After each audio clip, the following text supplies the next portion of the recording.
and welcome to yet another stream here on the channel.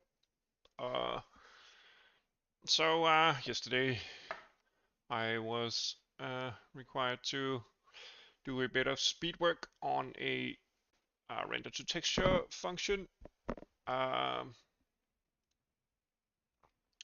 which we ended up creating a pipeline for, and as you can see, I changed the shader algorithm, and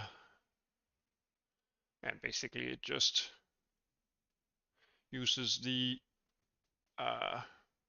normalized pixel coordinate and multiplies each pixel x and y position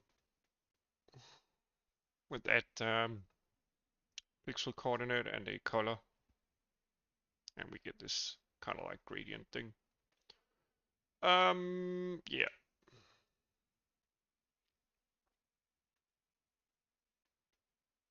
But we stumble upon some bugs. As you can see, this button doesn't get rendered properly if we use this texture.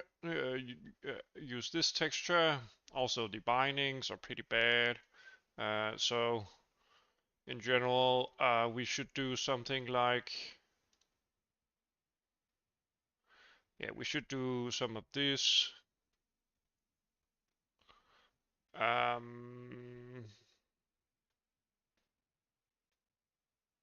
Yeah, so we need some kind of system for this. There are some bugs, and finally there are some things that need to be done in terms of implementing the pipeline fully. So yeah, I'm gonna start working on that. Let me see.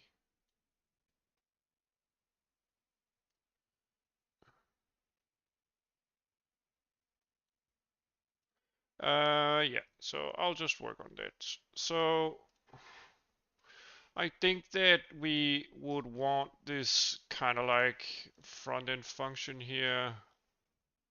Create custom texture to be able to take some parameters. At least we want the backend to be able to do it. Hello, buddy. How are you doing? So maybe we want to copy some data here. So we could add something like a void pointer data and a constant sign int bytes, which will be 0 mostly.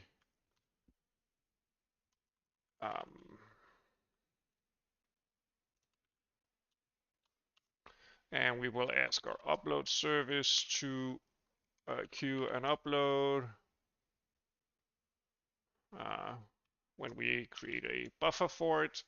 And I think that when we do our pipeline initialization, let's close all of these. Not only do we want the render target view here and the ImGUI binding, and we're gonna rework that, but maybe even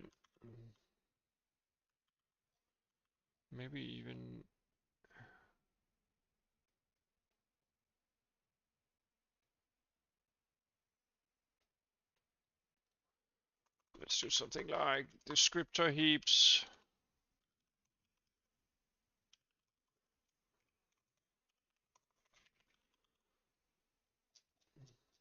And maybe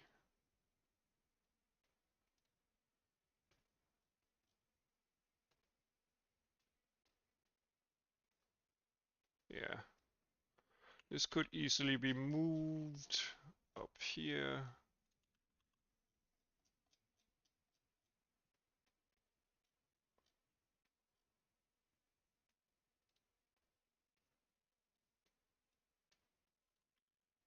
also this could be moved.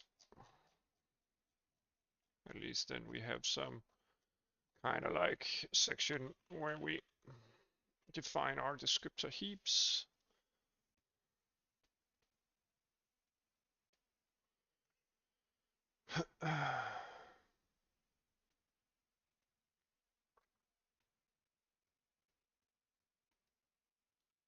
Let's do this as well.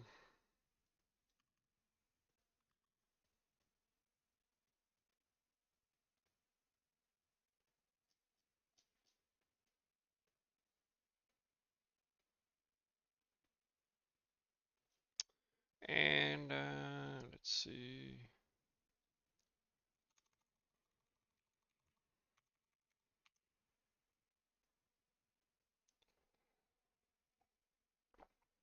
Yeah.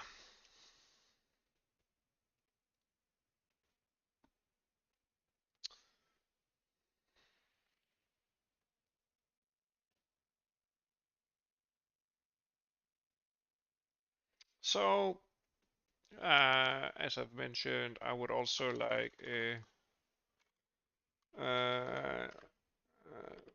buffer here. We would like to also add a constant buffer which will be initialized. Let's see, with our device here.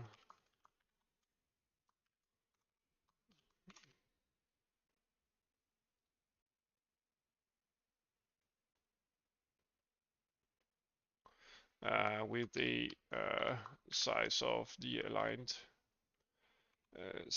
size on the default heap, and with a common resource state.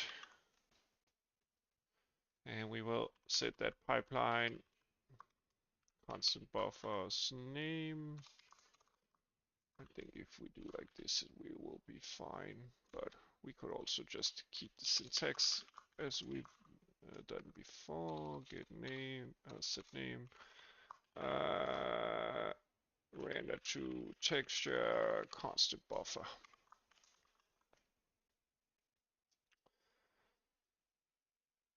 And whenever we run our render to texture pass, let's see, let's do this. We will take our pp IPE resource here and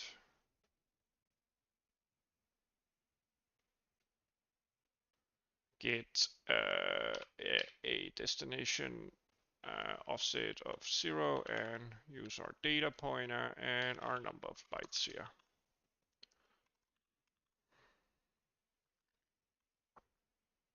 Yeah.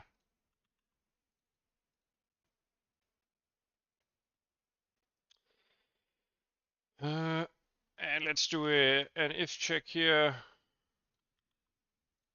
If the, and we can also give this a standard value of null pointer. If data, we do the upload. It's fine with an if statement here.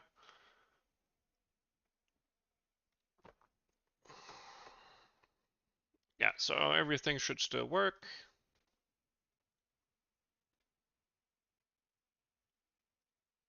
Yeah, everything works. And we're now allowed to actually upload some data. Let's see, usually we bind the constant buffer. Yeah, we should really swap these. I mean, this changes more often than, yeah. Yeah, so in our root signature, the most often changing one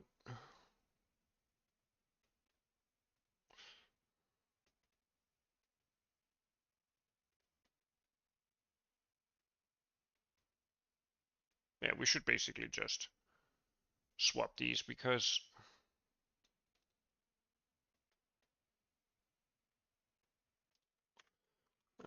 let's see, data deny visibility. Can I deny it somewhere? I don't know. Deny. No. Anyway, pass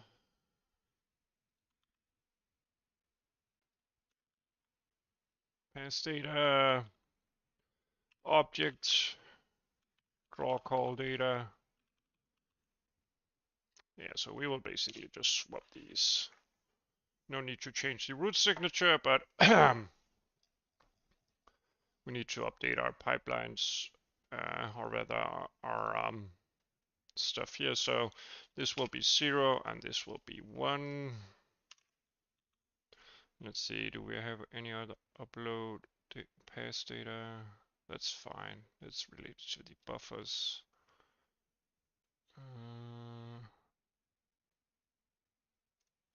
Yeah, so this should be 0 and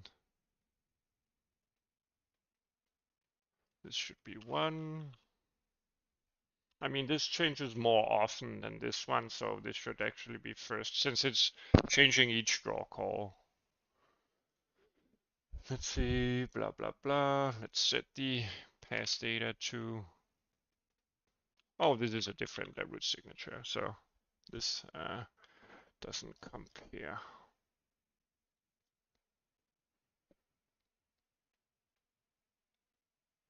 Although we could collapse them into the same root signature.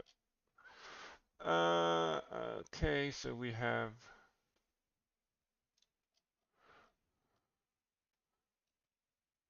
changed that, we have changed that. So let's copy this command here. Let's see.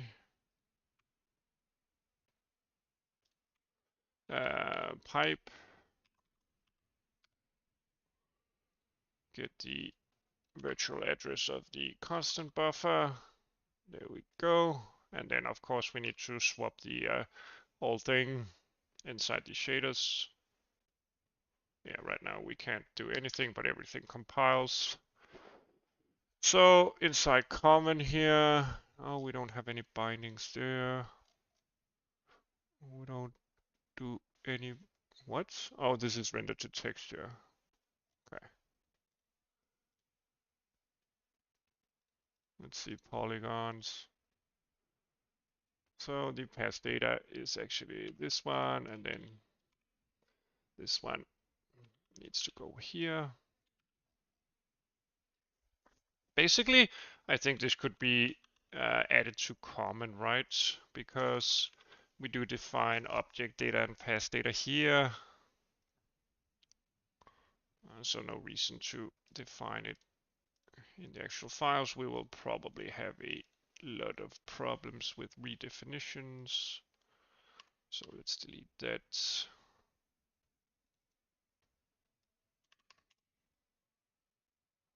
Yeah, this uses common, this uses common. So let's go through each shader. Vertex shader uses common. Pixel shader does use common, but doesn't really care about it. Okay. Shadow mapping here uses common. Render to texture we just discussed, doesn't use any of it. Debug lines, does it use common? Yes, it does. Okay.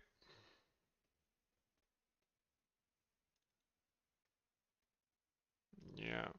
And let's see, our debug primitives might use common as well and have a, yeah.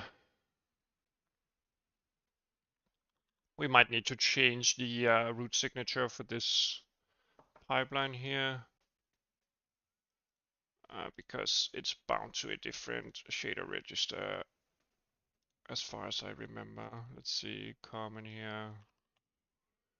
Okay. Okay.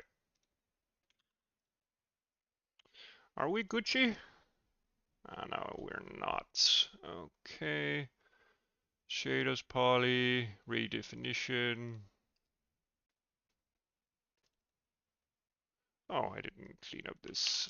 Okay.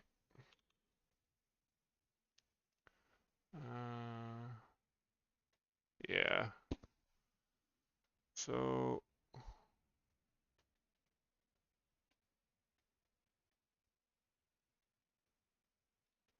is it during the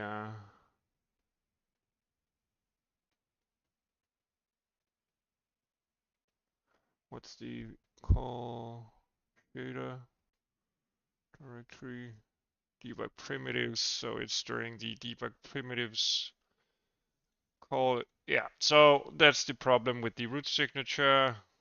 It expects a different shader register. It expects the one in the common here. So we have shader register B1 for the pass data. So inside our debug root signature, we should set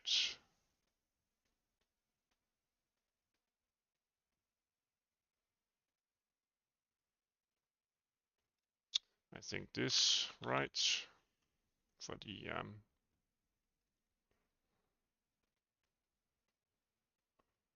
okay.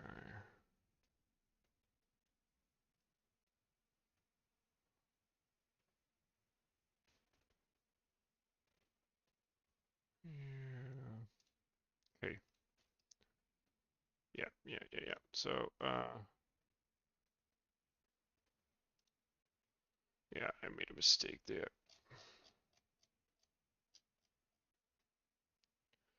Okay, so let's see.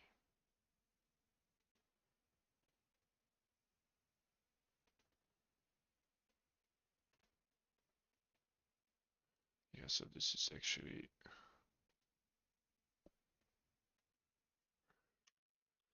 shader register 2 here. I think it's the pass data that we use. Let's close some of this. I mean, during the debug pass,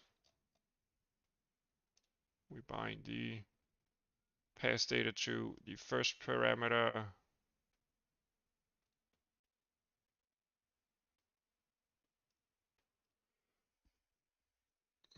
So yeah, the pass data is the first one.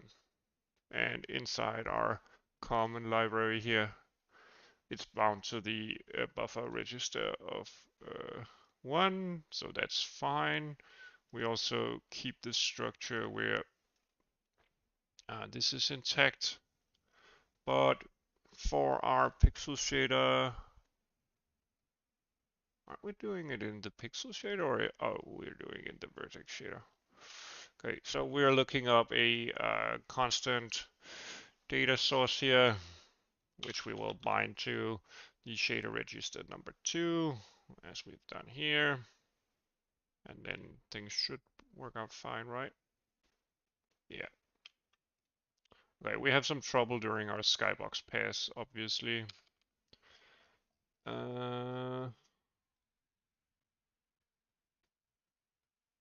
Yeah, and I really need to minimize this panel. Yep. Anyway, so our skybox pass is not running correctly. Maybe we have we have a separate pass for that. So let's swap these.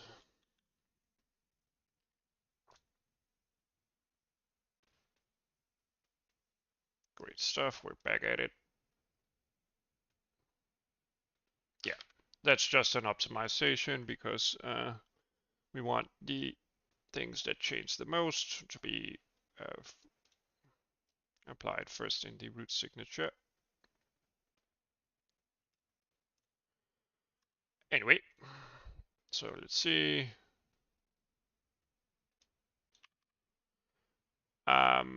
Back to our render to texture pass.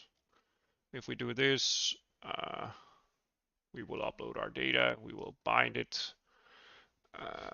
Let's see, render to texture passes here. We could use our value. So we bind the constant buffer space of 1, and that's shader register number 1, or rather 0, and that's shader register number 1. So let's do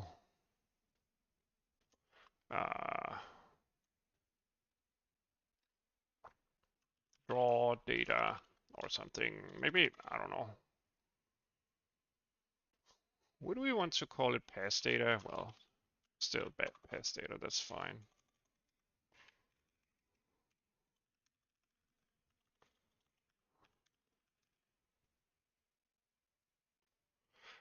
Let's do width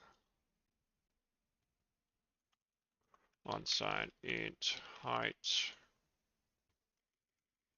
and let's do a constant buffer here of pass data, where we do pass data constant buffer of register v1 right, and this should just take the, oh, this is floats. Well, you could just cast it as a float, right?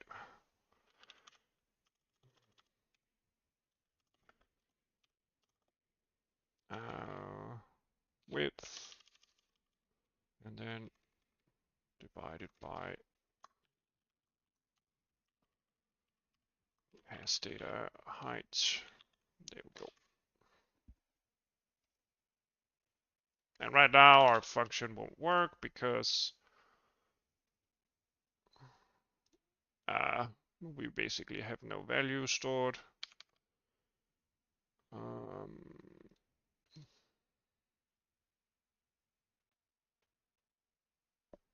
Hello, how are you doing?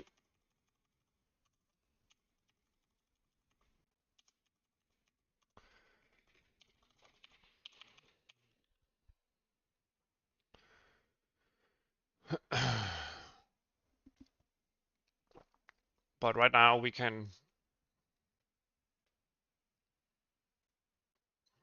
pass in some data, for example.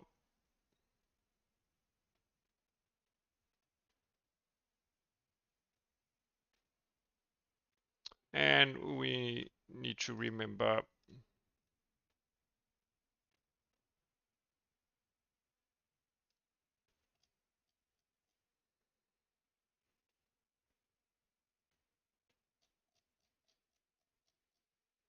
maybe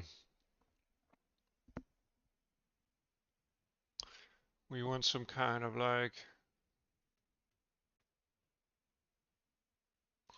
heap allocated data package.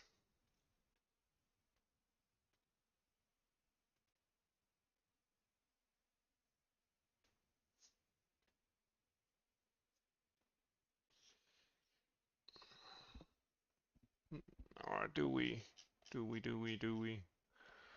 Well,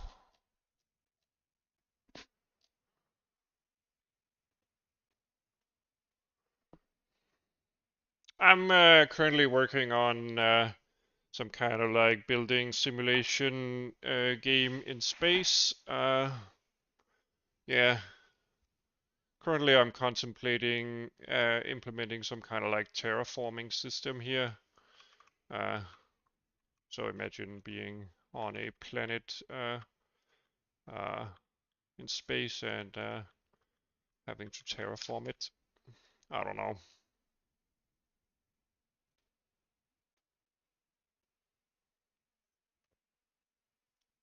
We'll see how everything goes. Right now, yeah.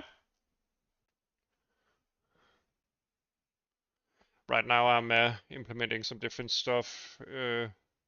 For instance, being able to generate noise patterns. Right now, it doesn't work because we've changed part of the algorithm. But Okay, so let's see panels here.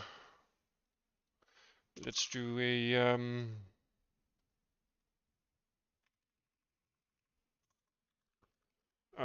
noise panel, render a noise panel settings. Let's do a UN32T width, UN32T height, just for now. And let's add that to our render and noise pattern settings here. Noise settings.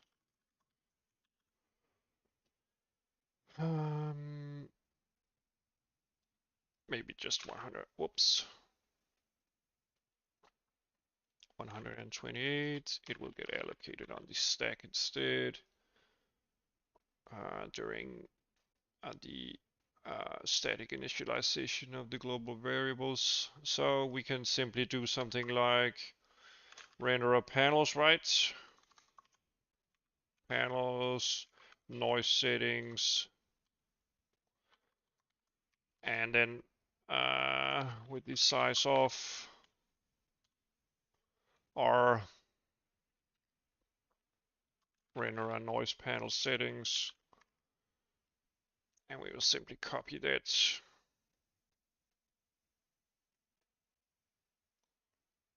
Okay. Oh.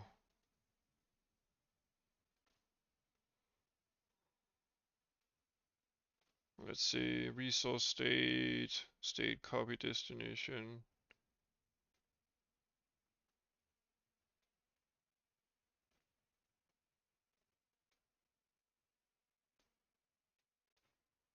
Copy destination. Oh, I need to translation it back.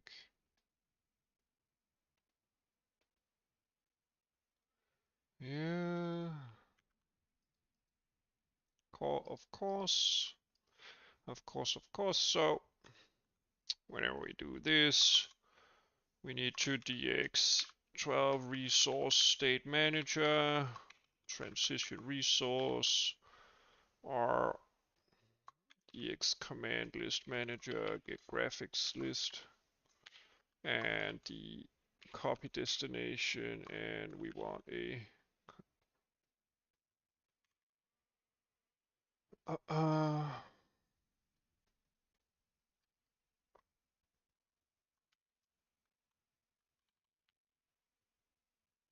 and we pp resource here, get the pointer of the underlying resource with no sub resources. Okay, does this work properly? Not yet, not yet. Let's check our render doc stuff.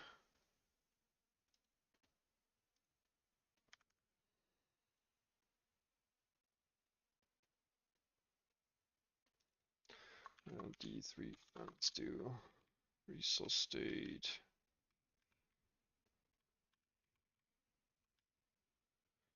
D3D, D3D12, oh my god. Resource state constant. Yeah, so this is the one.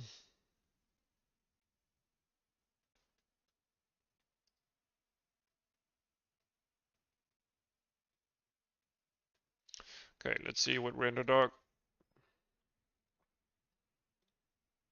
is able to debug for us. So we have our render to texture constant buffer. Let's see, unsigned int.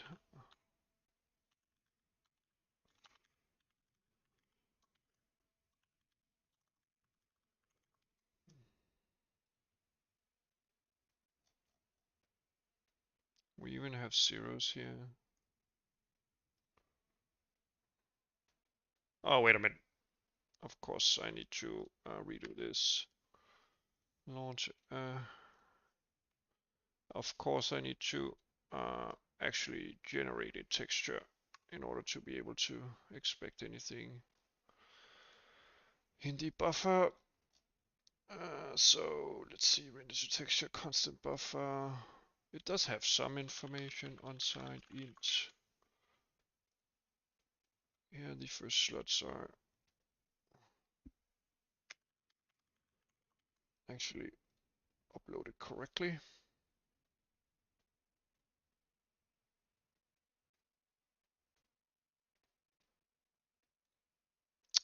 So I'm unsure.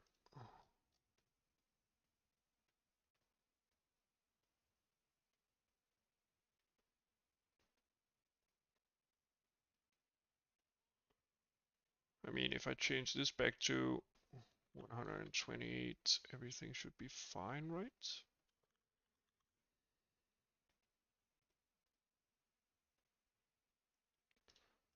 Yeah, then we're back. So somehow it doesn't bind the resource correctly.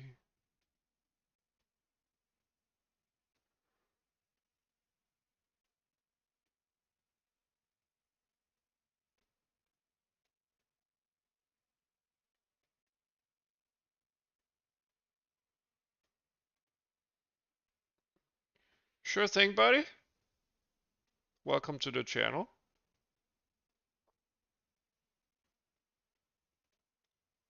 I actually don't know if the stream effect of someone subscribing is activated here on the stream, you know, that pop up.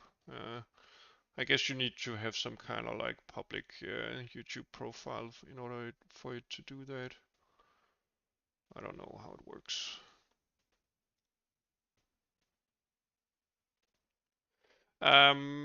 So let's see. We have a normal root signature as far as I remember during this pipeline state here.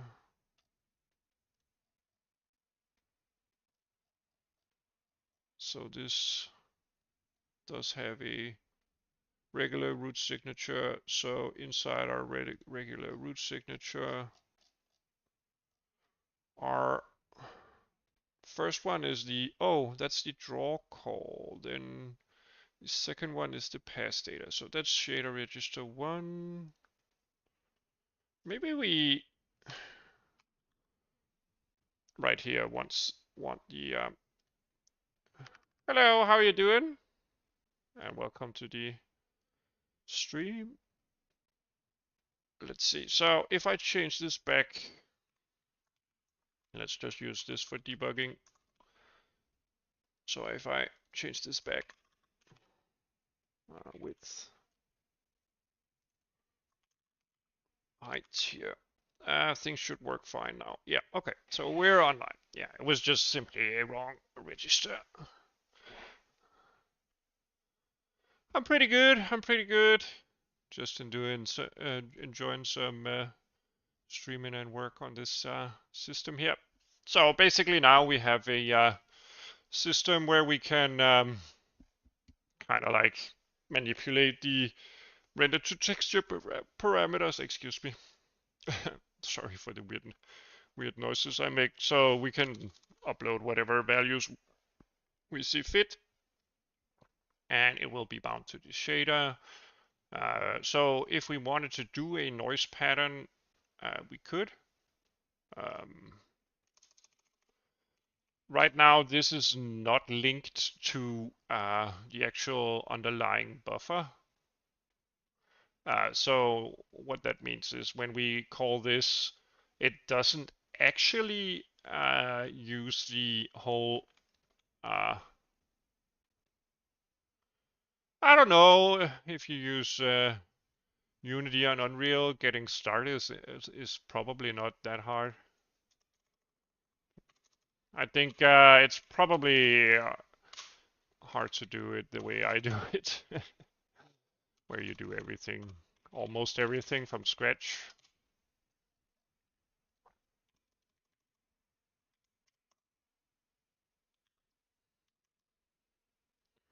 But yeah. So far, it's during my free time, it's taken me maybe a couple of weeks to implement a game here with collision detection and rendering to texture and different pipelines for rendering different types of objects, shadow mappings, lighting, texturing, stuff like that.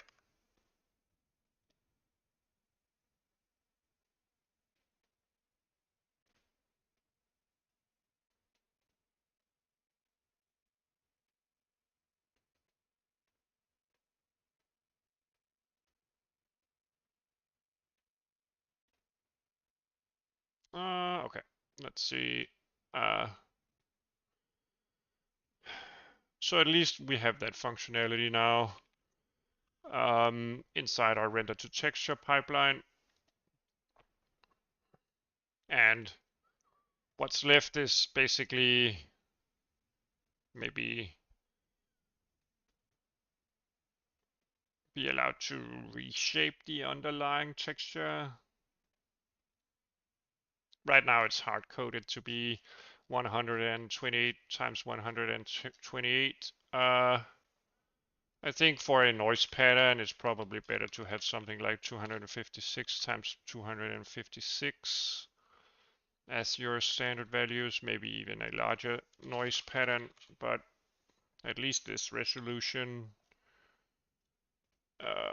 So we should probably change the standard values for that.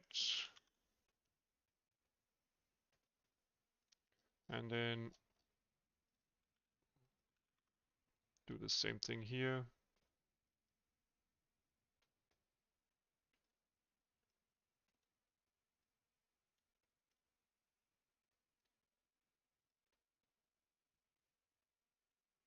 Did it actually change anything?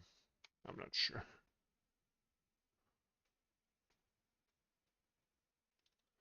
Let's see. Does it scale it or I don't know.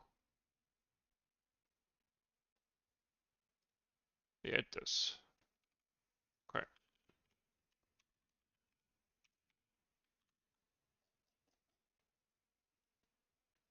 Okay. Let me close this so the file doesn't get too big. We can graveyard.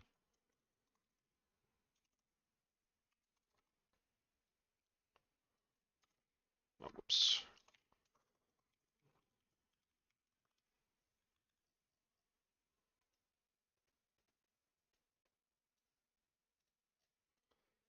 Okay. Okay. So what should we do next? We need some bug fixing and some cleanup of the whole renderer front end stuff. At least that's what I got on my list. Yeah.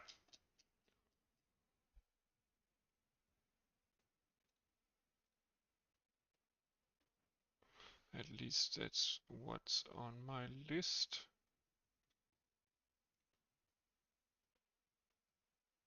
Just gonna change the music.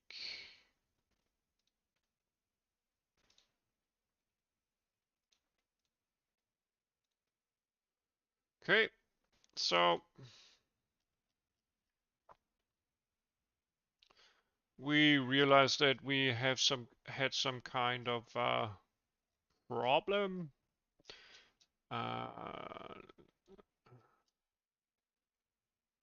In terms of whenever we are inside this function here, uh, we end up kind of like controlling the texture that is bound during this draw call here. So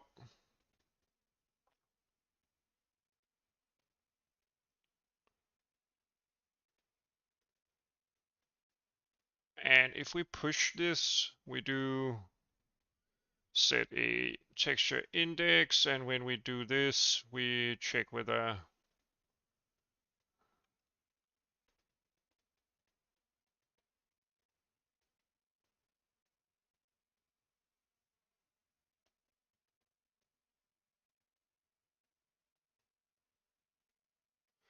yeah, actually this should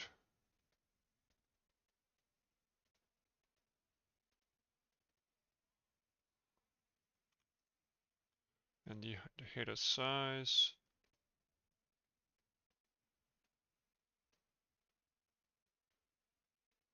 Did I update this?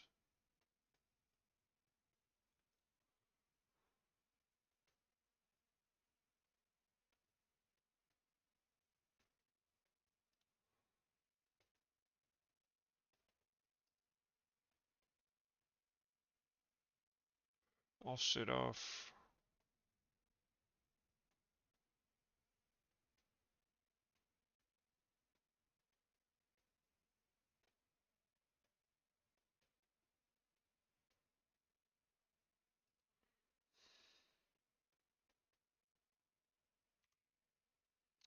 Uh,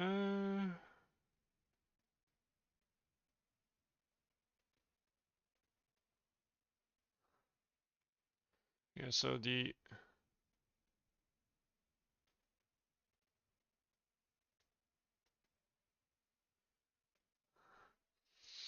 yeah, so I think that I want to change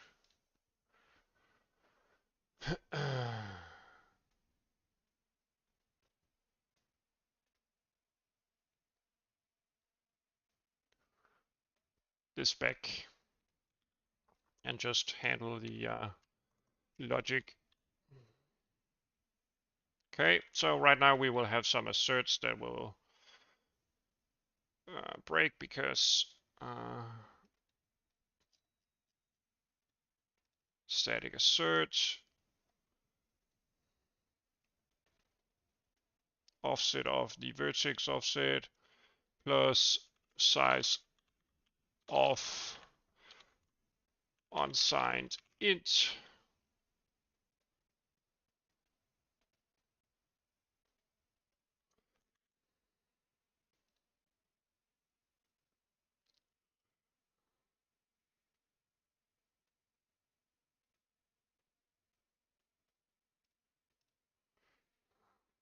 Okay.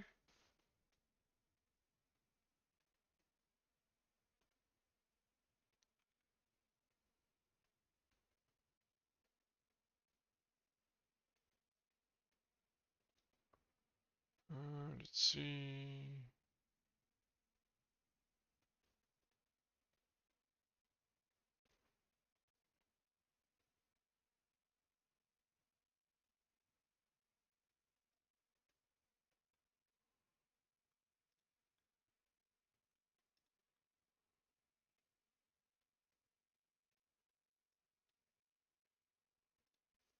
Yeah, we've added that. And it's before the vertex offset. Yeah, so what it wants is like, yeah,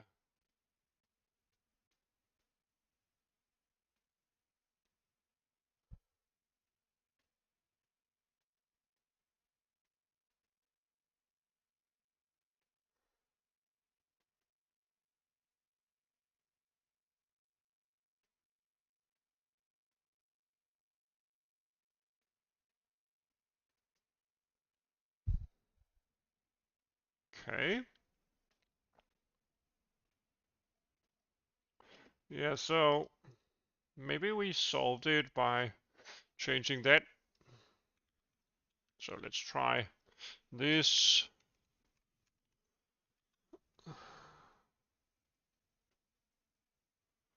Now we do not get a correct reset. ImGUI text test.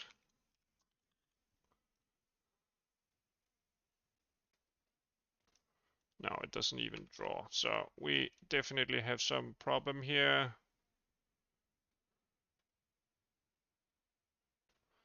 So whenever we add our image, we push the index here.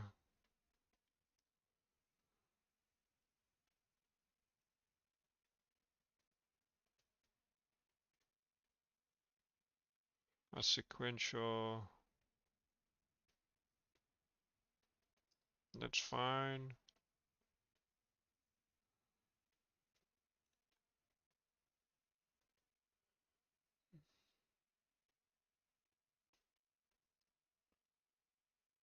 Header size.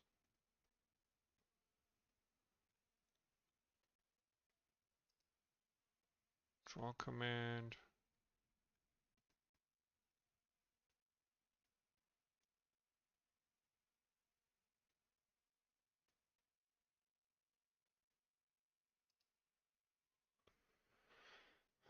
Do we want... Did I add this?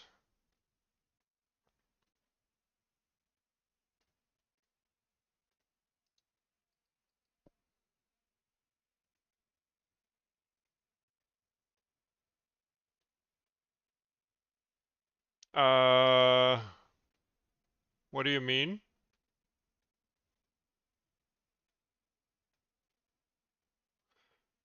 Okay, maybe some kind of like current focus thing. Right now I'm working on this stuff here.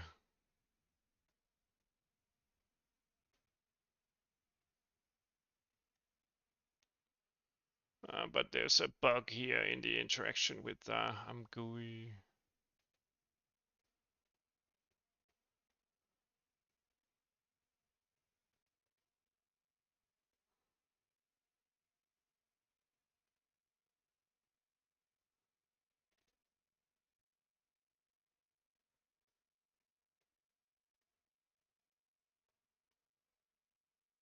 Uh, well,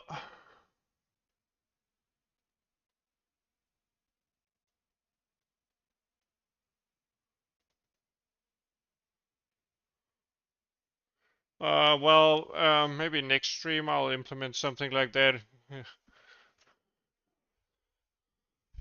Otherwise, just ask.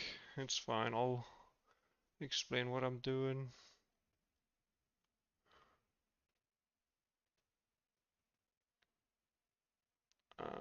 Let's see. So this finds the offset, which it does it even care about this? I'm not sure.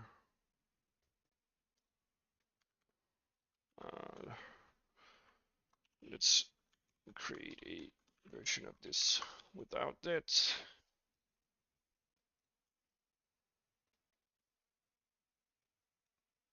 No problem, man.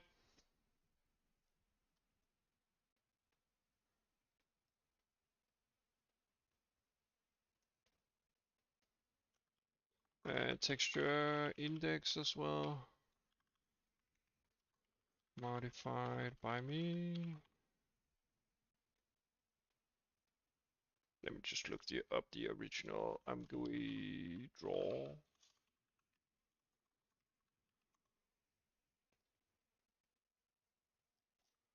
Let's find the.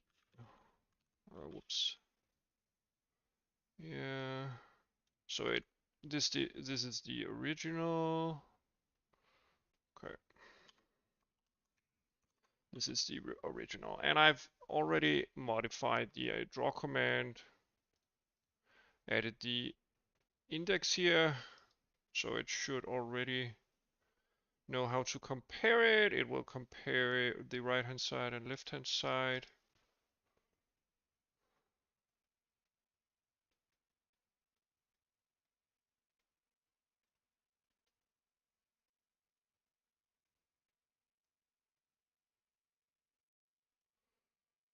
Okay, so we set the current command index.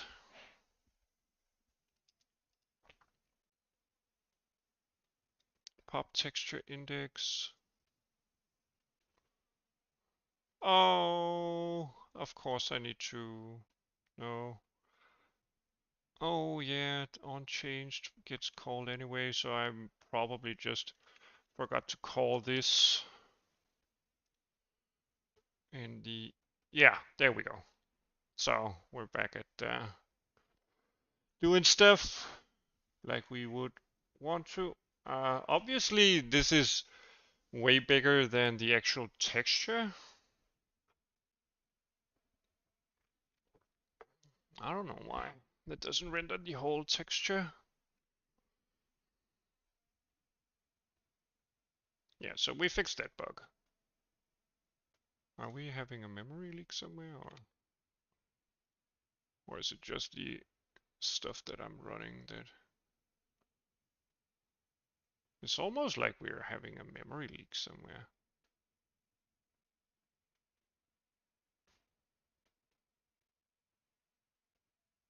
Isn't it? Let me see.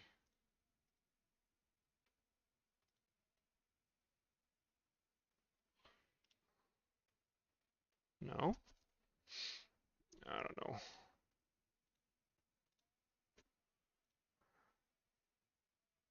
Maybe it's just Chrome sapping some stuff.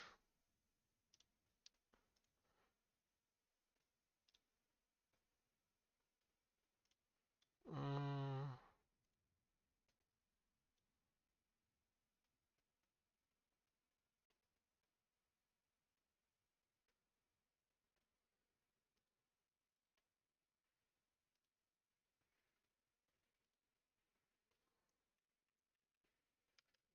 anyway, so that was the bug. And we're back at running ImGUI as we want to. So we upload our information to our buffer here. I'm trying to figure out, as you can see, the spacing is actually according to a texture that is 256 by 256. And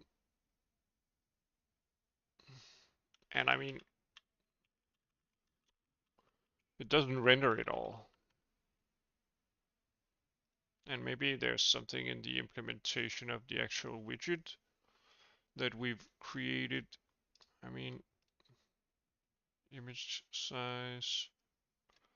And the standard values for this should be like, yeah, the UV coordinates are like that.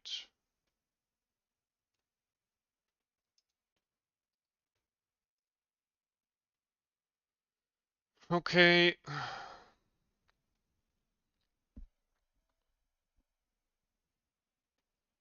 BB.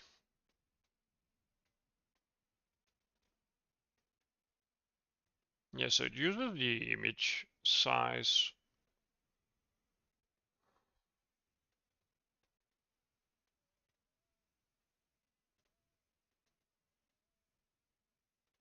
Add image here.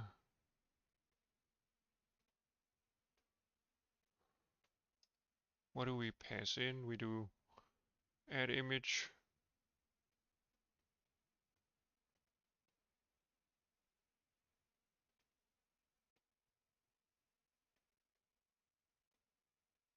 Yeah, so the minimum is like the upper left corner and the maximum is the lower right corner.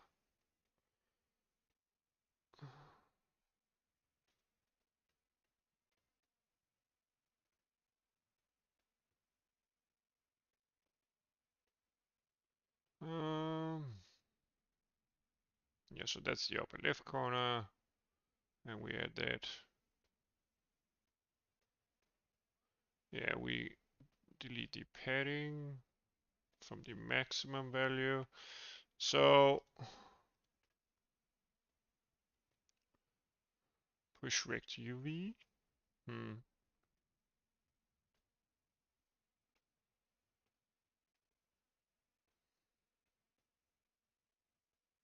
Is this actually hard coded? Oh, wait a minute.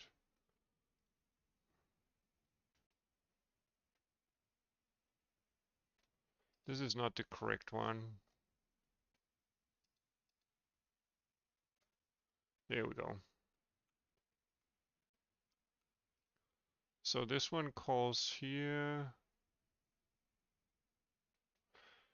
point minimum and maximum.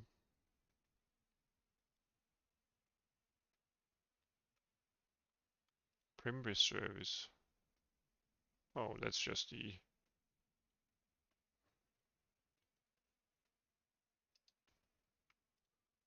Okay.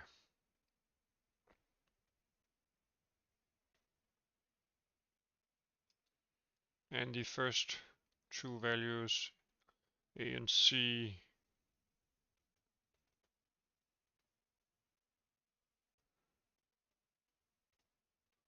we write the vertices.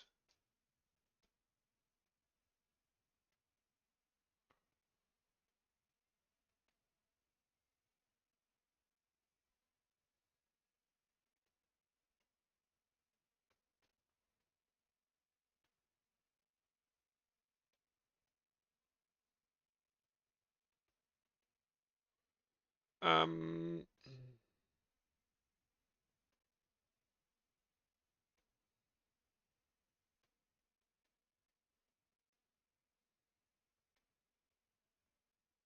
yeah, these are the indices.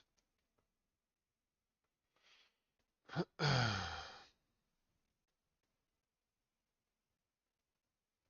don't know what the column stuff is.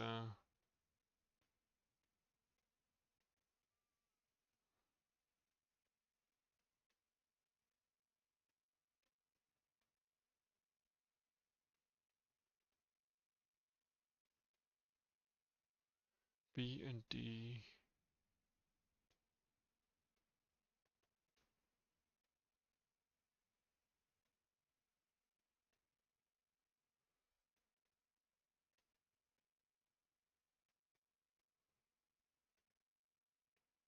And we add the vertices here.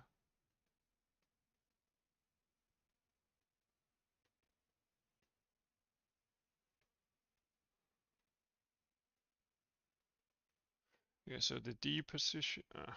I mean, this should not be it, right? Because oh, it's the color. It's not the column. It's the color. Anyway.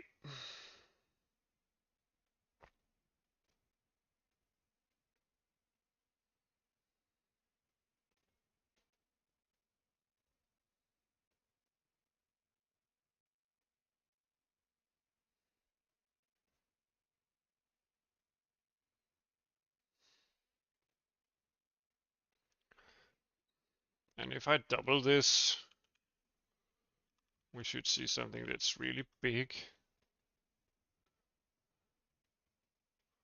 I mean, yeah, you end up with scroll bars, but we are only. It's like internally there's some kind of like doubling that needs to be done.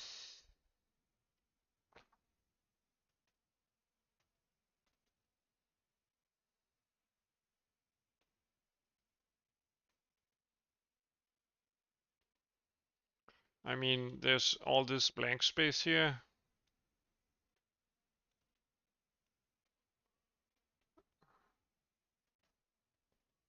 So it's 1/4 of the size that I want to draw,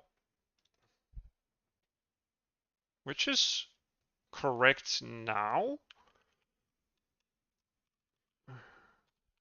But if I change this back,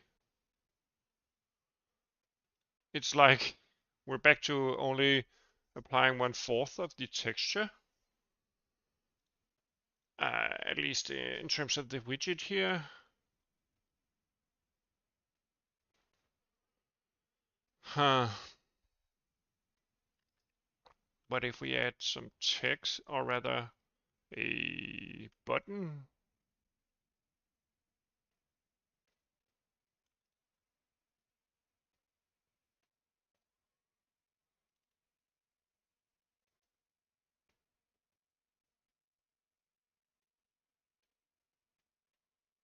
calculate size.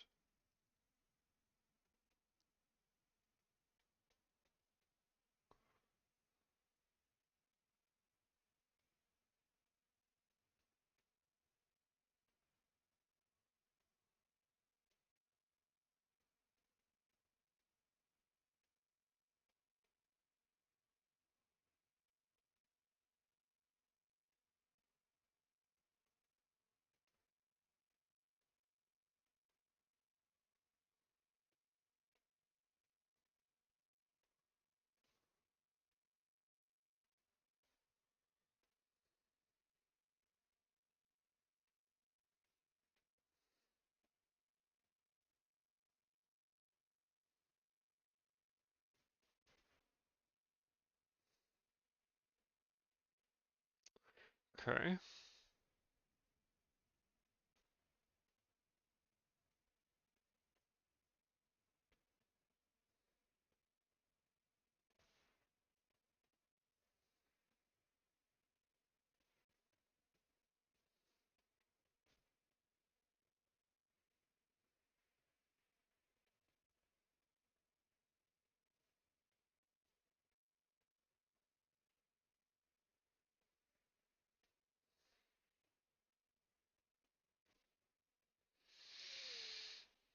Okay.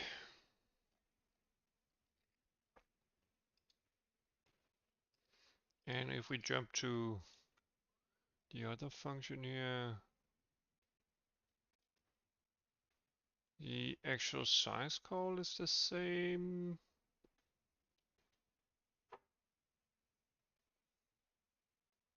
Is it because if we just, it's not because this is wrong, right? Let's just return white.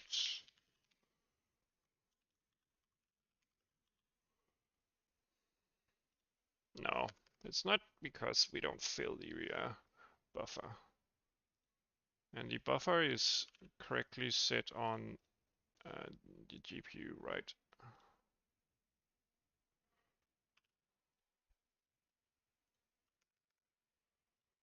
Let's do a render doc capture here. And let's see the render to texture target buffer. It's 256 times 256. So also if we uh, do a capture before we calculate the buffer and then do like this and then do a new capture.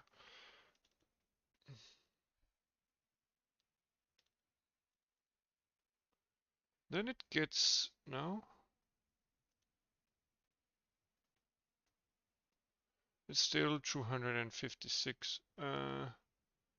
Okay. So there is actually some kind of like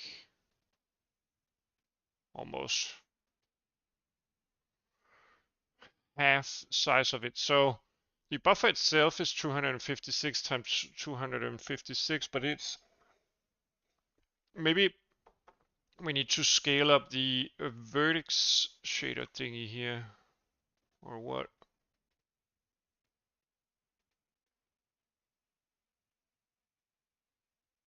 Does this need to be doubled?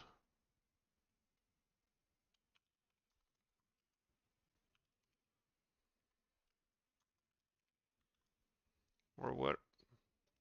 No. Definitely not.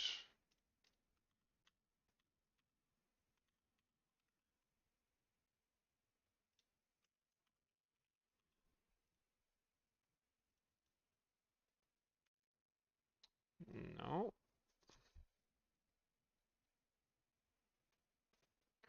Oh, now I know. Now I know. I know. It's not a bug anywhere here. I just realized we haven't changed the this, so we're only allowed to render to a 128 by 128 texture. Yeah, there we go. Oh my god. That took way too long for me to realize that the scissor rect and viewport wasn't updated. Silly me, silly me, silly me. Sometimes you just do dumb stuff, and sometimes you just do stuff that is pretty dumb when other people are watching. There we go. So we basically fixed that. We've also fixed the interaction bug with ImGUI. Uh, so let me see. I got this list here. Finish the render to texture pipeline. That's at least done for now. We need to fix this bug here. Then I want to maybe do a procedural texture where we implement some kind of noise function. Hello, how are you doing? And welcome. Next, I want to fix some enum stuff, and then I need to rewrite the part of the UI where we kind of like bind ImGUI to our renderer front end, and yeah, I'll create a interface, and then we can use this to create a ground texture, and then I'll move on to do some kind of like new chunk grid system, and then I'll do some building simulation work eventually. So yeah, that's the overall plan for today. Let's see how far we get.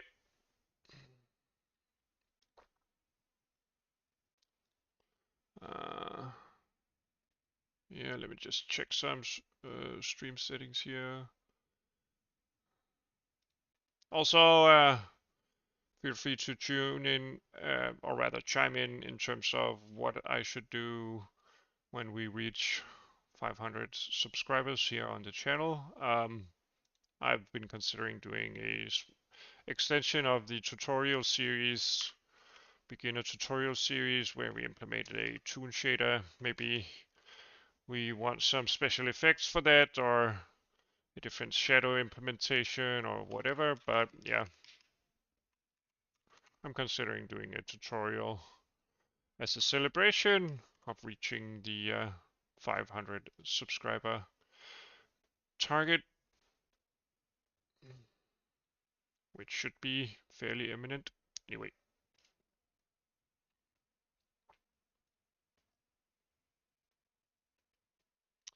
Okay, so back to it. I'm having a problem with the way that enums work in the backend here, and I'm gonna draw some inspiration here from ImGUI in terms of the flag system. Let's see, ImGUI flags is the underscoring, and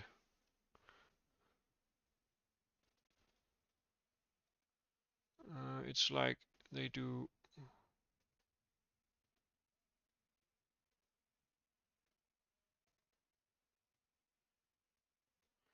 And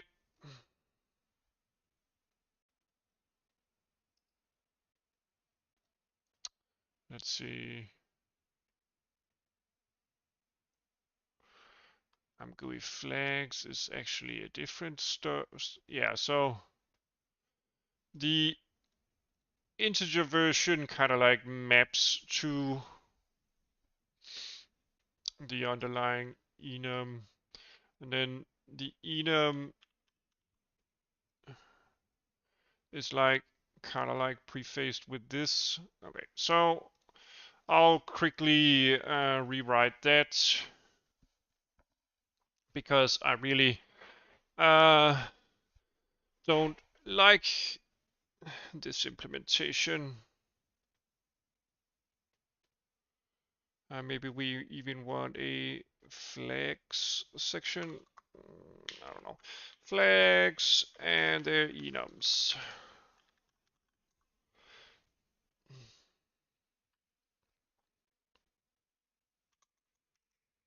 Let's do type def unsigned int dx.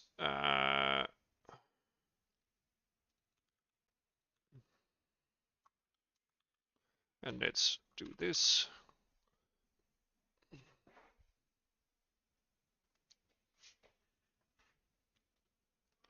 And let's do DX12 backend flags.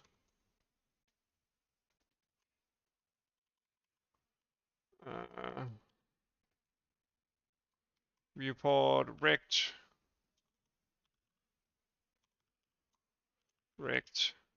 flags. regular, shadow map.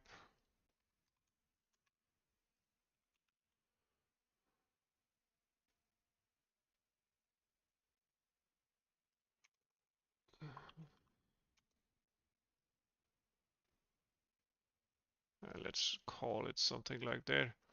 Viewport sysregs.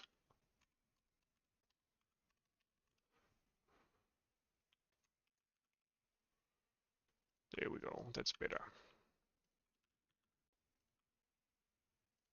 It's because these enums end up overlapping and causing problems. So we need to fix wherever we implement that. Let's see.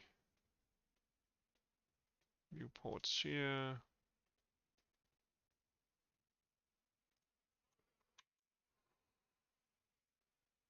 Okay. And let's see, regular, there we go. Can I actually do like this? Yeah, I think I can. Okay, that's better.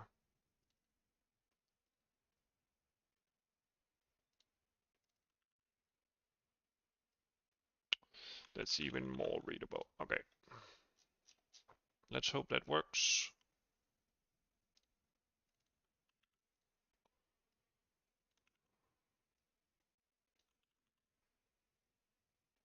Okay. And then inside, no, not here, but in here. Oh, that's the regular one.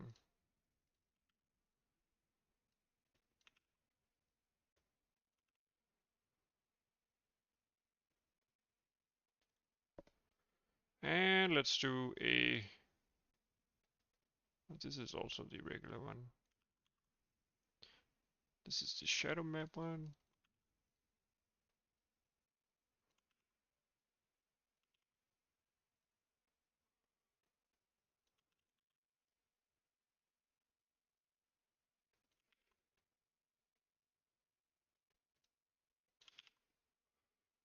Okay.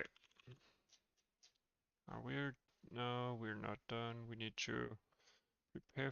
No, not prepare frame. Maybe. Oh, it's not in the draw. Oh, this is deprecated. So this should actually be gone. Let's move that out of here.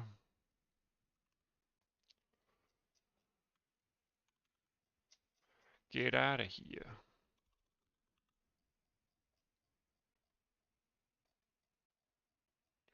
Anyway, we don't have any problems in the initialize step.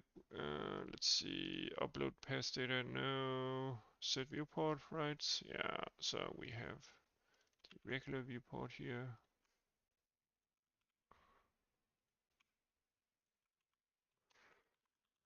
And the actual name of the value is almost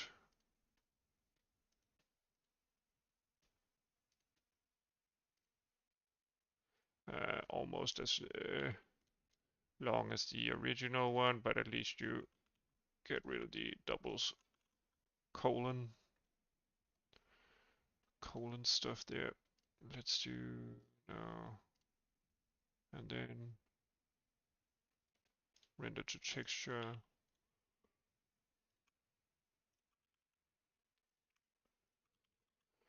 There we go, and then the skybox, no. GUI pass, no. Or what? Where are we? Where's the problem? Did I miss something? Huh?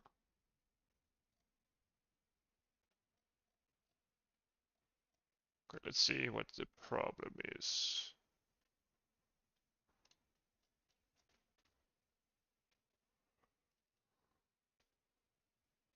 Oh, up here. And that's the shadow map one. Oh yeah, I missed that totally. And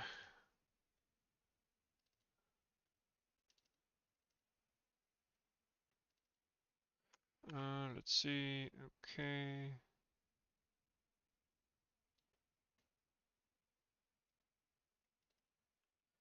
Okay, and also here we have this shadow map. There we go. Did we get rid of all of it? Let's hope everything works so far. And we have a shadow map still. Yeah. Okay. So this one is done. Let's do a type def.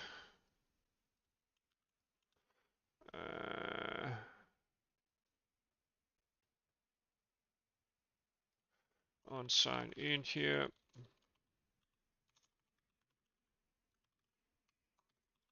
And let's add this, and let's just do DX12 backend root signature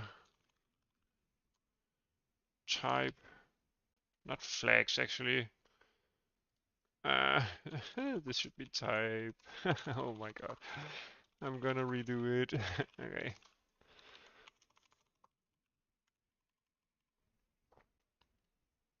Regular.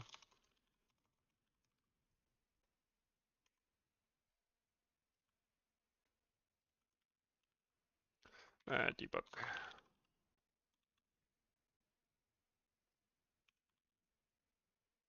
There we go. So let's fix all of this.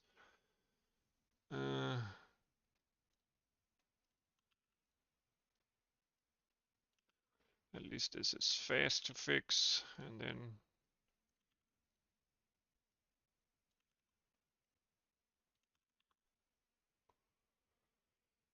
let's see, type.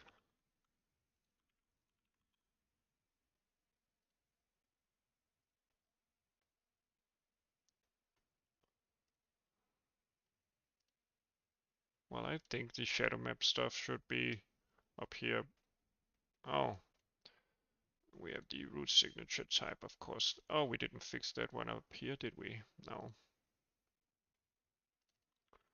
So this is mostly just the regular type.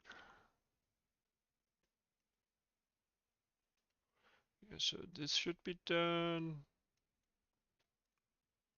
This should be done. Let's see.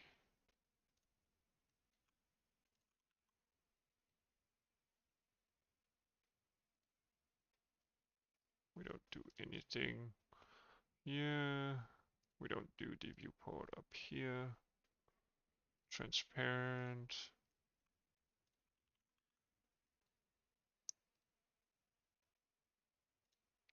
And then we have the root signature type here as well, regular.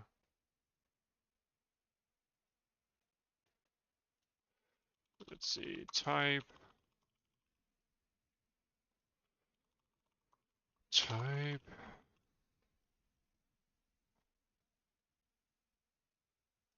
Debug root signature.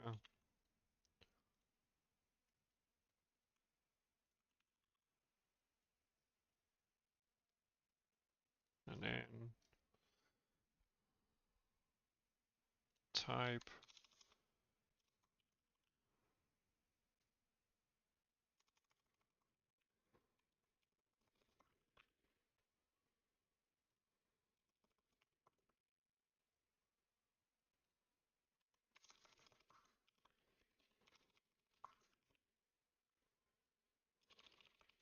And we do like this, and then I mean this should be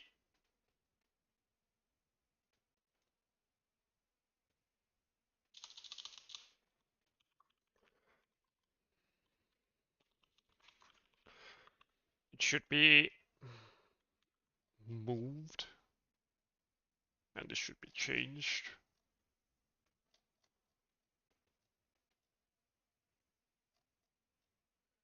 Render to texture, shadow mapping. I mean, this is related, so width and height. This just should definitely change. Okay, let's do some kind of definition here. Define shadow map width. Define shadow map height. Right.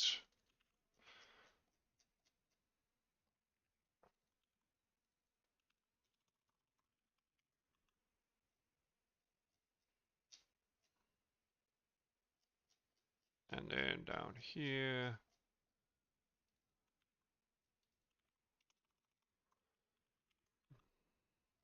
Okay. And we're done this section.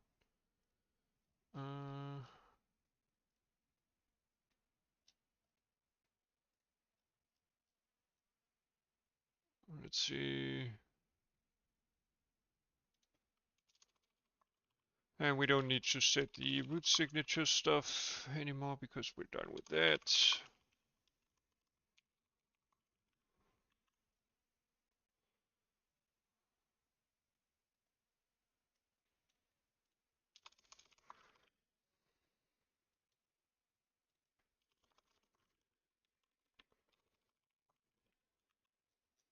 And then the last one here. I'm not sure whether I actually end up using that enum stuff for passing into the functions, but no, it doesn't seem like it. Okay. So next we want to kind of like update the last flag here. So let's do a type def unsigned int and add an underline here.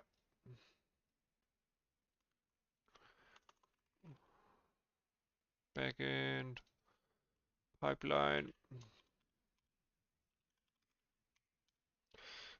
Let's do opaque. Let's do transparent, shadow map, skybox. There we go. And let's redo all of this. So the descriptor heaps are not needed. ImGUI stuff is not needed. We have our root signatures, and let's change this so that we don't need to kind of like type this in. So pipeline pointer.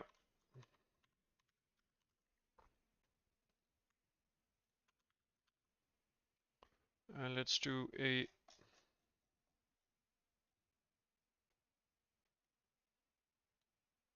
yeah. Okay, first we need to copy this flag here.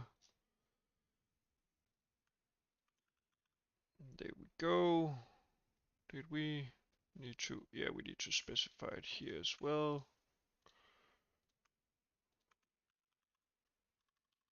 Okay. Oh, let me move up.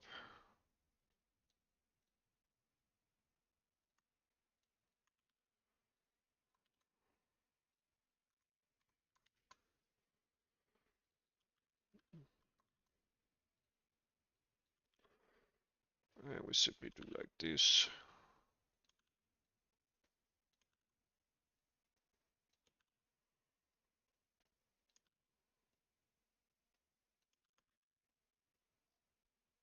Okay, did we need to change something up here or what? Oh, no. Where is the error? Why does it tell us that there's an error somewhere? Okay. We will see what ends up happening. Descriptor heaps. Did we? No? Huh? I don't know. Maybe it's just IntelliSense. Oh, there's a typo. Type. We will get to it eventually. Okay.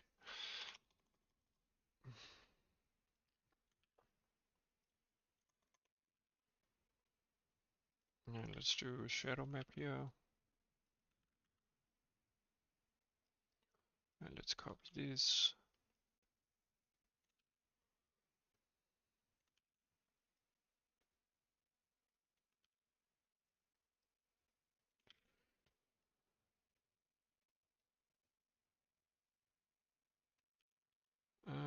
And let's see.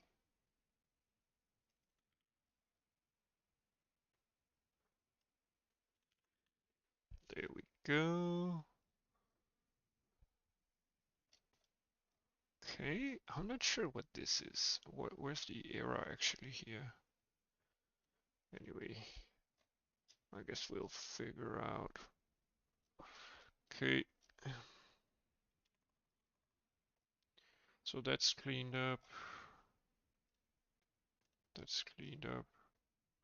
Let's do the skybox stuff here. Oh, let's copy this, but change it to the skybox.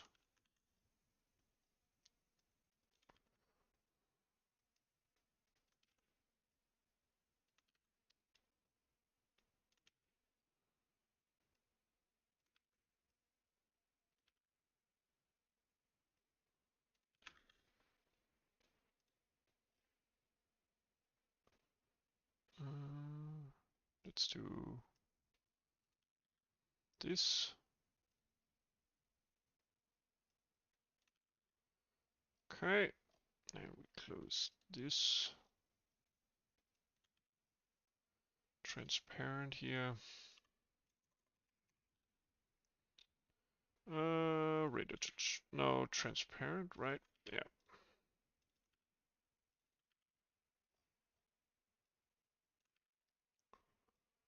Okay.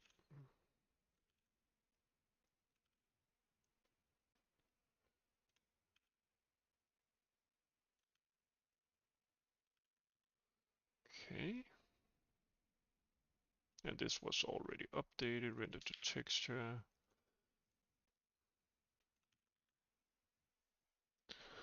Yeah. We can do like this. Just so things kind of like follow the same pattern.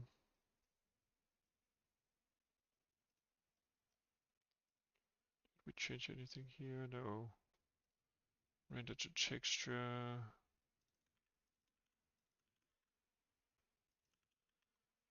There we go. Our viewport stuff. And close this. And then the debug primitives here. Oh, let's do the same thing for that then.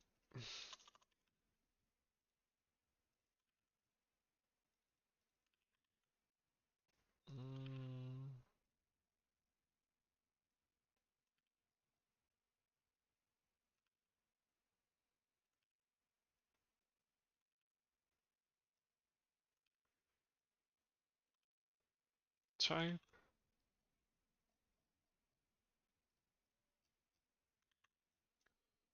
Okay, and did we change anything in here? No, we didn't.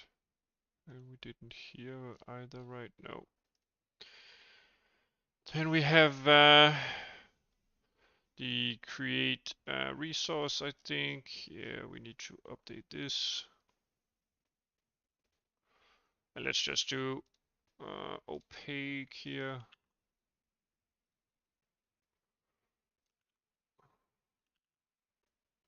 Then do shadow map.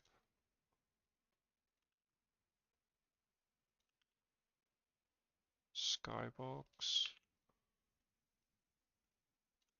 Oh, whoops. Transparent.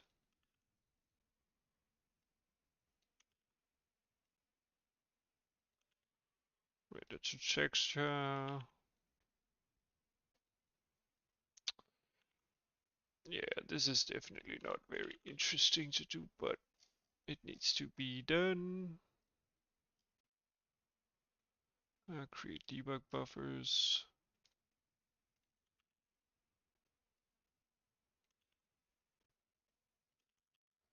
Right. And then maybe, no, not this one. Upload past data maybe? No. Update frame resource. Well, this shouldn't give us any trouble because, and this, oh,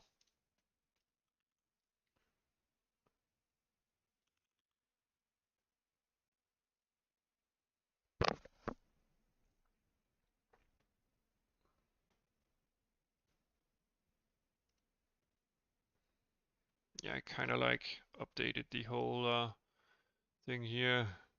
Render to texture like that, right? And then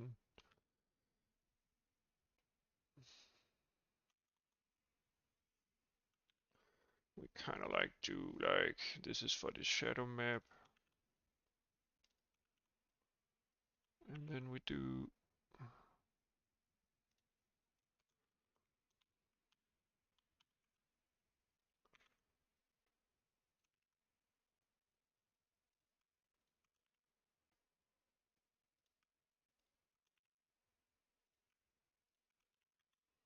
there we go. And then, yeah, this gets shorter as well. And I mean, yeah, it's probably easier for the compiler as well. I'm not sure, but at least I would hope so. And let's do a, oh, this is still fine because we didn't change anything there. Let's see, debug render pass.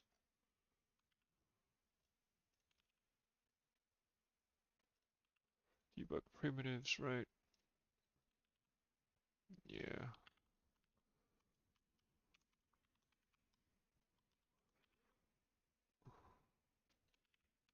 Whoops.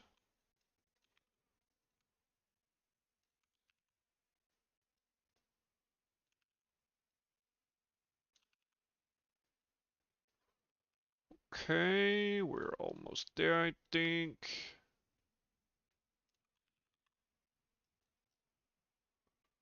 And down here, skybox pass.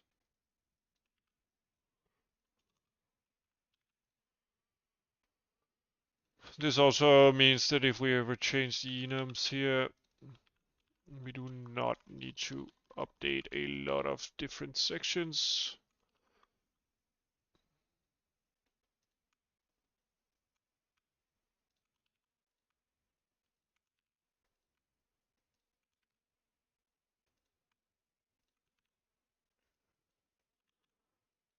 Yeah. Okay, let's see what mistakes we have.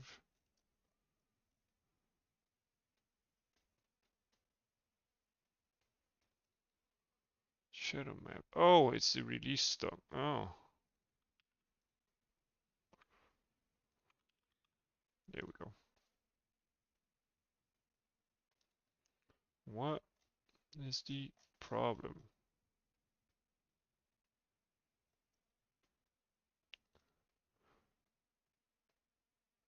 Oh, yeah, okay. Let's see.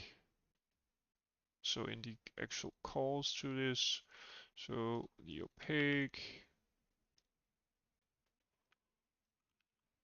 the transparent,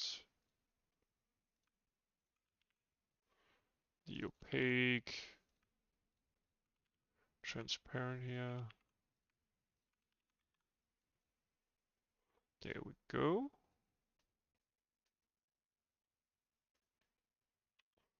And we're still up and running with everything. Great stuff. Okay. So finally we fixed the enum stuff. Okay. Then I need to fix the whole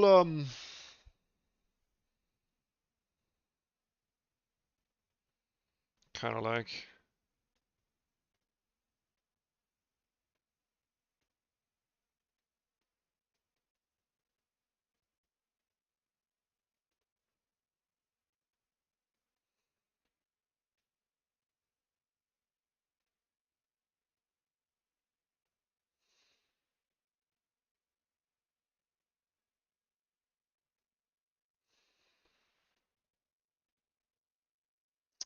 Okay, I got distracted by my phone here.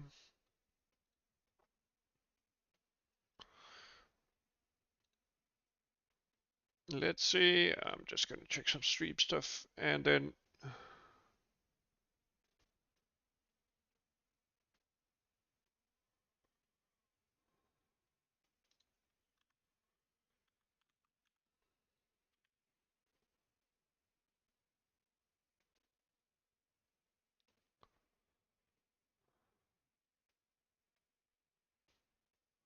okay, so we want some kind of like system on the front end here. Oh, whoops, I'm gonna close that one. Where for one, uh,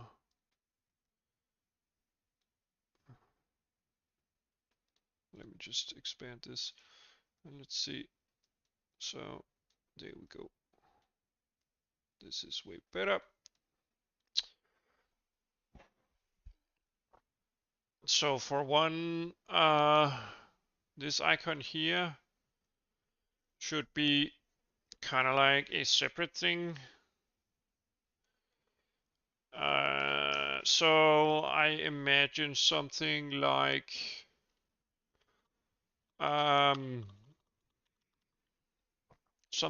front end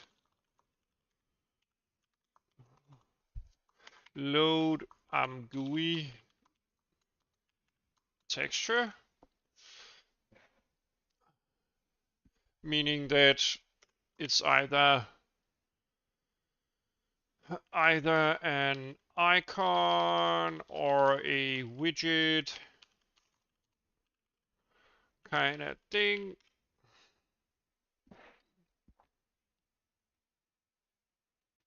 So that's one, and then create a special texture that can be rendered on ImGUI as well. So that's basically it. What we want right now, it's coupled to our generalized texture loading, and you could do that, but I mean, I'm not sure that you want to.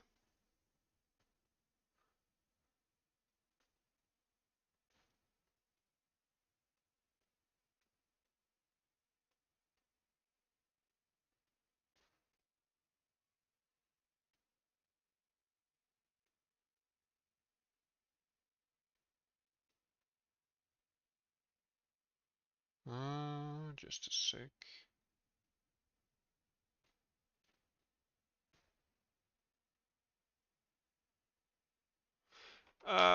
Yeah, so yeah, that's basically what we want. Yeah,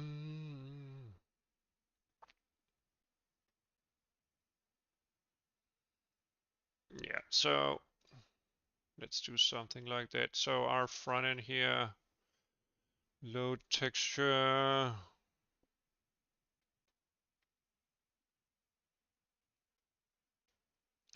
It shouldn't, it probably shouldn't create a, what do you call it? Index, because we don't care.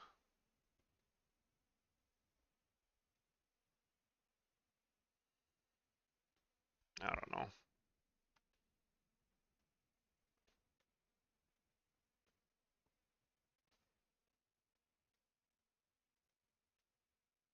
This is more for the application to have an index of the actual texture for the shaders. Yeah, so if we on the back end end up storing it on the generalized texture array here, we would get into indexing problems.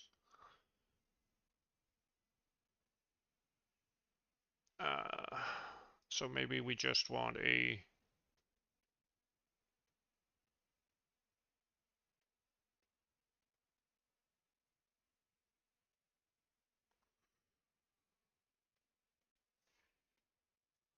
Maybe we want something like a GUI.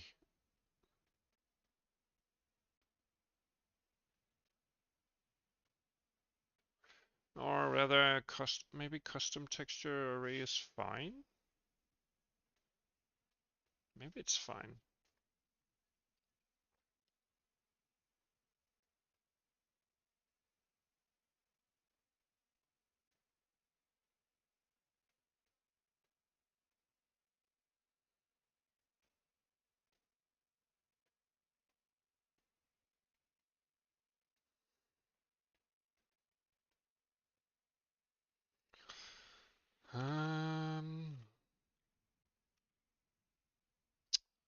Yeah. We could also just do something like a widget texture array. Keep it separate.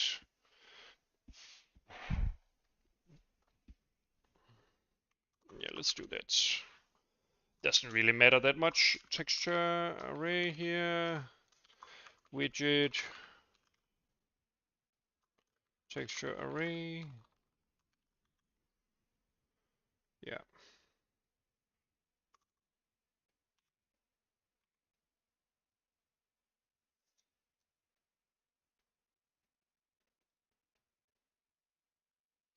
And we have textures here. We have a struct widget texture.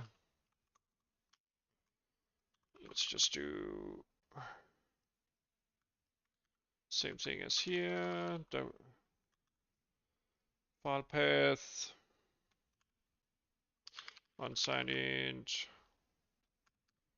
ImGUI index, or something like that.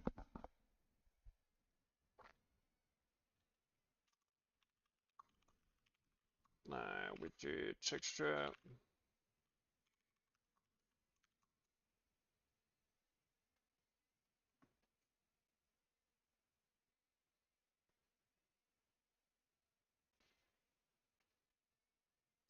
Widget textures.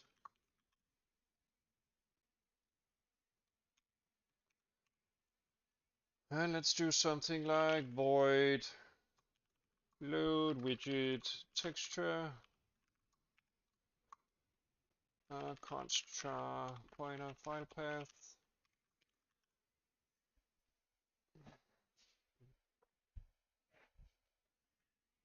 Yeah. And let's basically use some of this same file path manipulation stuff here.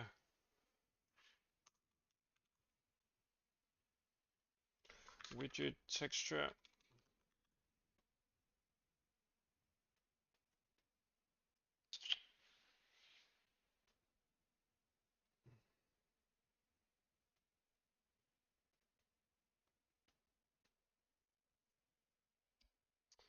And then on our backend here,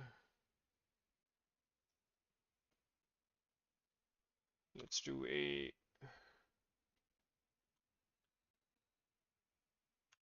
unsigned int create widget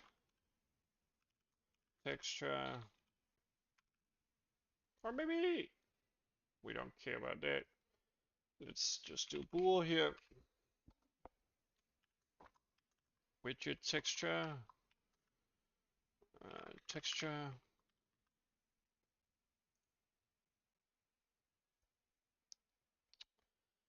So in our front end, we will do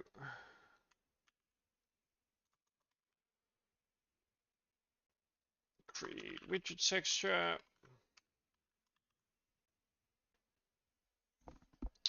And widget textures here.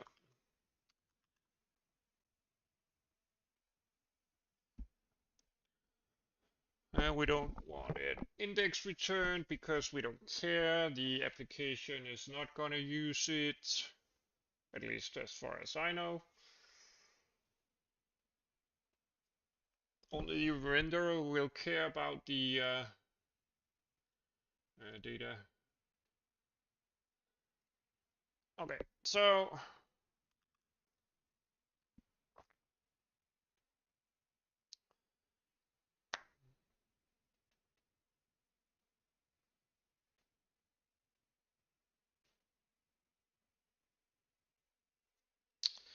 And let's see, let's create a like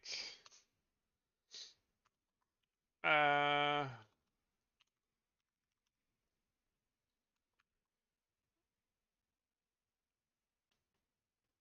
yeah, I think this is yeah, because whenever we create the ImGUI stuff here,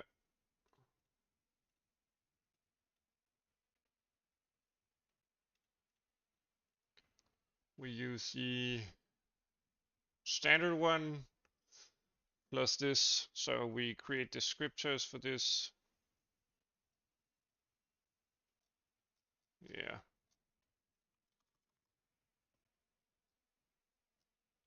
Okay.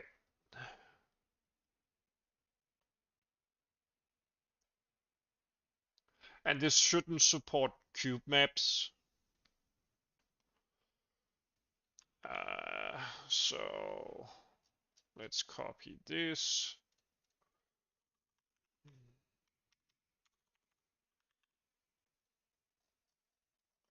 And also do this.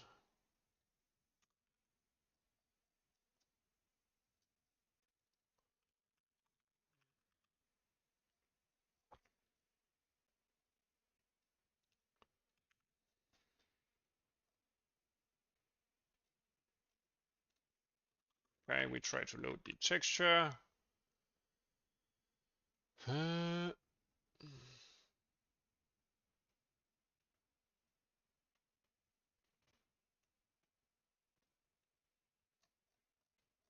Okay.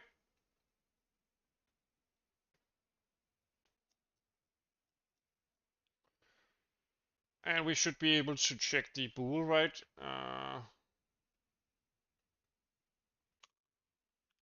If is cube map. Let's do a error loading widget, widget texture. Let's see. exe call print new line. Texture was a cube map. Return false. Otherwise, we're good to go.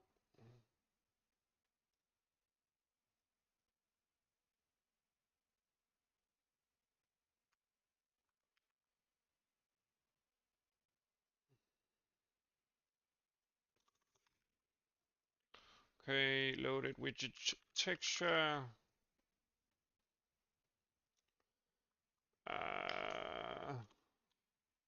Widget texture array here.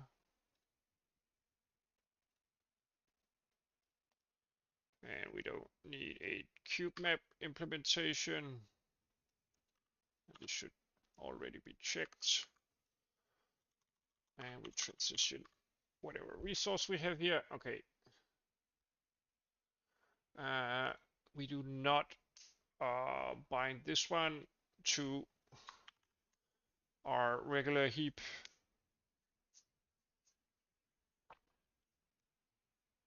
So let's go through the steps. We load the widget. And of course, we pop the back of the resource. If we don't succeed, we throw an error. Also, this might throw an error. Otherwise, we loaded the widget texture. We add, compute some file names. We have the, we need to actually use the correct widget texture array here.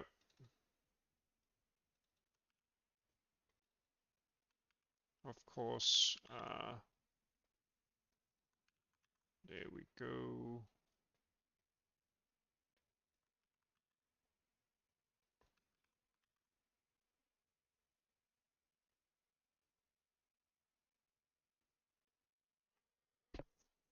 Yeah.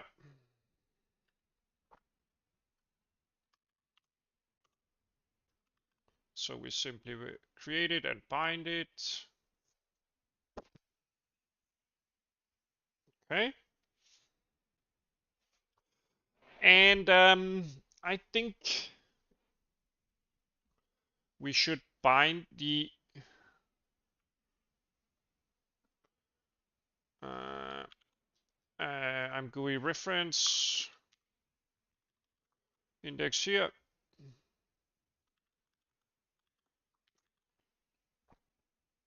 Oh, wait a minute. Not plus plus, because we already increased it. So we store that on our texture thingy.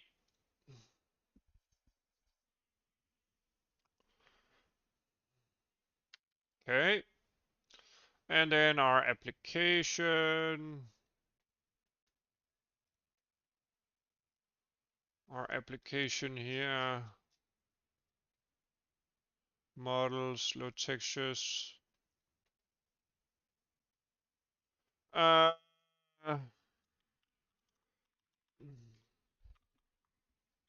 load some widget stuff. Dude. Let's do the icon here. Load widget texture icon. There we go. Also, if we follow down the rabbit hole of loading textures here, we should decouple the ImGUI stuff now. So we don't want to couple this to ImGUI anymore. Yeah, there we go.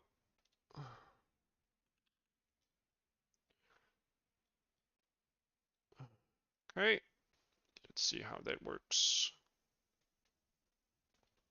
Yeah, right now we do not render anything correctly, but that's fine because the problem is that our builders thingy here should be 1, right? Oh, it doesn't work. Um, so let me think.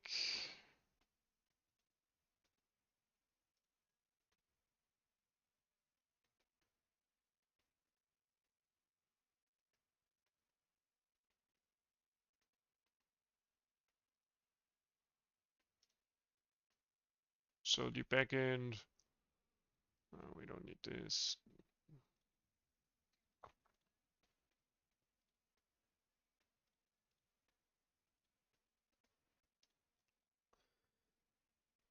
So do we even create our texture or what?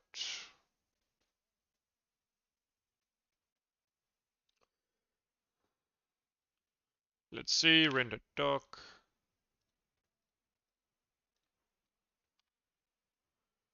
So resource inspector, texture array, widget texture array, icon. We do load our icon.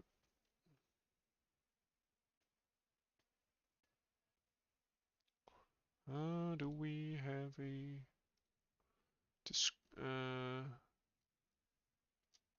we have a descriptor heap. This one, descriptors 2, swap chain. Oh, this is the RGB. And this is potentially the ImGUI one or what? No. Okay, let's name them.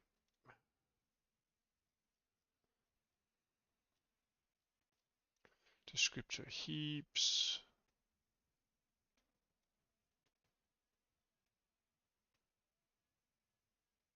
Oh, I'm GUI. SRVs. Okay. Yeah.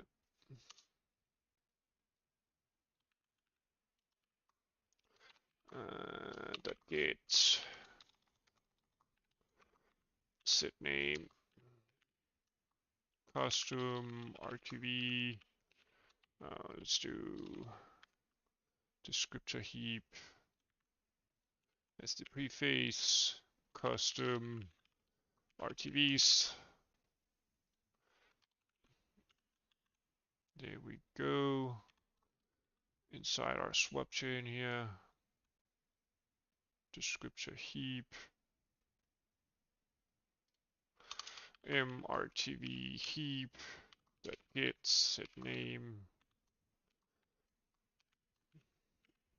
swap chain RTVs, swap chain, swap chains, swap chain. Okay, then we need to reload this. So now we have them listed all in order. That's better. ImGUI, SRVs. Let's see, we have our first descriptor, 2D texture something.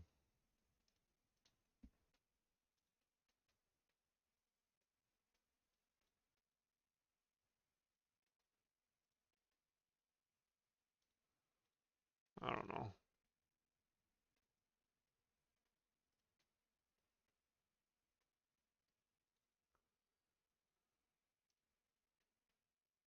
Okay. Render target. Oh. And then widget texture. Okay. So 0 is the standard texture. Then we have A1, which is our render to texture buffer, and then we have A2, that is our actual builder icon. So there we go. Before I was actually kind of like binding this one to the icon. Yeah.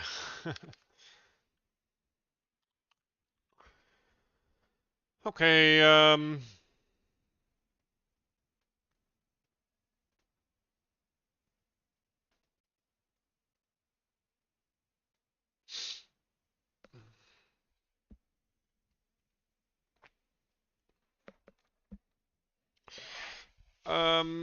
I guess you could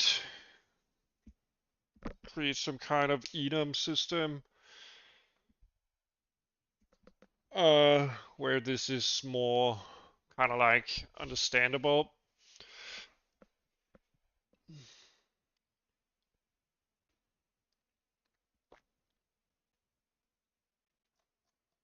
Maybe we want a builder system here. Enum, maybe just enum first as a start. Building, builder, building, icons, builder, system, icons first. None should be, well, it should definitely not be. Maybe first is just 1.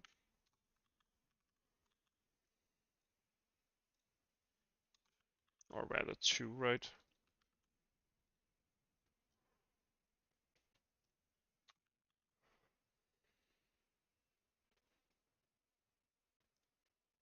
Yeah.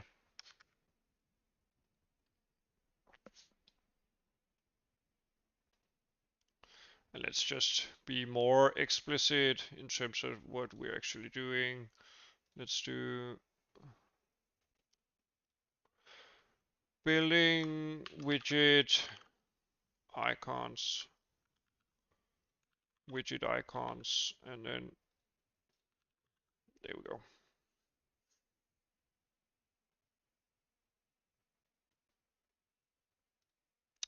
Okay, so that's part of the thing that we wanted to do.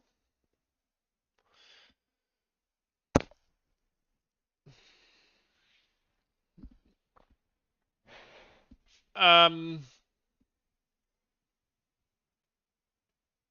so next, next, we want to fix the other thing. Yeah, so we created that pipeline, or rather, that kind of thing.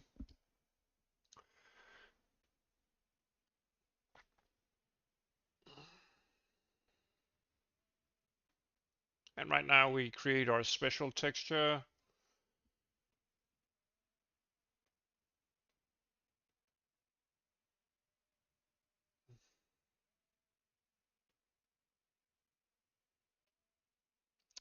But we do also create it.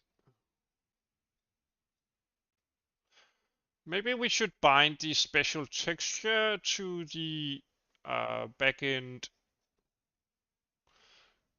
texture array. So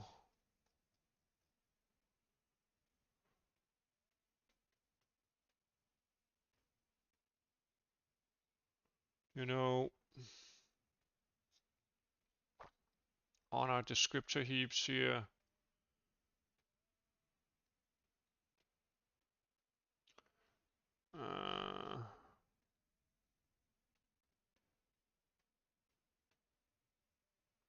render to texture here. We bind it to ImGUI, but right now we don't bind it to our kind of like custom texture to our actual graphics pipeline. And if we wanted to be able to render it to a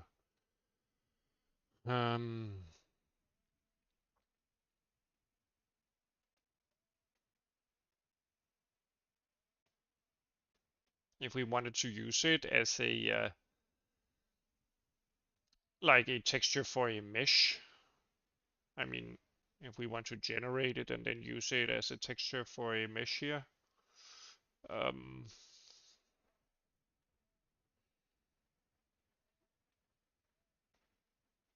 we could implement that.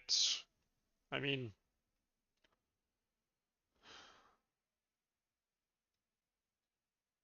we've already done this, right? But am I thinking more of a like coupling of sorts?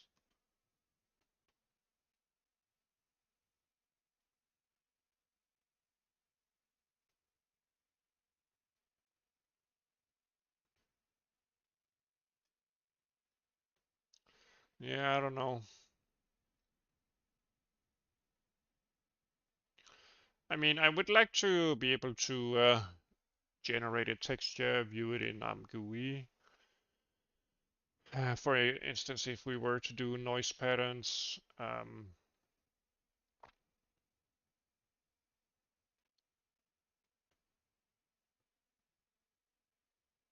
me just change the music here.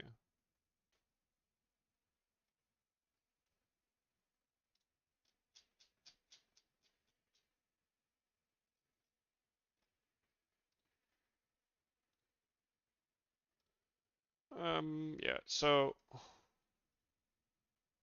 we kind of like already did that, right? It's just bound to the actual renderer and the application doesn't have any access to it. I mean, this is basically the function.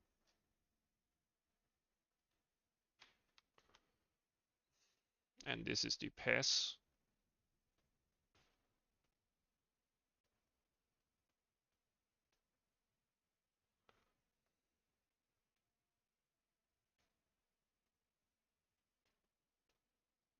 Where we render to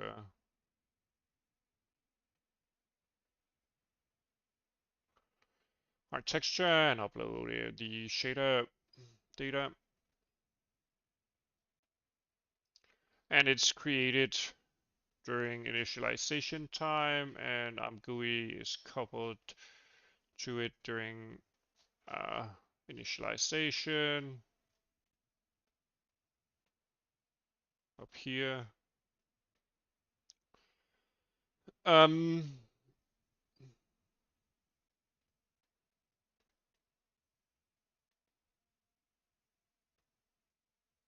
Yeah, right now we don't need to be able to add custom textures on the fly. We don't need a dynamic system for that, so that's basically just a waste of time implementing that.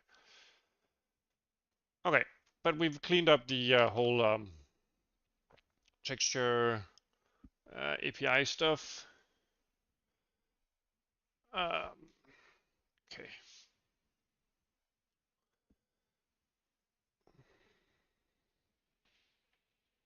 We could use our render to texture to create a ground texture, but maybe just even use a standard texture from somewhere uh, as a starting point. Yeah. So I have some different textures here that we could use. Would we like something like sand or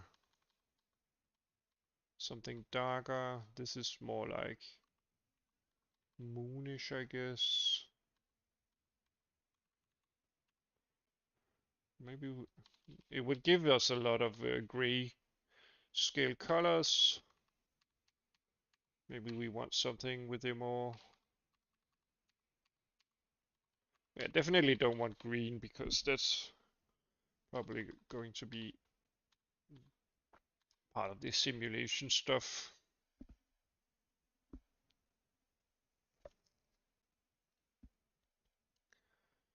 Uh,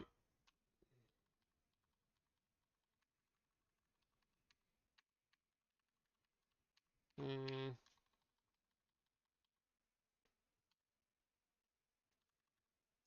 we could also just tint it in whatever color we want.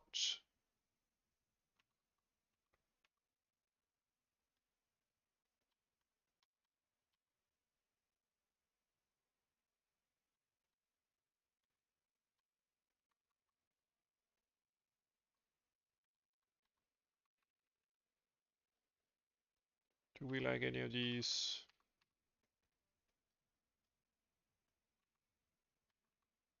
Yeah, maybe this with a tint.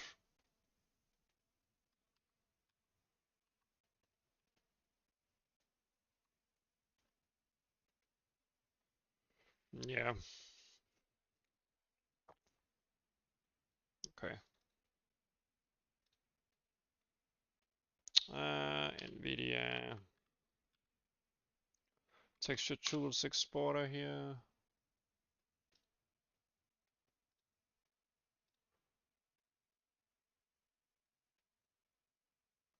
And let's invert this because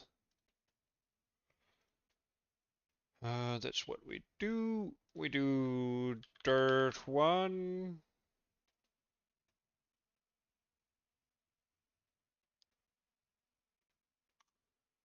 Yeah.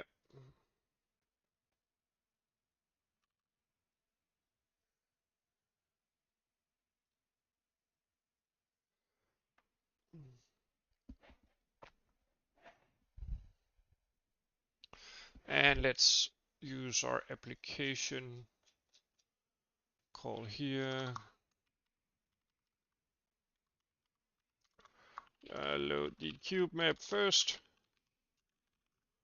Hard code it this way so far. Then the rest of the textures.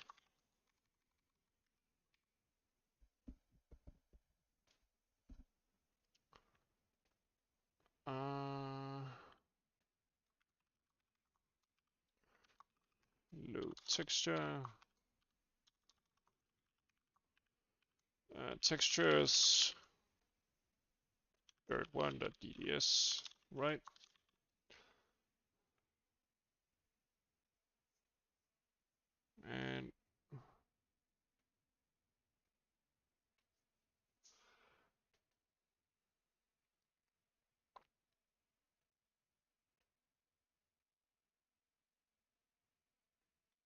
Can I actually color?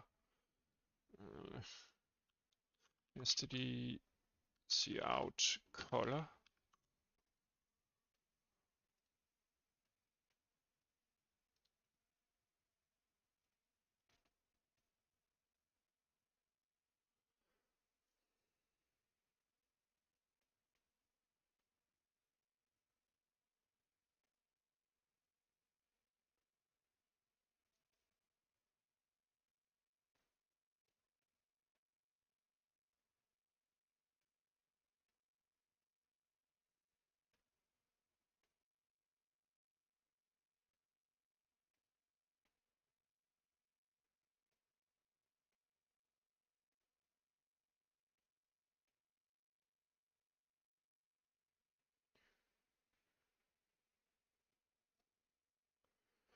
Okay, let me try that.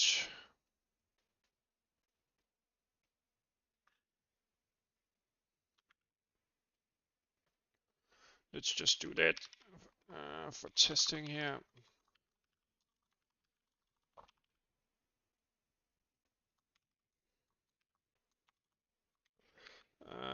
Call gxe call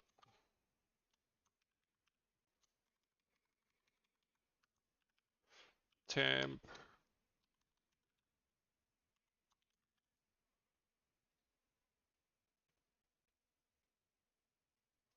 bold red text temp.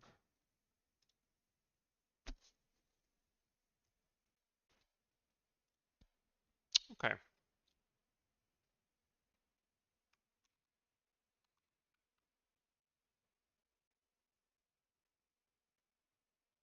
Can I do something like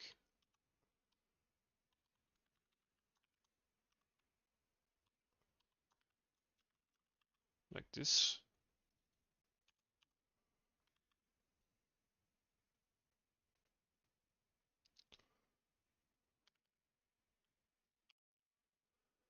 Okay, and let's do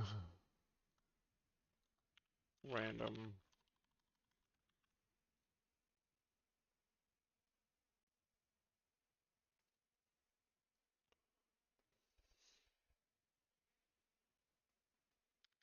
Okay.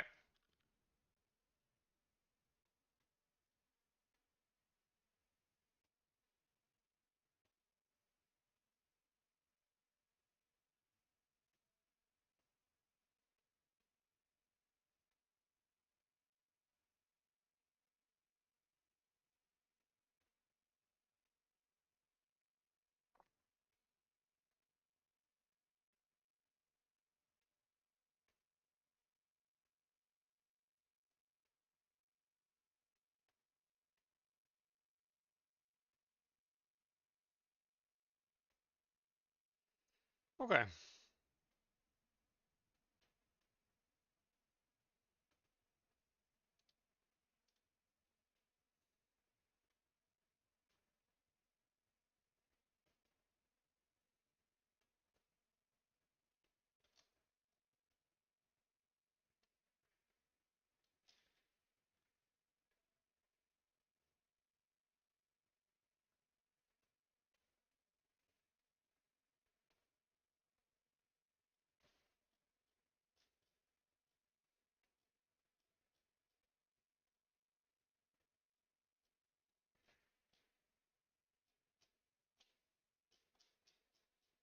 Yeah, okay.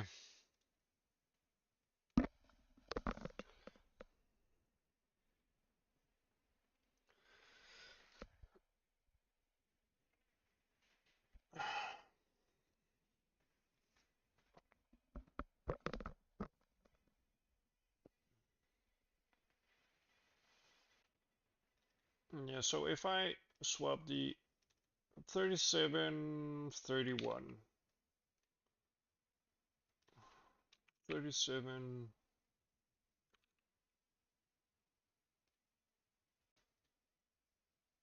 no, that's not correct, right?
Whoops, that's not right.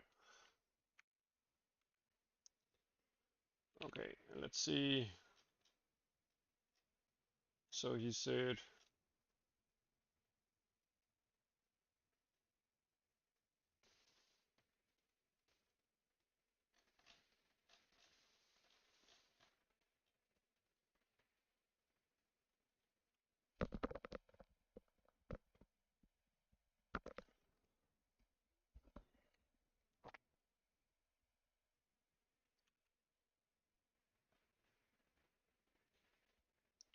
oh yeah, so 1 and 37 maybe?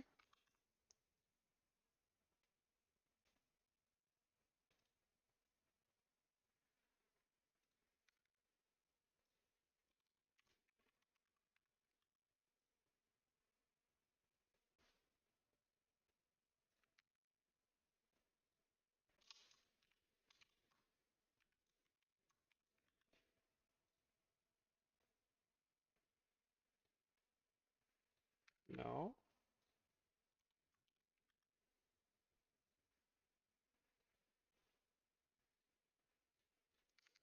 Which one is white and which one is...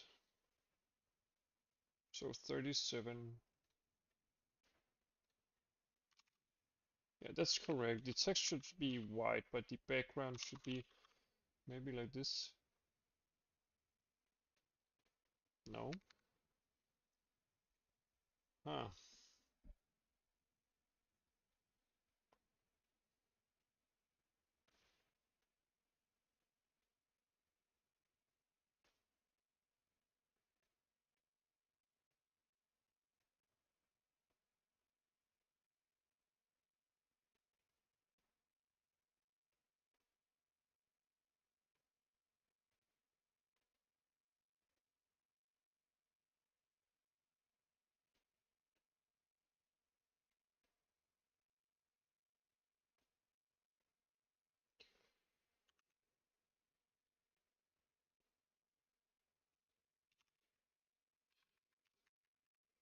Am I not allowed to use it?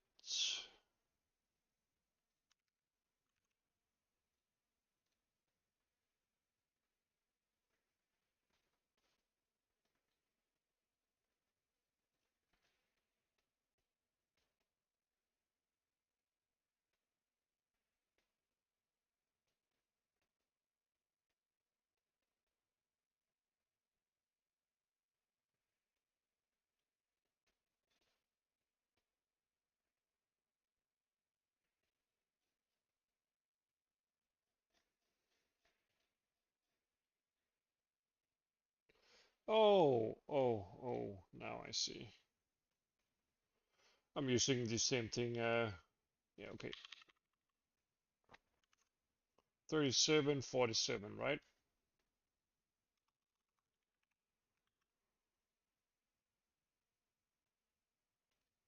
Yeah.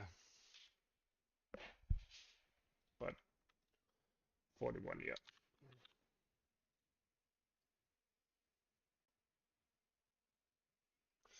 Bold red text.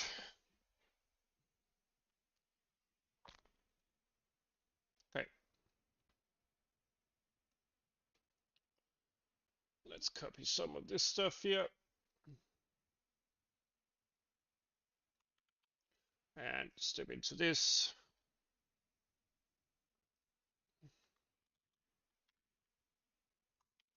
And define gxe call error x.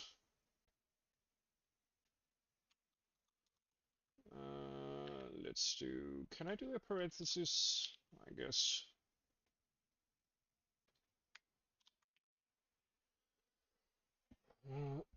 Or maybe just a parenthesis around this.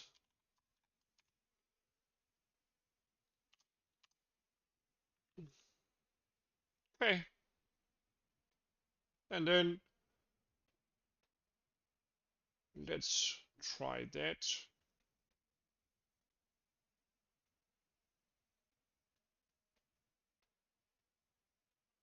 Maybe just error. Web.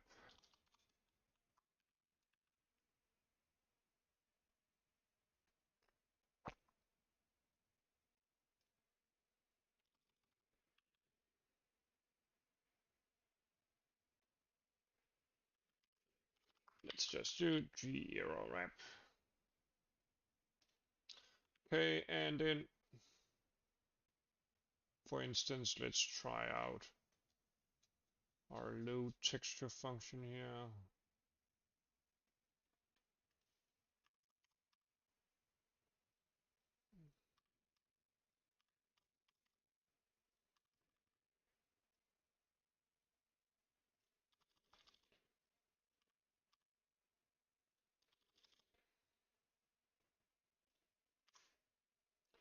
Let's clean up this. Let's create a texture thingy here.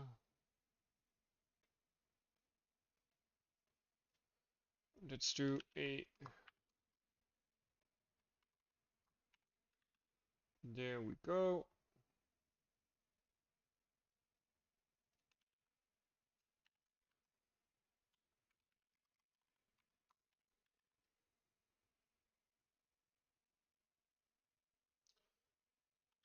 And let's see what happens if we use that.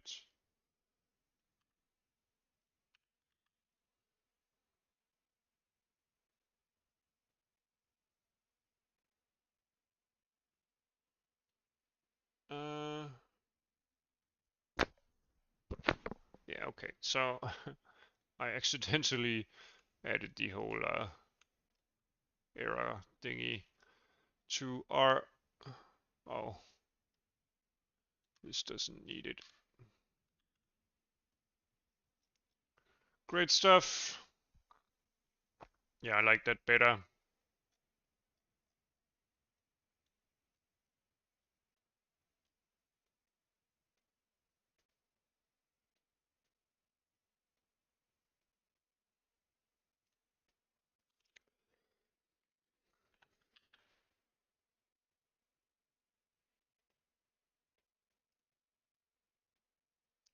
Maybe we want not, maybe we don't want an error here. Maybe we want a warning.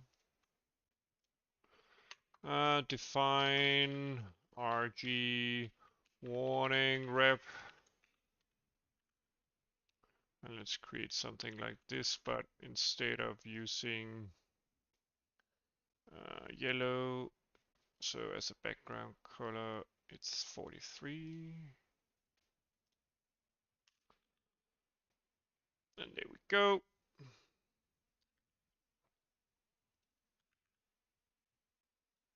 So let's see.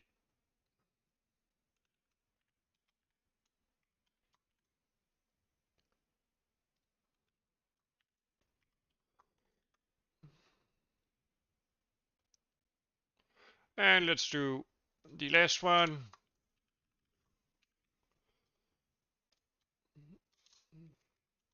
Define G success wrap.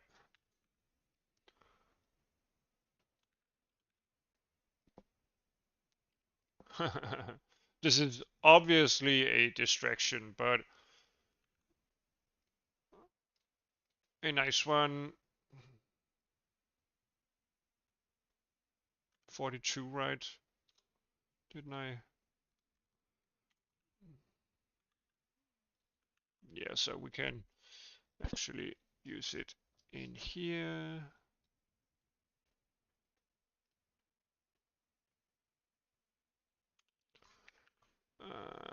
Success, for instance.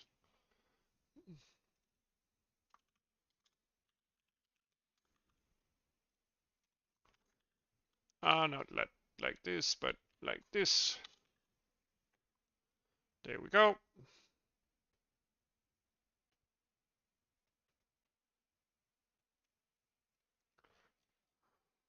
Okay.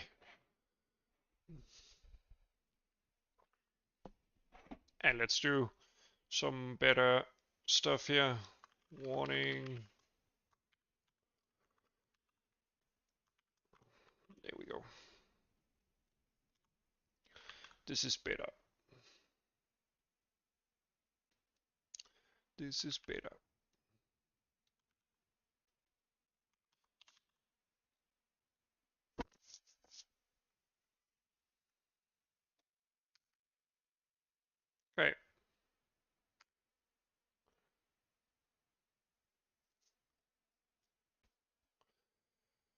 And let's, yeah.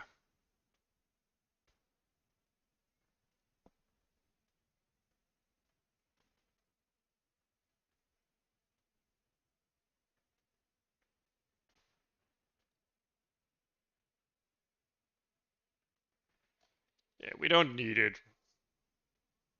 We'll leave it as a placeholder here. Let's see, let's add this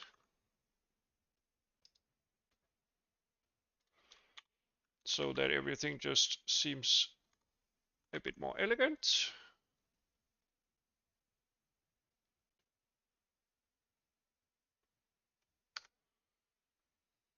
So we have, yeah.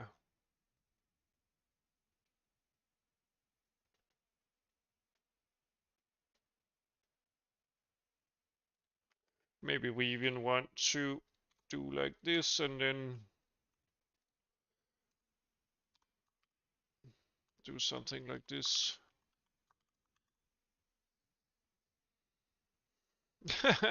This is obviously a distraction. Okay, let me get back on track here.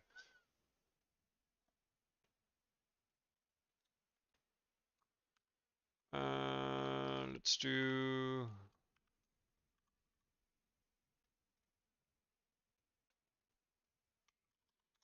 like this. Right.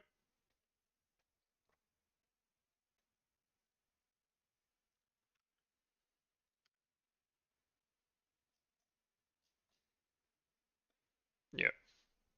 Okay. Yeah, it's getting hard to like distinguish between successes, warnings, and stuff like that. So I think this way of writing to the console is probably a bit more uh, meaningful or helpful.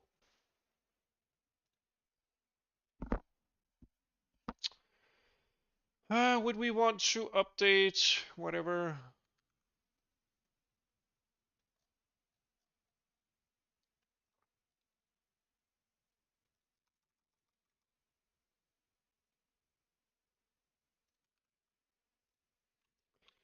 Let's see, success,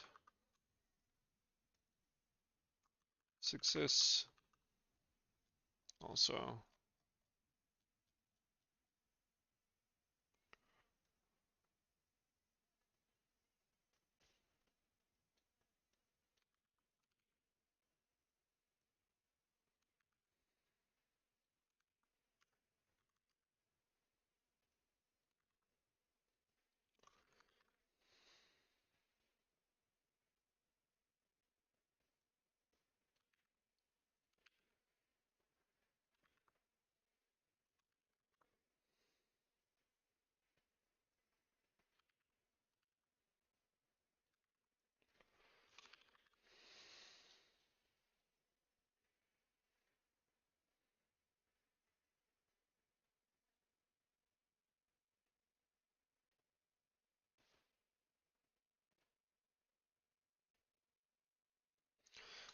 Currently bugged. Let's print out an error. G error wrap error. Ran overflow method that is bugged at the moment.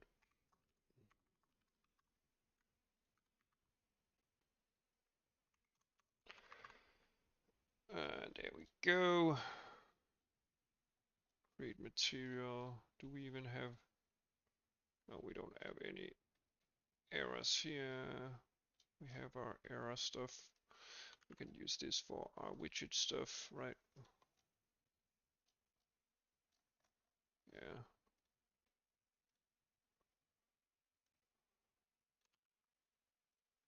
Widget texture.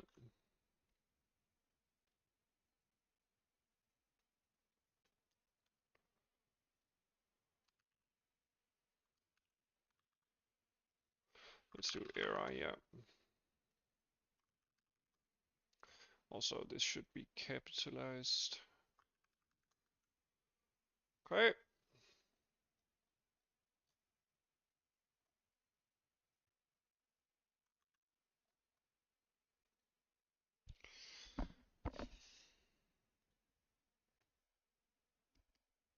Does this even get used? I don't think so. Bind ImGUI texture. Let's remove that. And our renderer doesn't call it. Nope. Okay.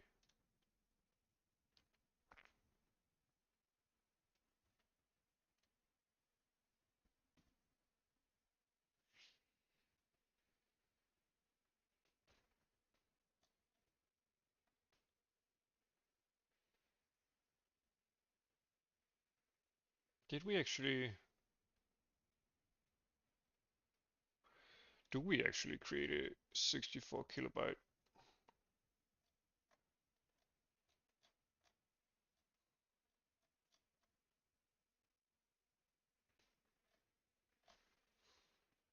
No.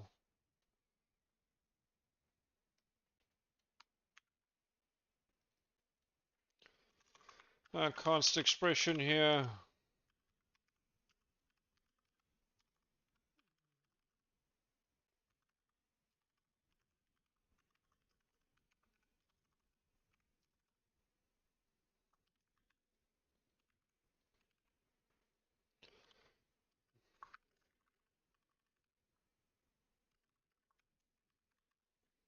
There we go.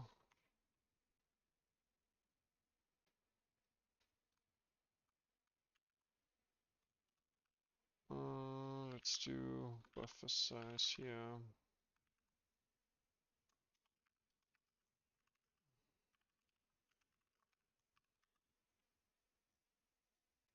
Okay.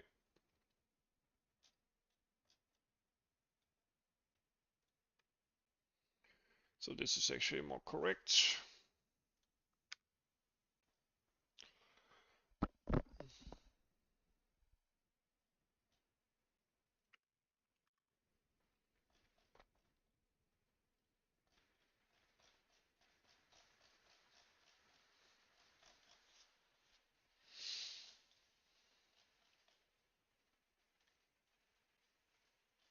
Okay.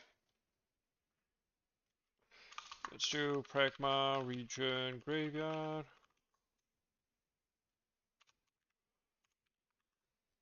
And let's end this region.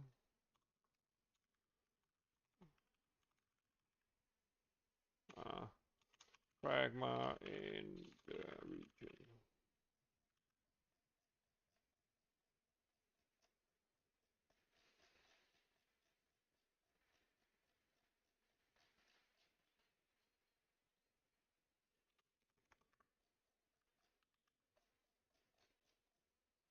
Okay. Let's commit that bug fixes in renderer and core.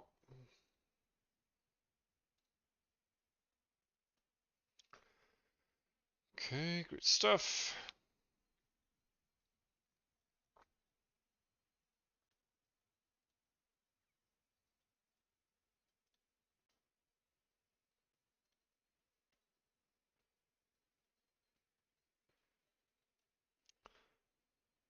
Okay.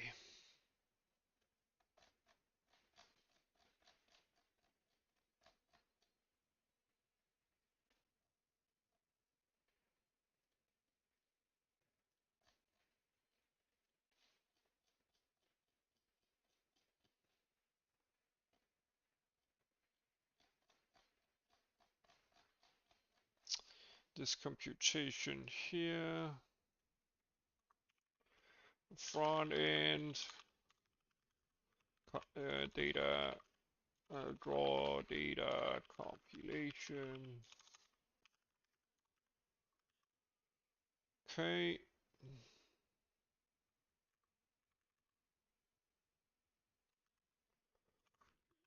There we go.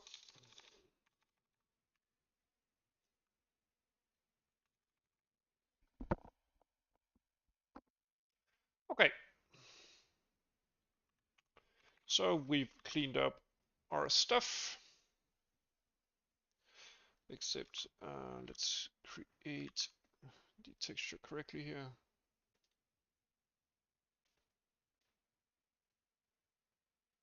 Yeah. Oh, as you can see, we already use our texture. The hologram got rendered with that texture instead of the blue highlight because we kind of like ended up. Yeah, I think when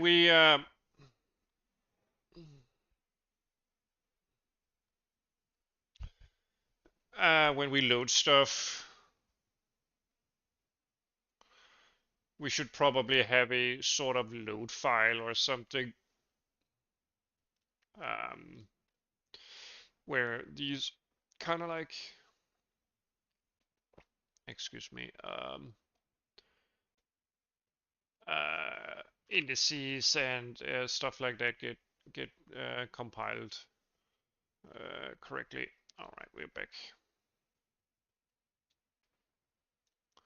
But let's try swapping our floor tiles here. So this would be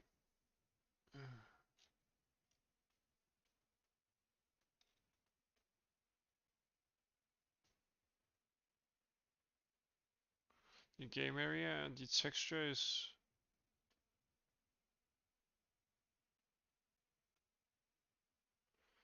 this is fine because we're gonna change some stuff. Okay, so when we actually draw them is when we set the texture.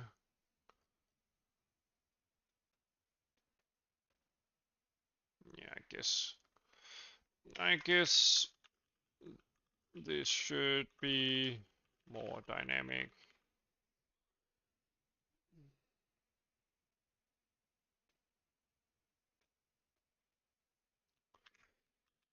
Oh no, maybe not. So we have test, we have spaceman build. So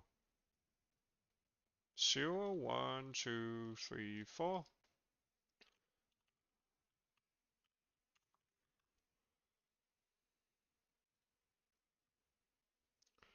And we end up with something like this.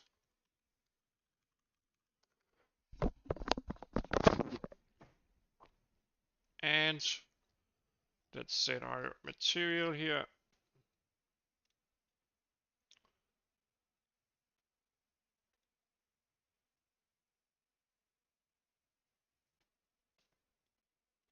Let's do a material here. Smooth material here.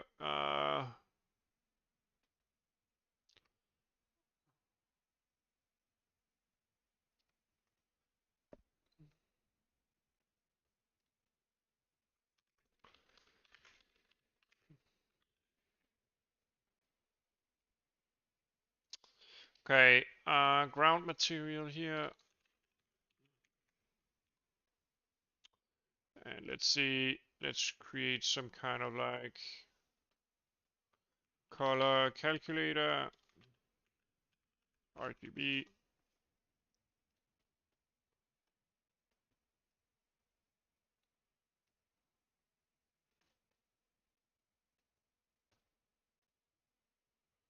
Let's do something like this.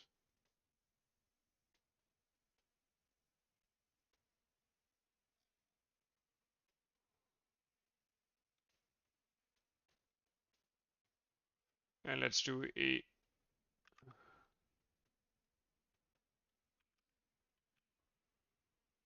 divided by 255. Oh, that's what?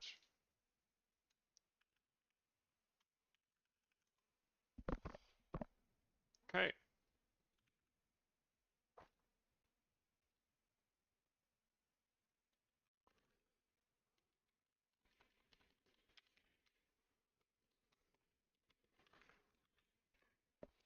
So this is our second material, and it's supposed to be very rough. Let's do highly rough, very rough.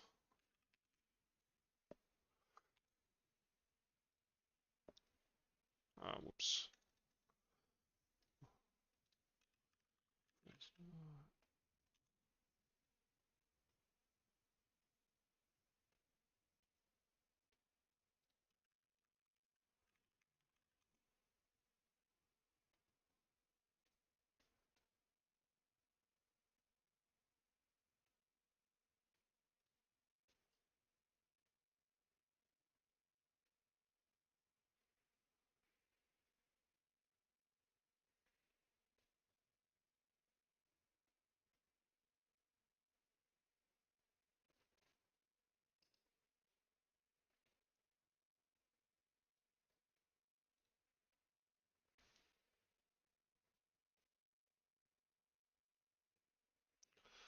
Let's see, maybe we can set this to 0, or maybe a very low value anyway. It's fine. And then we will assign our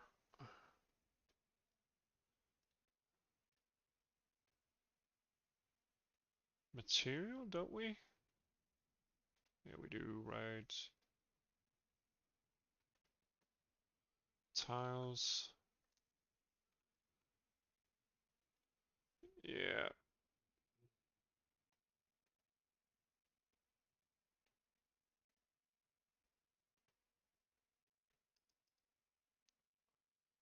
Wait, number 2 here.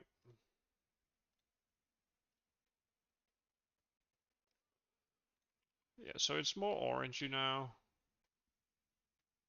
I guess we could make it more, couldn't we?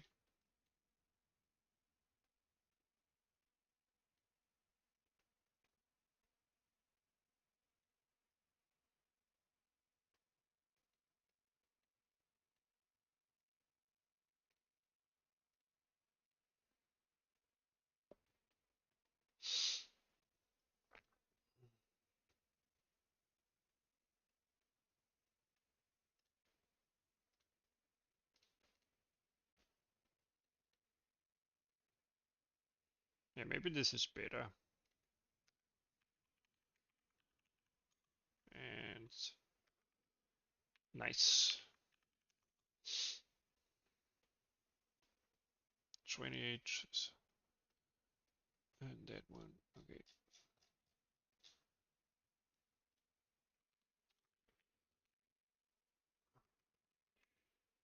Oh, wait a minute. This is the nice one. This is the one that we want here. So if we turn our lights on, put down in intensity. No. This shouldn't reflect. Uh,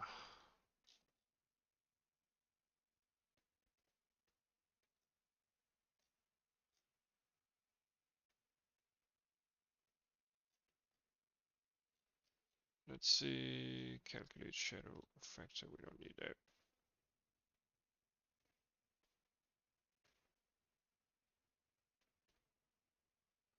Materials constant buffer.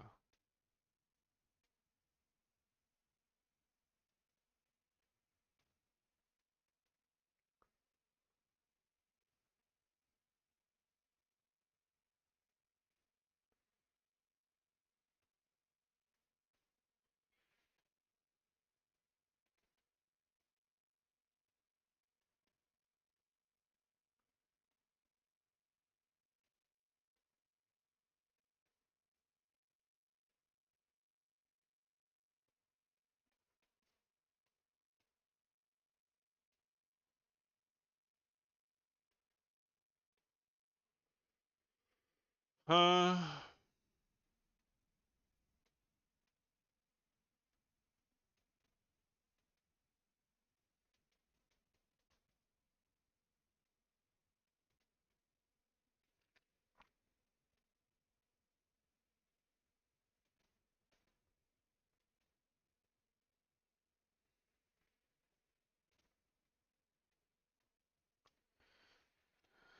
So if we do like this and don't factor in the lights, I mean, this doesn't change anything, does it? I mean,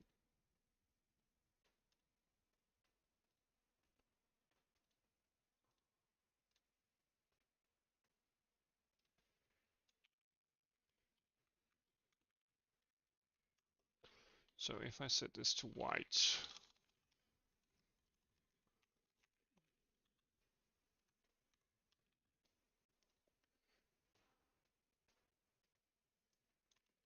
does it?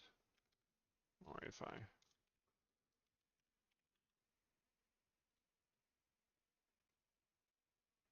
yeah, it does actually affect it.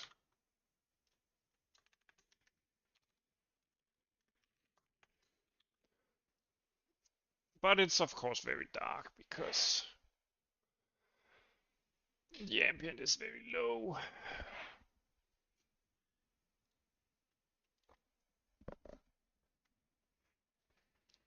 So our color is something like this, I guess. And if we change the ambient to 100%,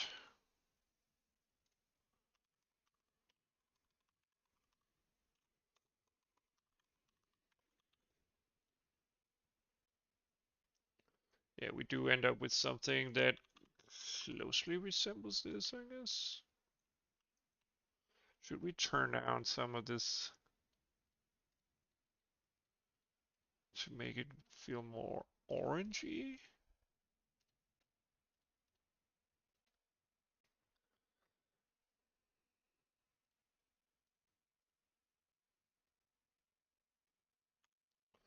Uh, 54. Yeah, maybe we want to decrease this a bit. And then 27, that's pretty low, so maybe do something like that.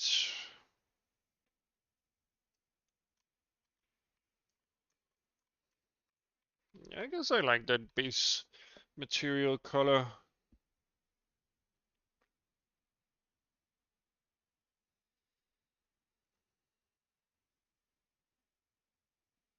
Okay.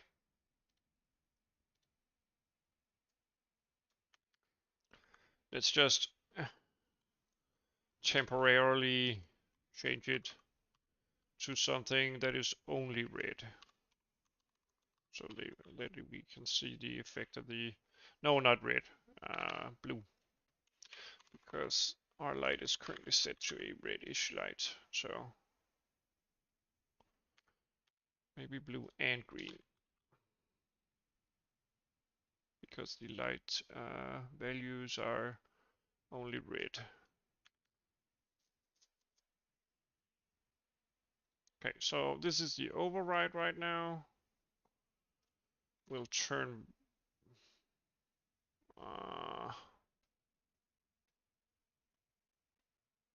yeah, so the texture does get affected by this,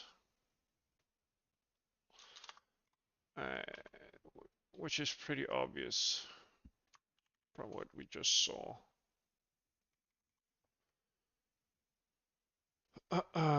So this factor here, kind of like,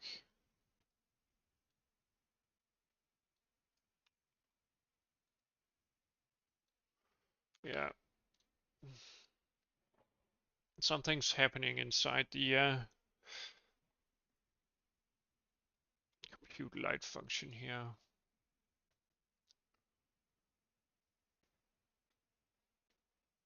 Shadow factor.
Um,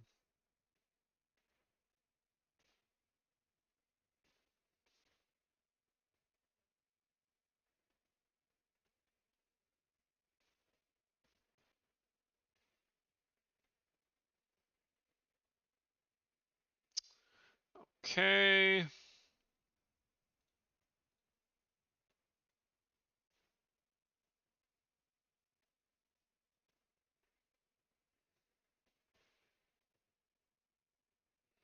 Should I multiply it instead? No. Should I add the? Let me see what I used to do.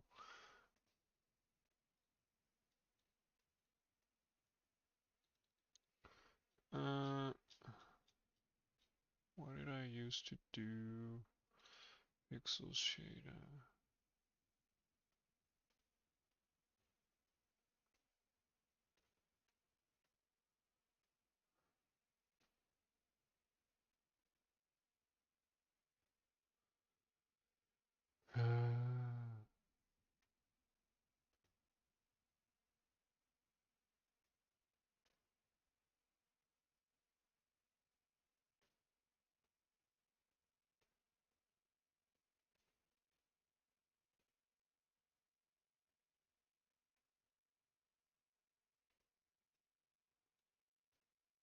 Yeah, I guess it's correct.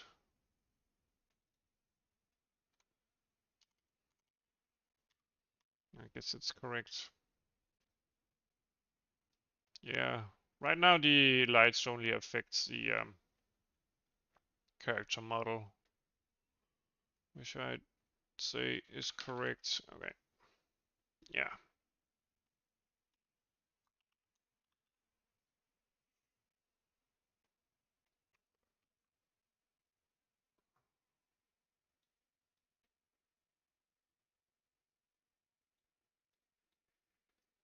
Yeah, so if the light is as bright as possible, we end up with the color that we expect.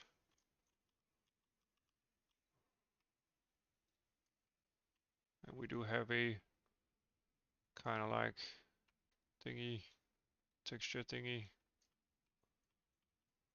Yeah, this looks alright. The light is just too bright whenever. And you can see we stop casting a shadow.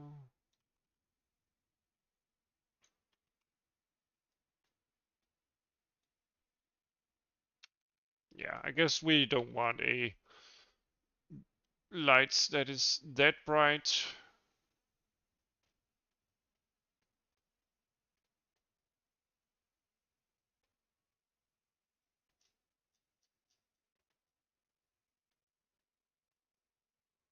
So inside our renderer, let's tone it down a bit.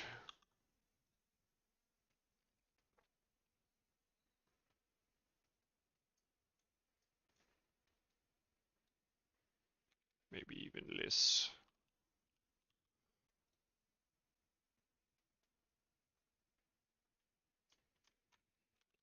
And let's do a full color spectrum here. Not a red light, but a white light.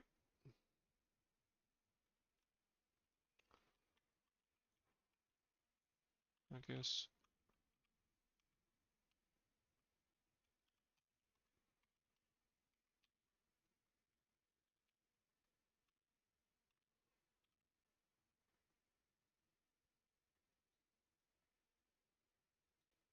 I kind of got used to the light being sort of red, right?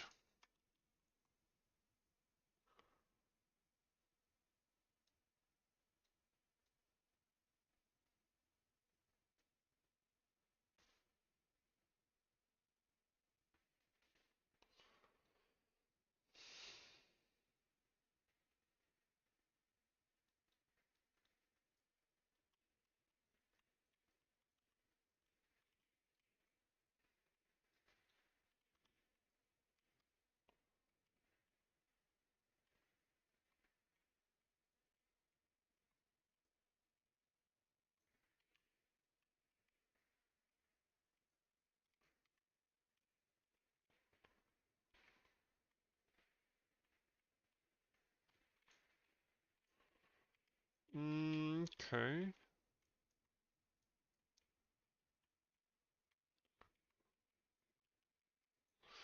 Whatever. I think we'll just tone down the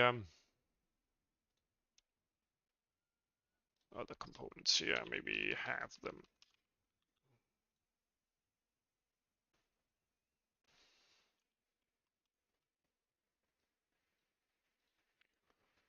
Okay.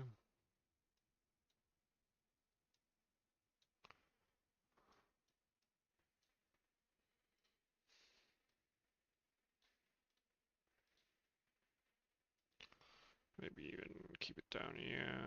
I don't know. Yeah, this is fine, I think.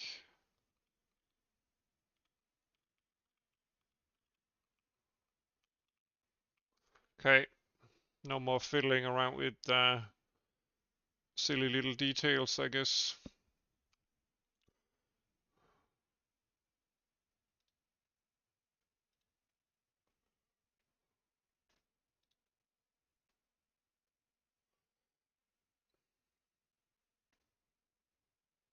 Yeah.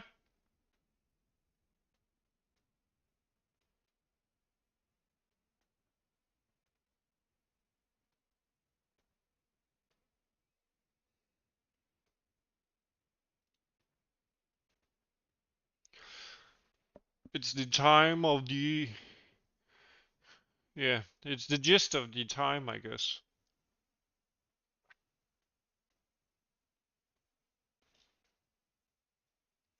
Anyway, so what did we do?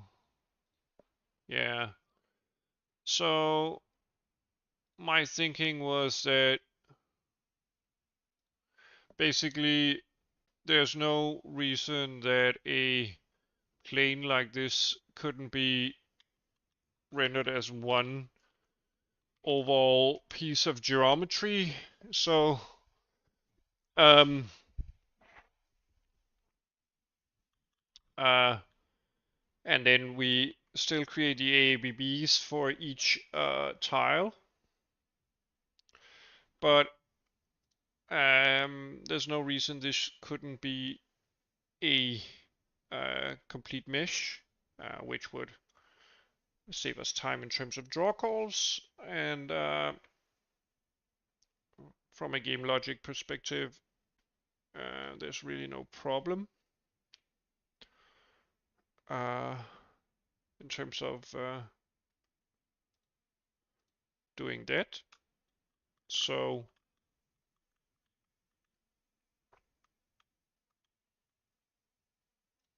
yeah, we could change it, but right now it doesn't really matter. It's more like an optimization of sorts. Um, I mean, I was considering actually creating a noise pattern that was supposed to affect this, but we can, I guess, handle it differently, for now at least, and maybe start focus on implementing some gameplay related stuff. Um, yeah, but because if you want to kind of like generate a noise texture here and apply it to the whole plane here, you would either need texture transforms that specifies how each chunk is mapping onto the texture, or you would want to create it as one piece of geometry with simply just a complete mapping of the overall texture. That's of course the cheapest way to do it. Create a texture that is for the whole chunk, and then just draw one mesh and apply the texture to the whole plane, because you do only one draw call. Um, yeah, But right now we have the texture added here, the ground texture, or what do we call it? And since I'm not going to use the noise pattern for now, at least in terms of the game world, we might as well just implement some other stuff for now. Yeah. Okay, let's look at the to-do list here.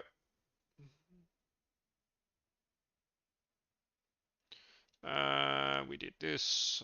This can be moved. And yeah, this is basically some coupling stuff that we would want to do. So I want to do some work on the actual building system. These are different stuff that we want to do, I guess. Basic interaction, crafting, some basic world objects. Yeah, okay. Game messages. A simulation. Okay, yeah, we want to do a simulation. And I actually think it's supposed to be some kind of like shape here where we simulation.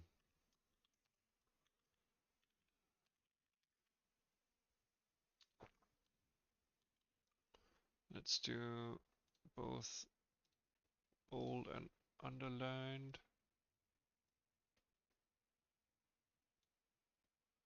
And let's lock it. Okay. So,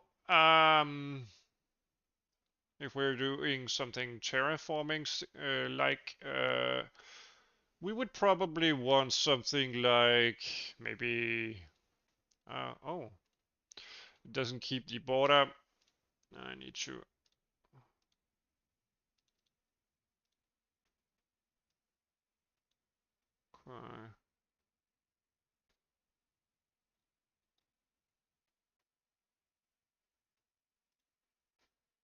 thickness. Is that the way? This is the way.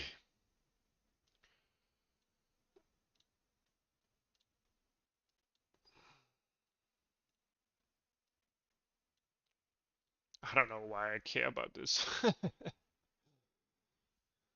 Anyway, so let's add a sticky here.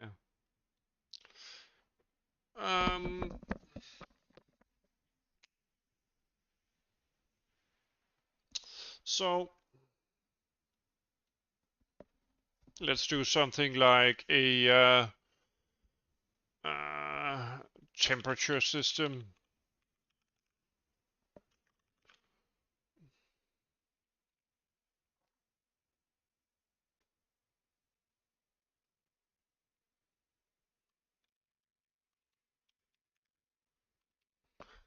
Maybe a temperature system and maybe a moist system or water system.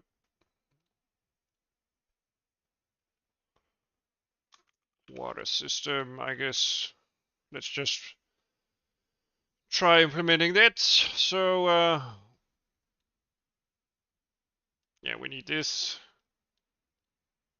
and we need a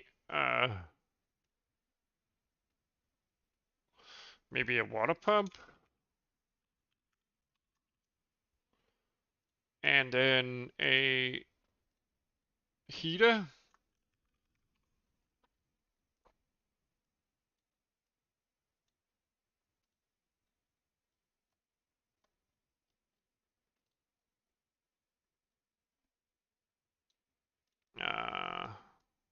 Yeah, should we implement that? I guess let's try that.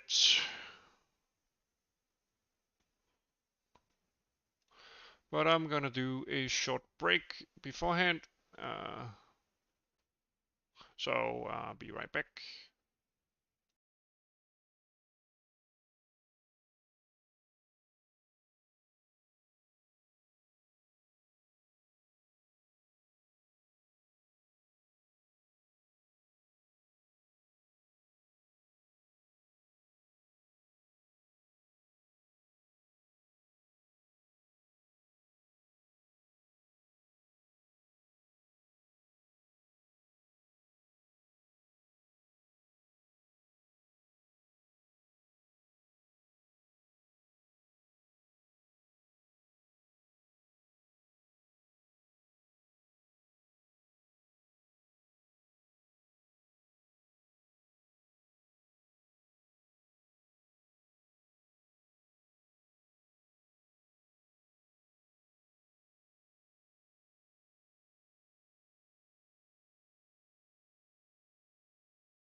All right, I'm back.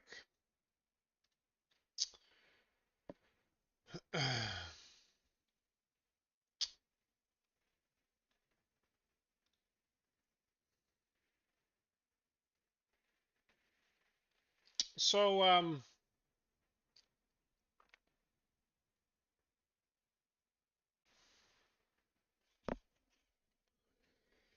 yeah.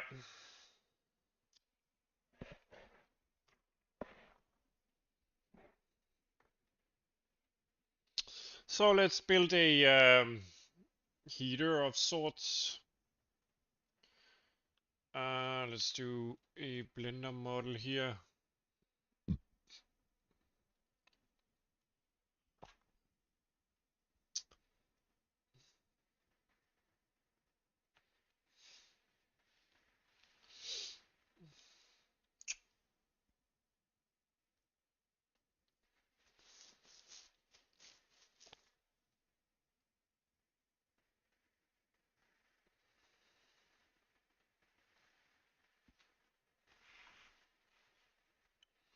How should we do this? How should we do this?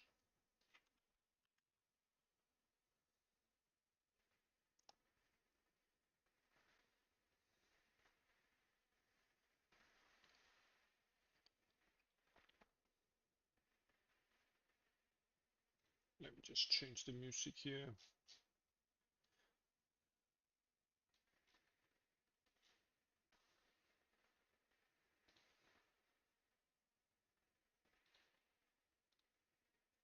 So, yeah, a heater. How does a heater look?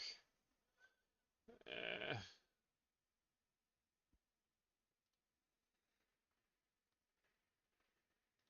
and do we need a modifier here? Let's see.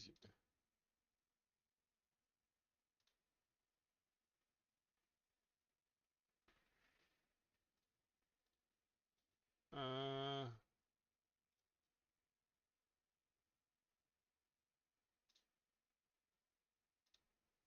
Auto mirror.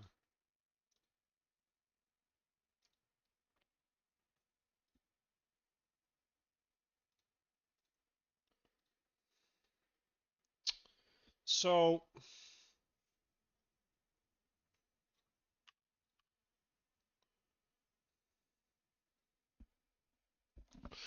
I want to create something like a,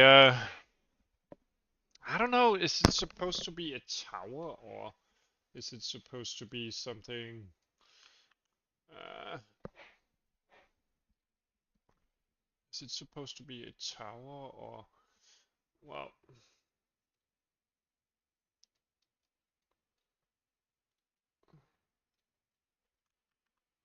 is it supposed to be that or,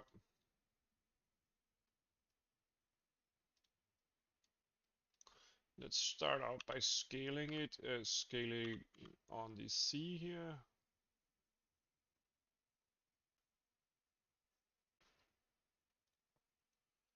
Um, Maybe even scaling it just in general.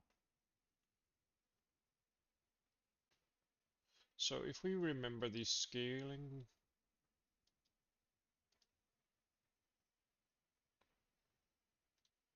in general, let's see, so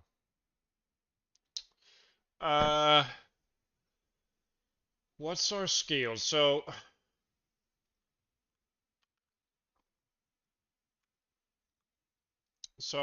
Whoops, I'm so bad at these Blender controls. Our player model is exactly 2 squares here, but it's scaled down to 1/10 of the actual model size. We can do the same thing. So at least that's how I remember the scaling on the model. Excuse me. Uh, oh, we even 1/20th of the whole thing.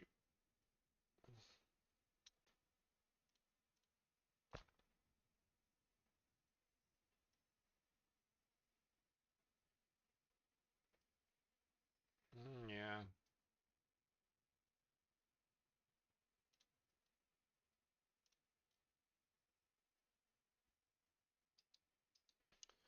so 1/5.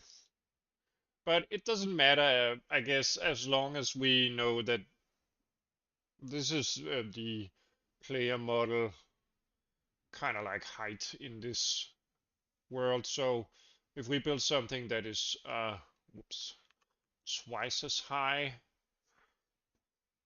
it would like, or we could build it in a smaller scale and build it in the same height as the player model, but just scale it by a lower scaling factor. Oh, I guess we could do that.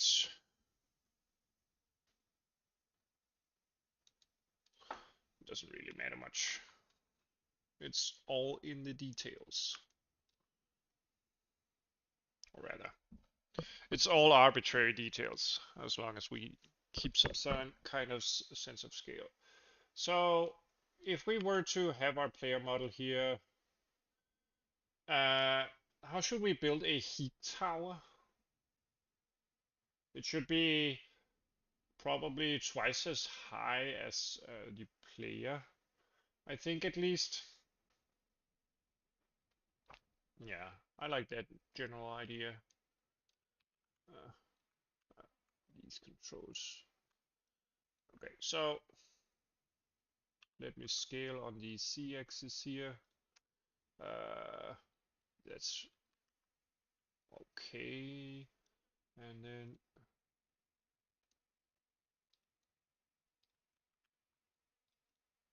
let's edit this.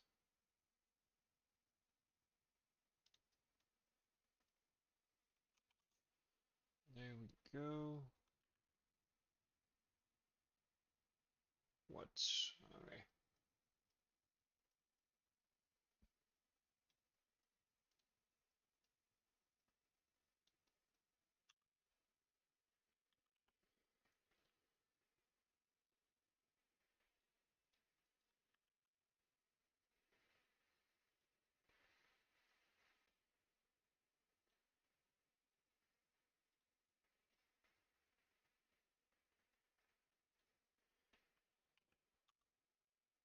Oh, wait a minute. This is the scale, right? Let's not move it around then. Okay.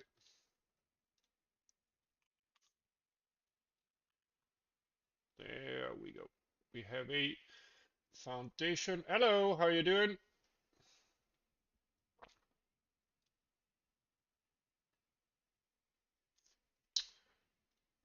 Let's do.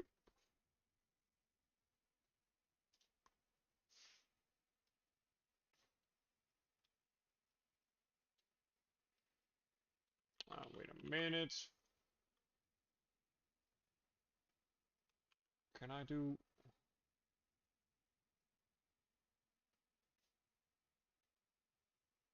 Okay. So shift spacebar. Inset faces on the X. No.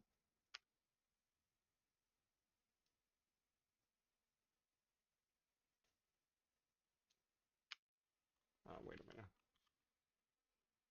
Uh,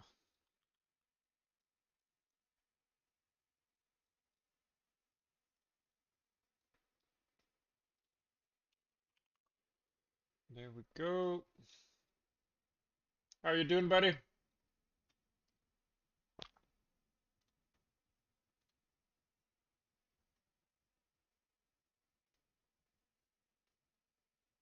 Okay, we do I 2, no, 1.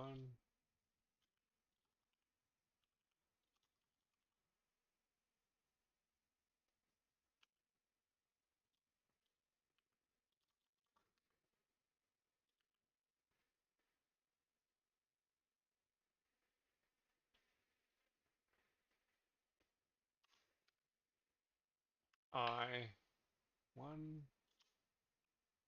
2.5, 25.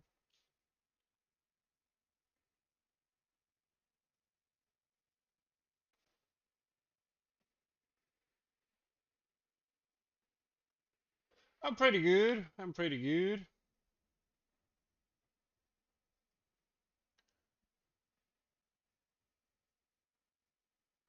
Would we rather loop cut it?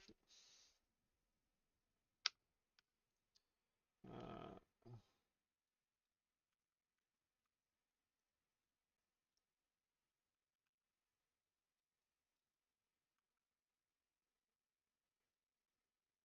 huh?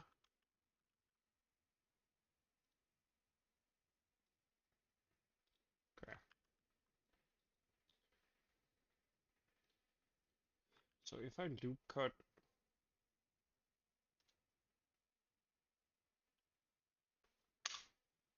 like this, we have a,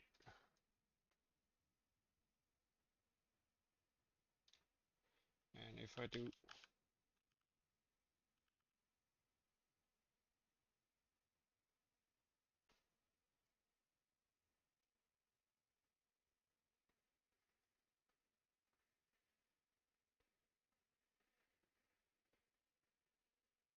uh,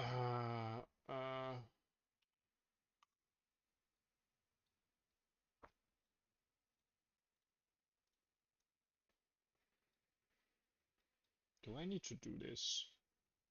I mean,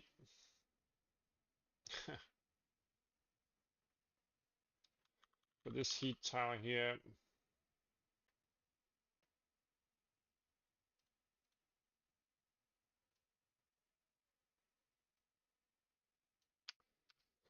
first of all, let's just extrude it, perhaps. Extrude 2, 0.2, 0.1. And then, is it bevel? Control B, 0.1, or rather 0. What's the value? Bevel, Control B. Isn't that pretty good? Yeah, I think so.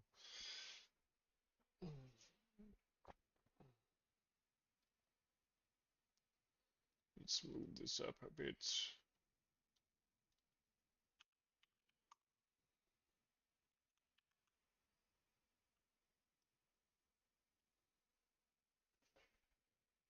Okay. We kind of like have a foundation here.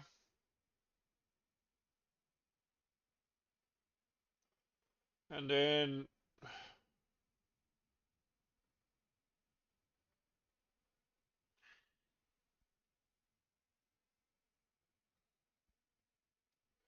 maybe we want something like a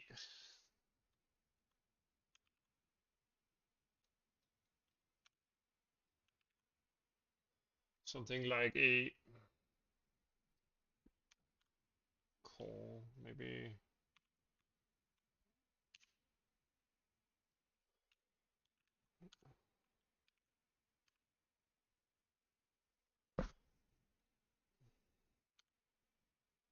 There we go. So, and let's see. Let's do the same thing here. Or rather, whoops. Hide everything but this one, and then loop cut. There we go. So we have some kind of core thing here. Can I?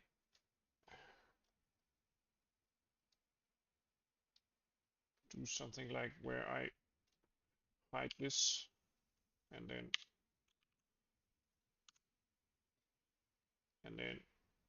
I use the knife here to kind of like maybe even,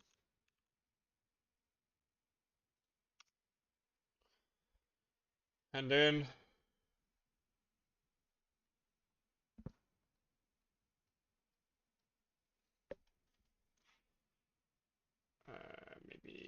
knife thingy here.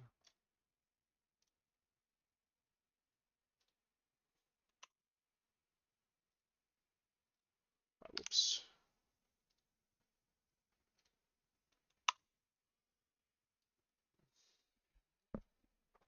And let's see, Alt H. Okay, we back.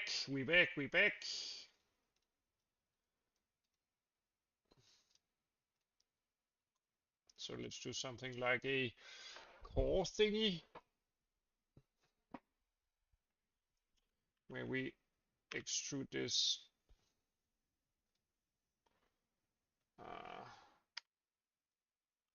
Let me zoom out if I know how to do that, and then extrude it up fairly high, right?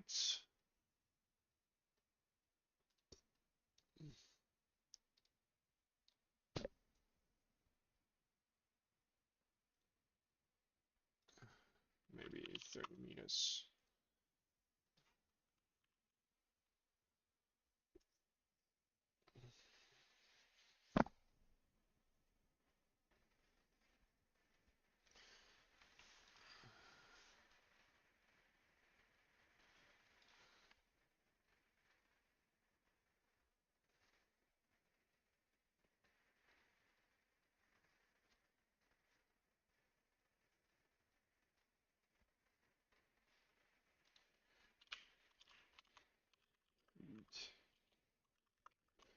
Yeah, I'm just doing this.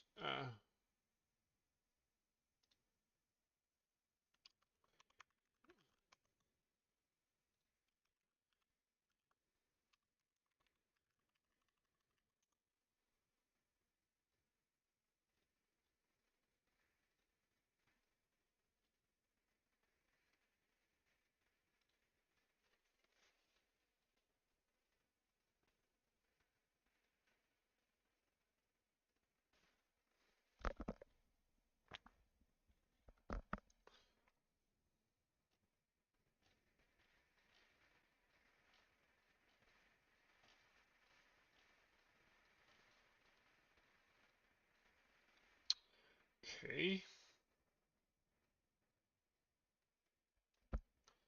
Maybe we want some kind of like, yeah, I don't know. So if this is the core,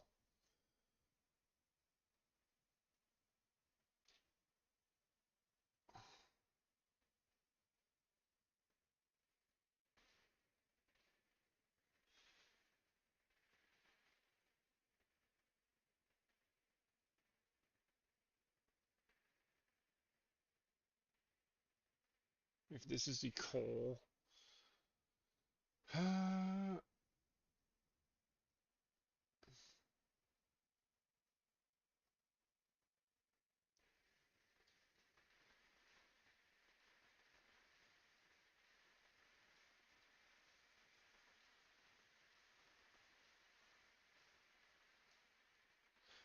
maybe we need a top of sorts.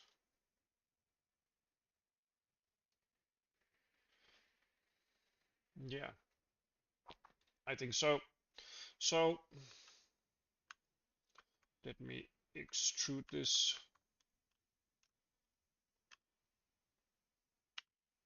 Not to 0.2, right? Here we go. And then bevel it. No.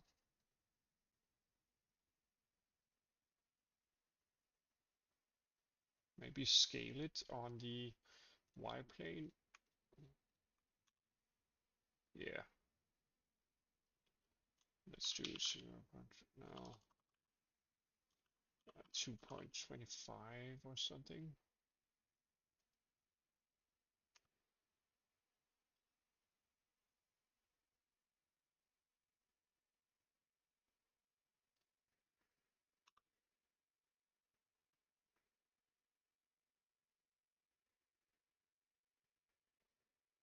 Two point five, maybe. Yeah, and then extrude it for maybe 3. And then extrude it. How big was that? That's approximately, yeah, that's 0.2. Okay, so let's extrude it 0.2. And then scale it back in, maybe until 0.4.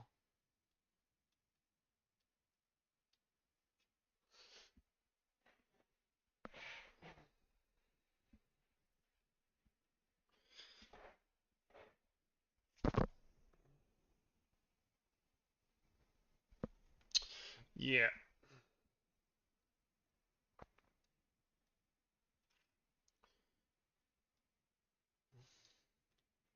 Let's do it like this, and then we want a loop cut thingy here.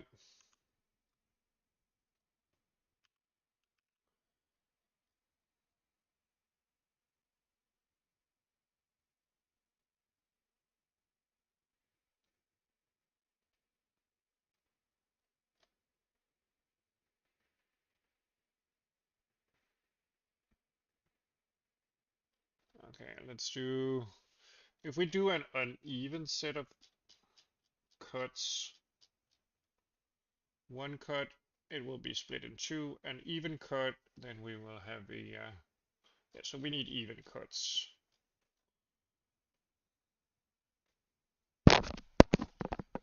Okay, let's just try this. Great stuff. Okay. Let's select the faces. How is it? Is it? No. No. Okay. Whatever.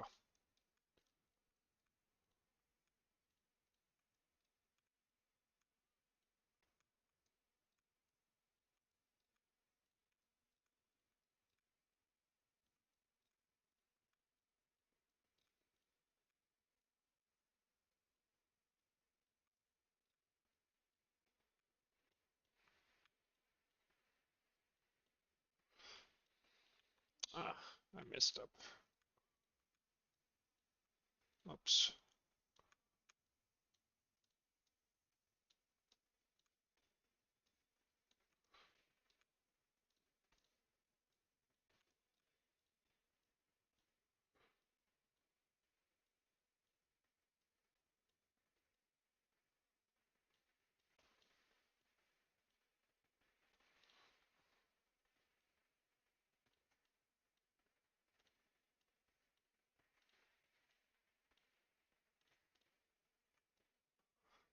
Okay.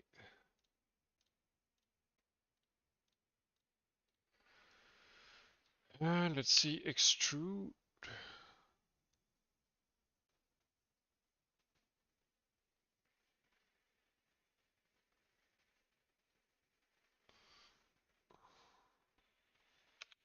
Maybe if I scale on the Y,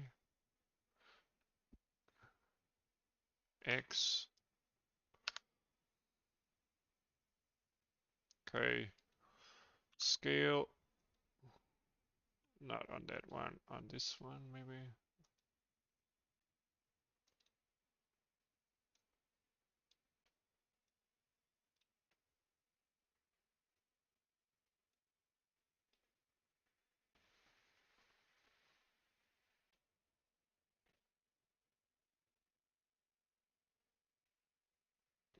Maybe 1.2.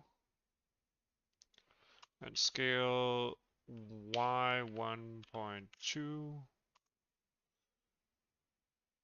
Right.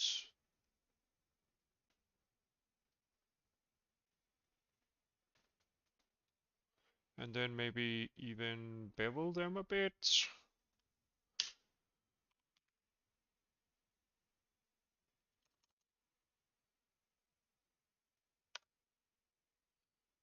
Oh, Control B.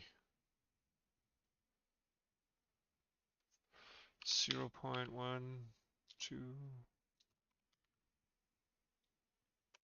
Let me zoom in here.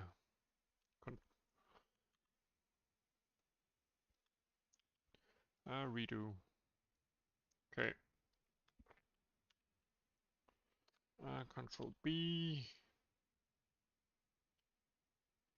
0.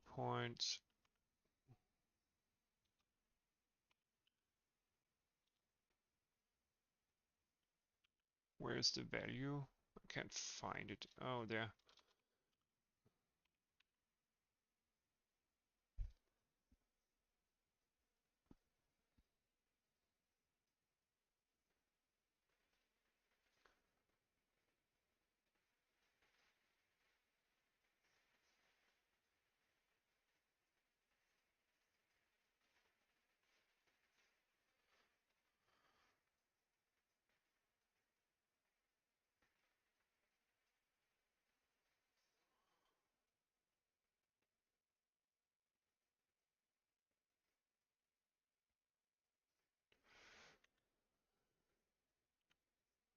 Segments is 1.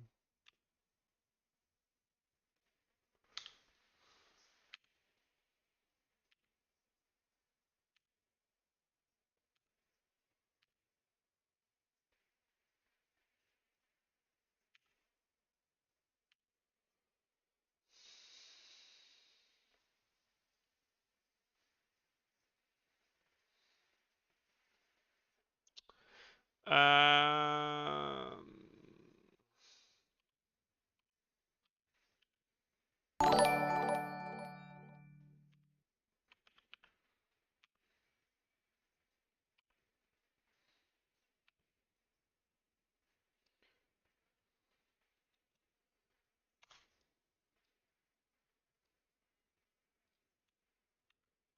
okay.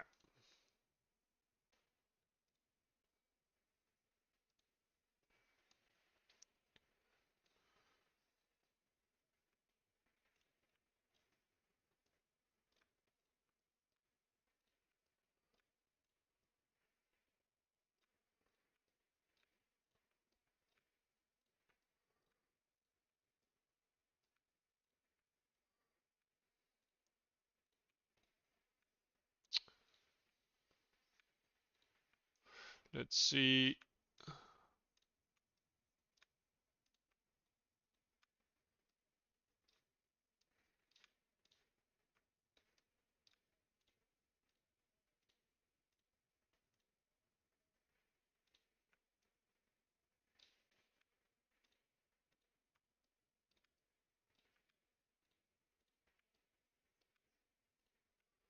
Okay.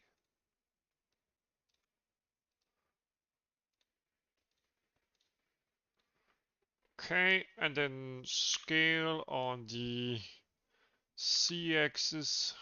No? Can I?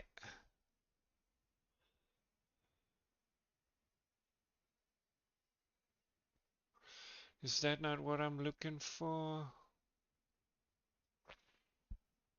Scale on the C? No. Scale on the X? No. That's not it. Bevel? No.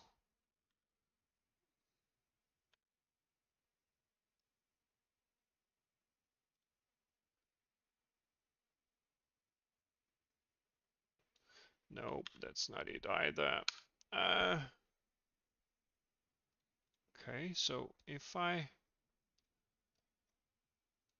mean, if I only select this ring here,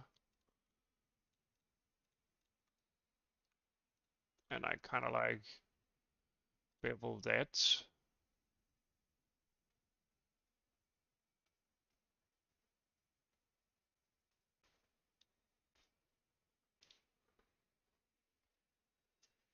Uh,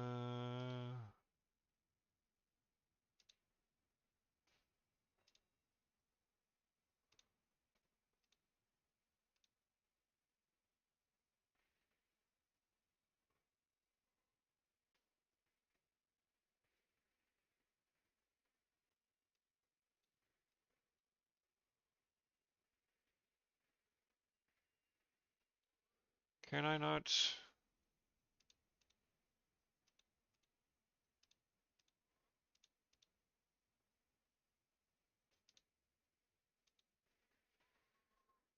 Uh,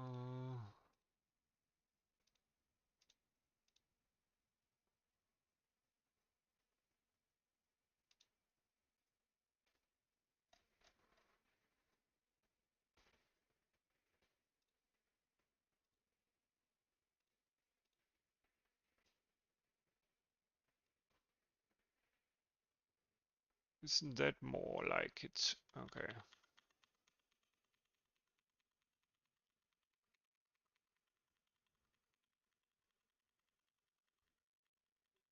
Oh, I can't cancel anymore. Okay.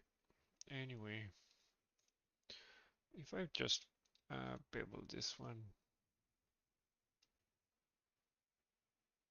yeah.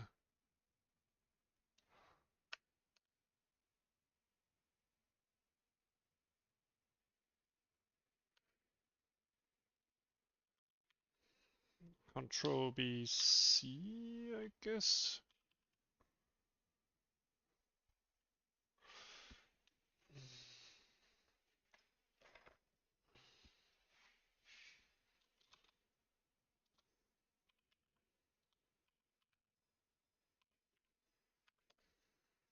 Control B.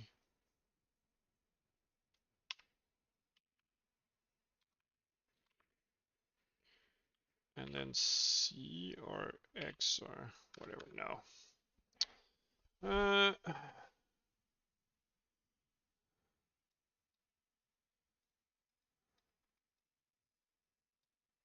And scale. Yeah, that's what I wanted, I guess.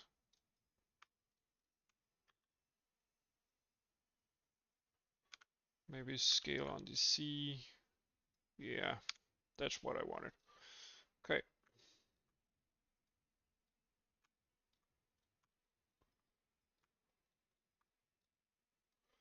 Okay.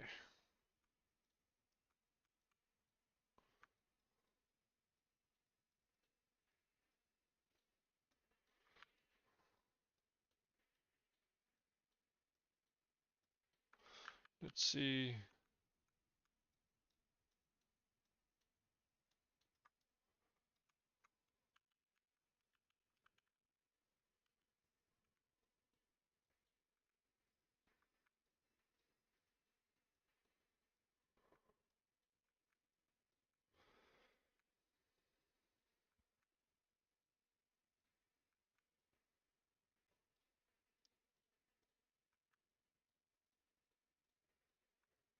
Okay.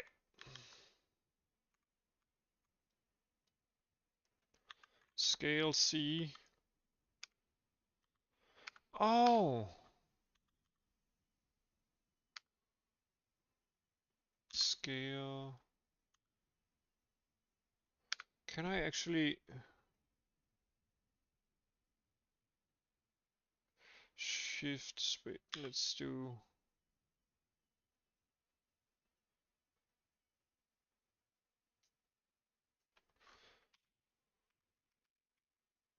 No. Can I scale locally?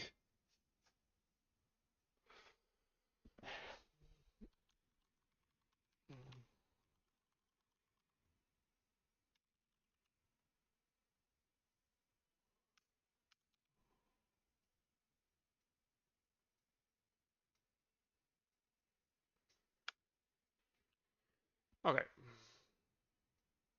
Let's see. Blender scale locally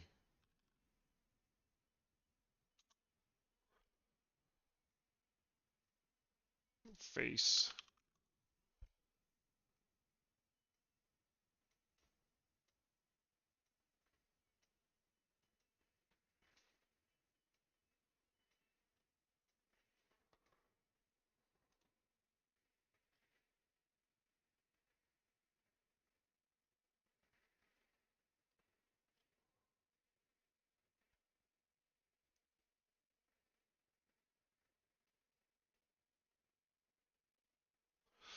Okay.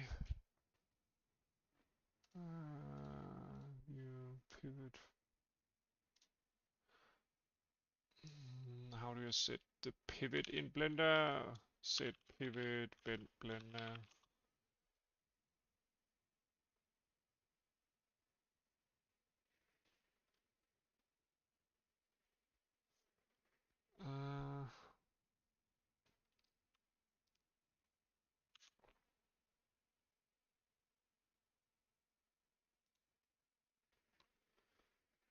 Let's do, okay. There we go. Oh, that's awesome. That's awesome. Pretty good.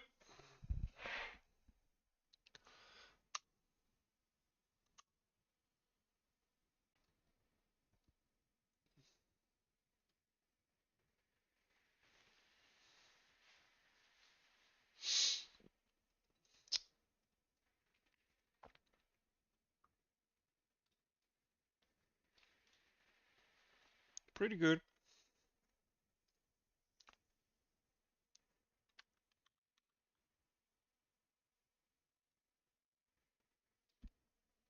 Let's redo it. There we go. So we have some more rounded rings around this. Great stuff.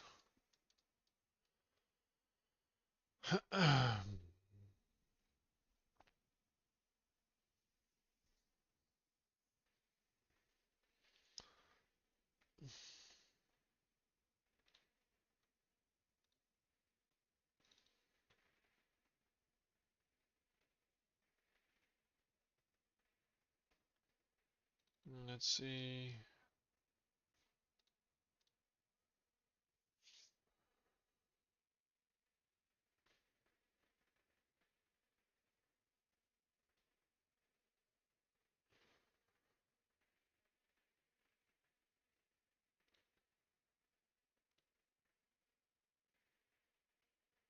Okay.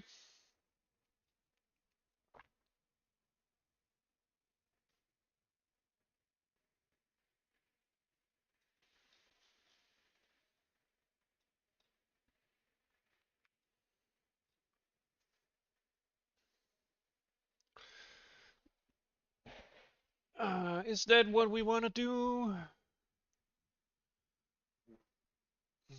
Yeah, it's just going to be a basic kind of like thing for now. Not gonna use a lot of time doing it, I guess. Yeah, so let me create a texture here in GIMP.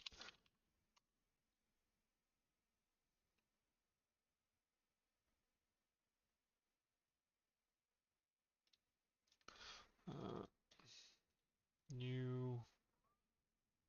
Let's do 16 by 16 pixels because we're not gonna do something very big here.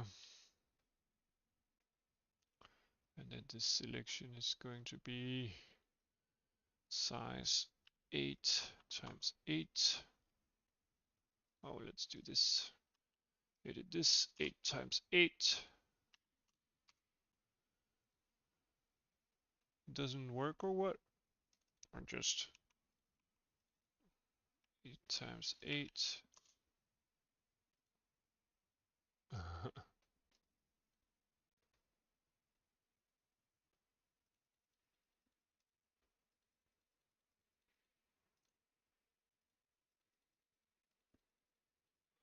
0.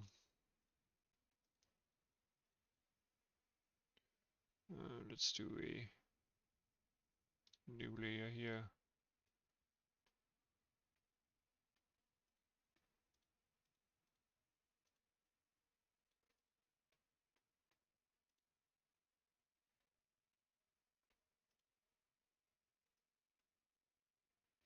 Oh, did I need to do that instead?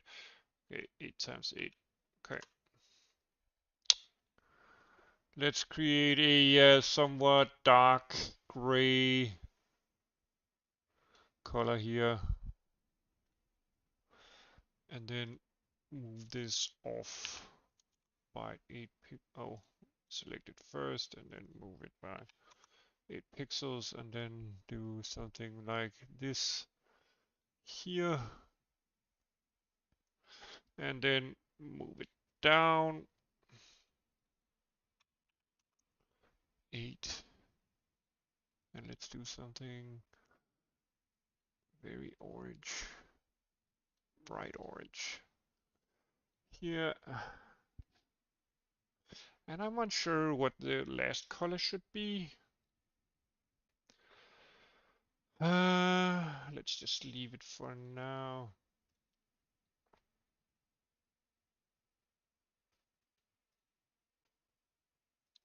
.3D models. Heat tower, color palette.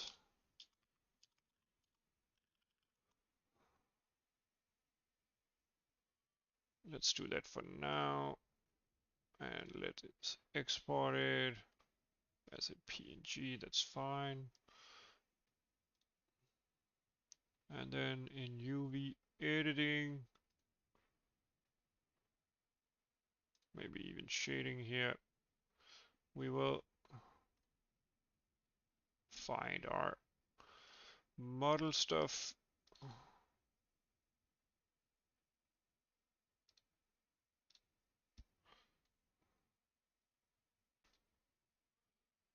And let's see, UV editing.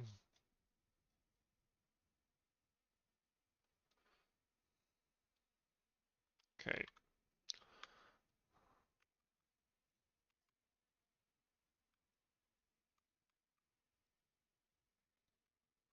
Let's do like this.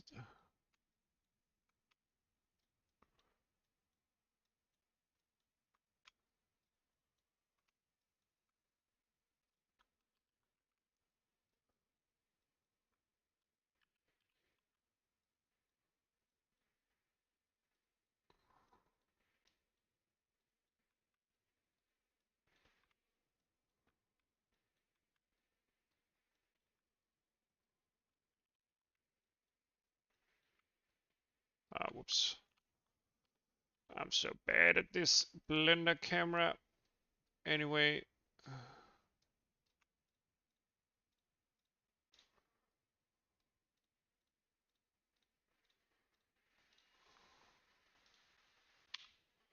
Scale 0. And let's move it down here. Okay.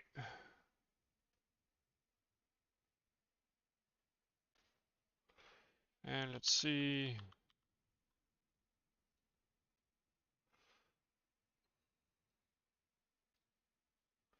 And if we hide these and select everything else and scale it down to 0 and move it into here. Let's see, shading. We have this kind of like heat coil thingy going.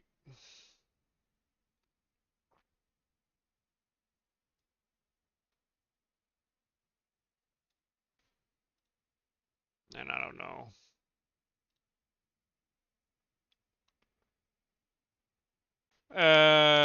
What do you mean by add texture impossible?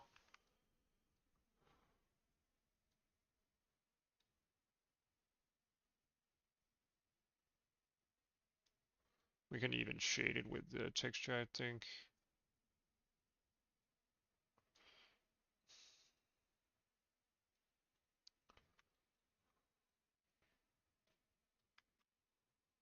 And it looks like this when it's shaded.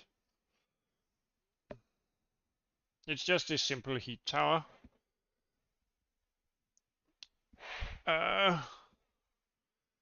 Nothing impressive, but it will do for now. Let's see. Do we want this to be in the lighter gray color? Maybe we do.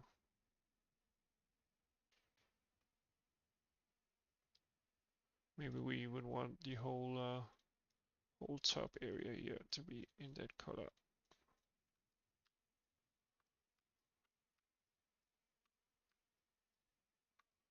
Let's see.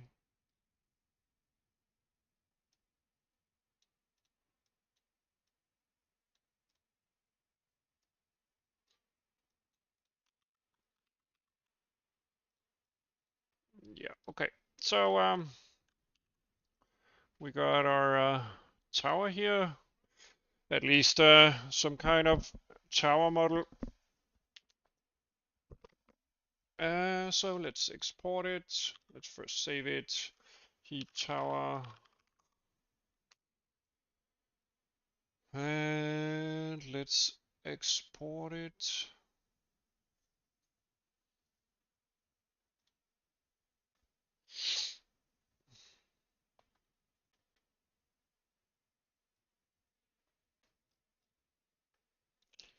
Oh no, let's do the legacy one.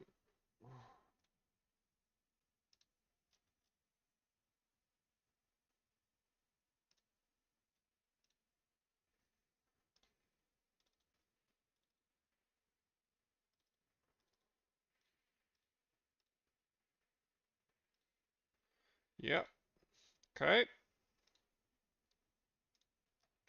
Let's add the model to the game here. Let's do AU832 heat tower index. Did we just see? Uh,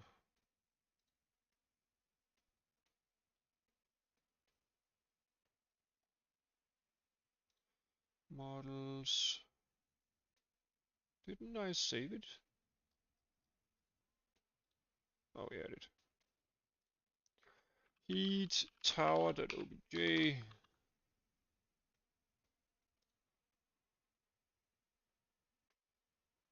And did we have any errors? No, we didn't. Great stuff. Okay, so I'm pretty sure this is 0, 1, 2, 3. So in our build system, let's set it to number 3 here. And we need to adjust our model stuff, but we have our heat tower here. Okay, and the scale itself is probably, yeah, half size is fine. Okay, we definitely need some mesh information transferred to our build system.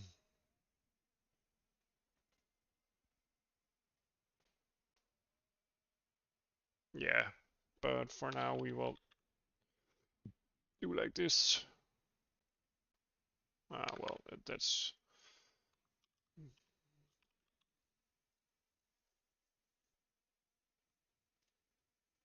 okay.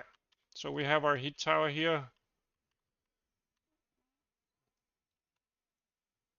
It looks a bit weird when it's transparent, I guess.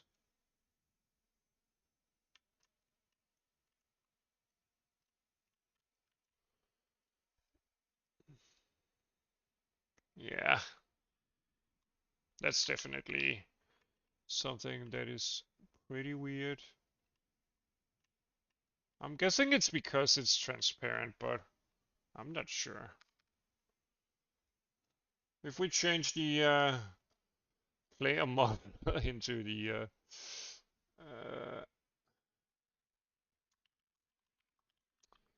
is it 3 or what? Can't remember. Oh, okay. So yeah, so the model works fine. That's not the issue. The issue is more like, I guess maybe it doesn't work.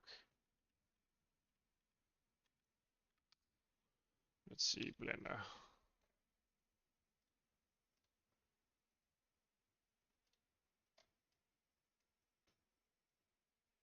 I mean,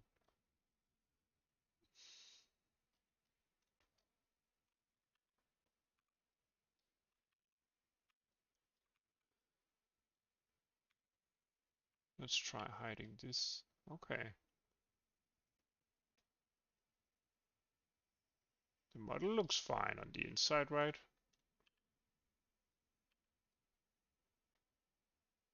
Can't really see what the problem is. Yeah, it's only... Well, I guess it's because we're doing... Yeah, maybe we don't want any culling, actually. Let's swap this back.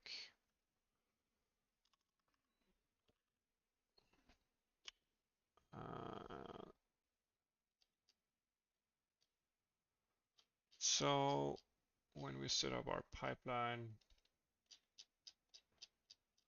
maybe we don't want any culling.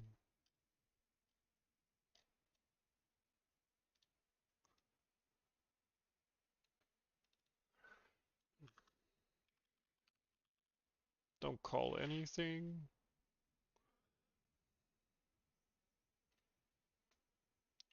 Well, that definitely looks super weird.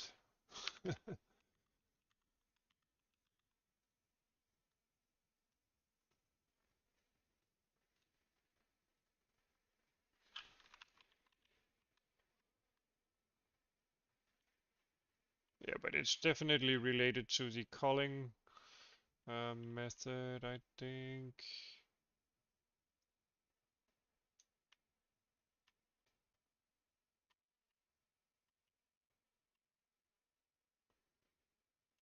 Yeah, anyway. What is the scale here? That's pretty fine, I guess. Okay.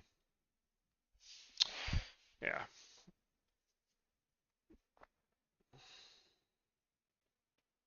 Maybe we want separate holograms or something.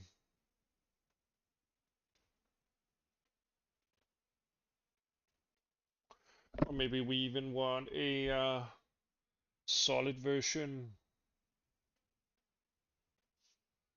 Yeah. Yeah, we can always kind of like experiment with that. So maybe even let the the only transparent stuff be the surrounding tiles. Anyway. Also, let's create the texture.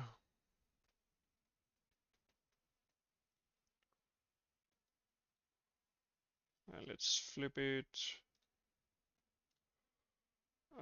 Heat tower. DDS.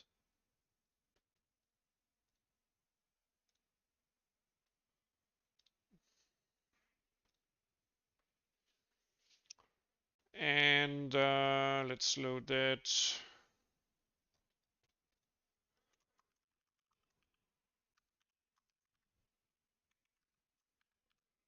Textures. Heat tower.bds.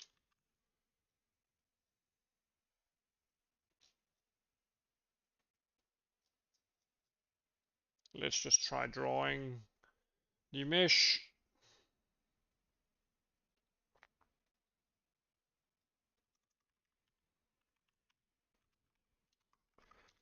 Test heat tower.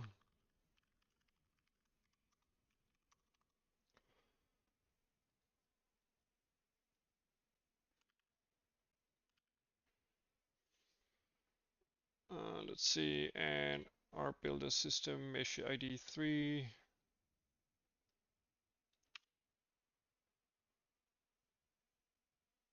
The material index is fine for now. Texture index is maybe number 5 or something. Cast a shadow, it's visible. Let's position it at the origin here.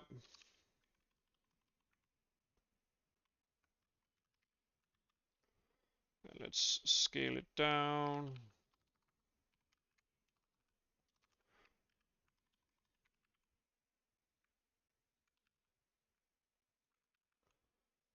and we don't want an orientation.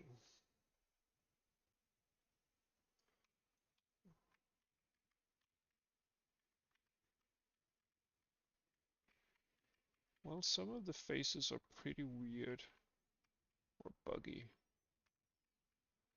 Maybe I need to redo the mesh or what?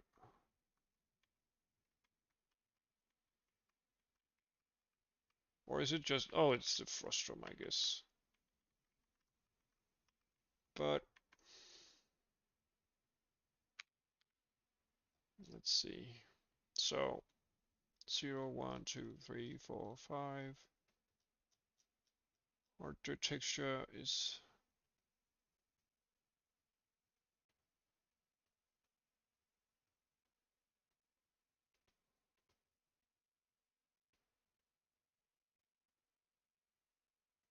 4, 5.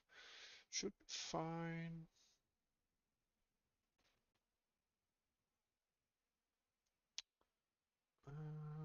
Let's do 8.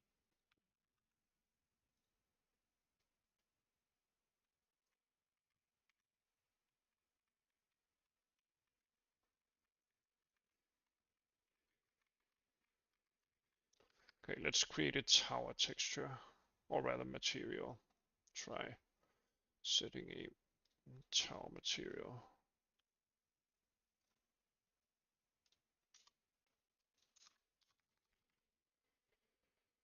Uh,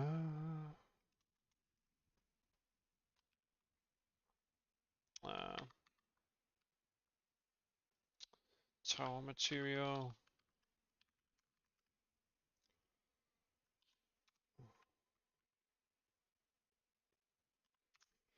Let's just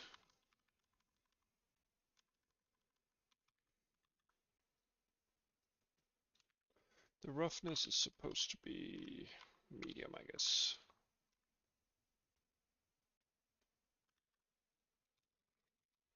Okay, so this is 2, this is 3, so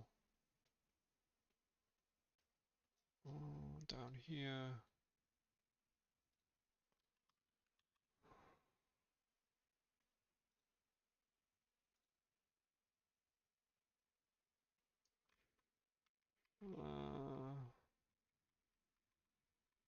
I'm not.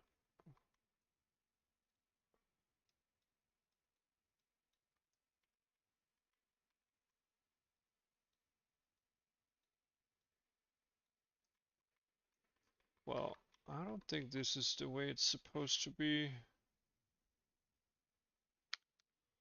Should I try flipping the texture?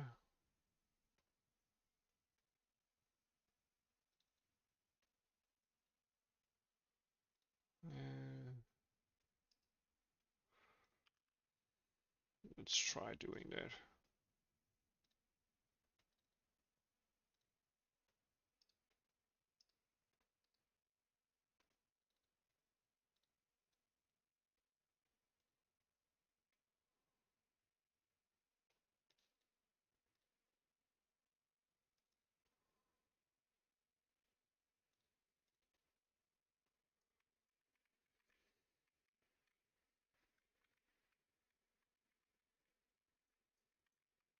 Huh?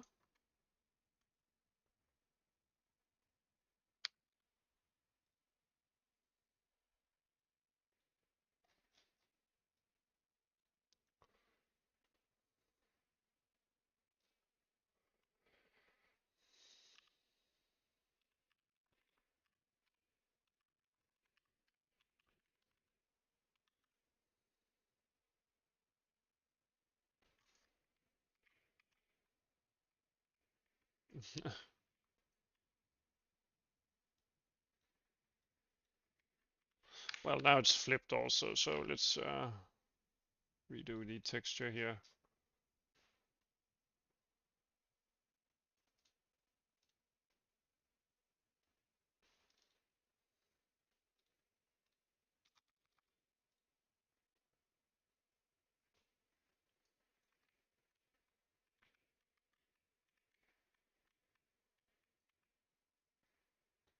I mean,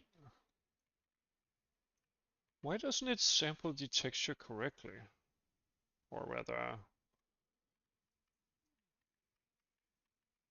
it seems more correct from the other side.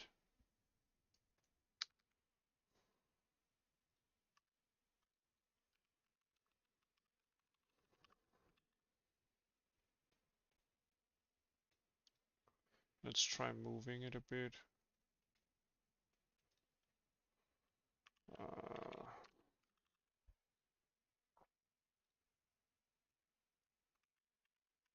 so it does cast a shadow, that's great. But it's like,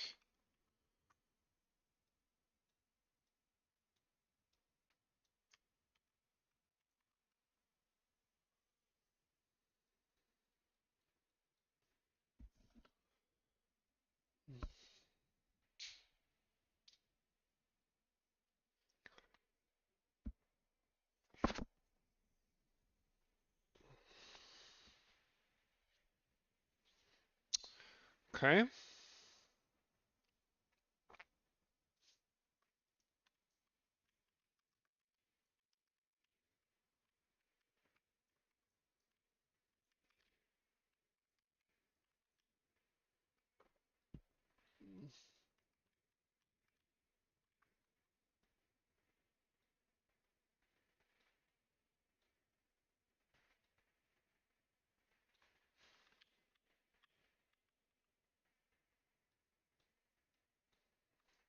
Yeah, so if there's no lights at all,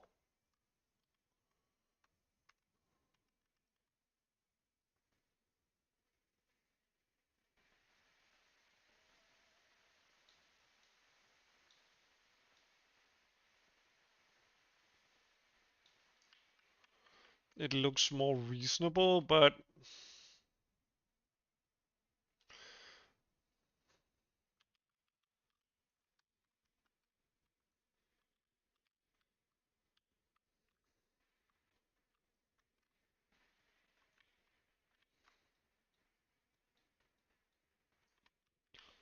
okay, very bright lights, then it's very, very light. If I kind of like,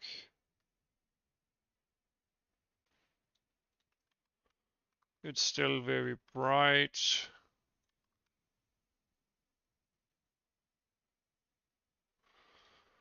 Okay.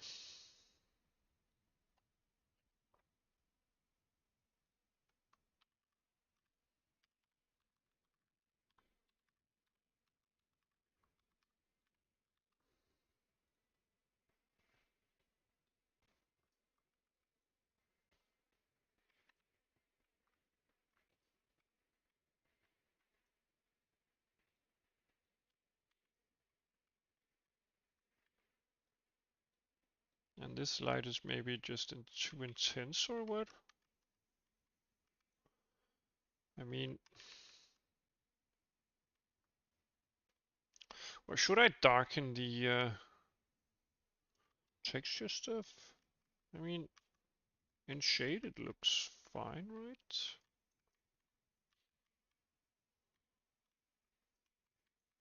Is there something wrong with the model?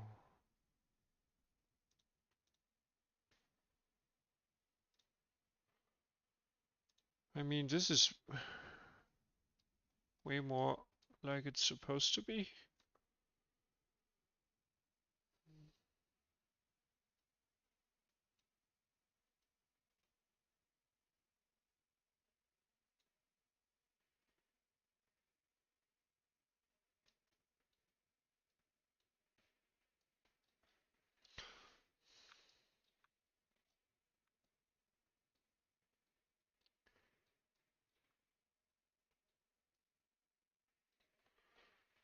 Why doesn't it? I can't understand it. For some reason, they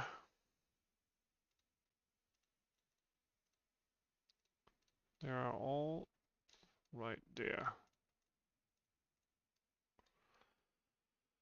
And this should be brighter.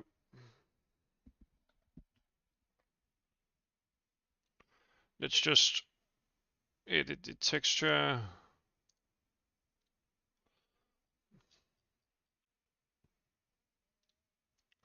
I'm gonna add a simple green here just for testing. And then let's do a re-export of the texture here.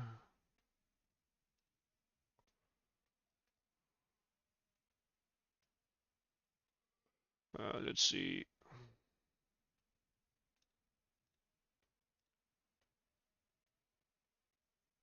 Generate bitmaps, don't need it.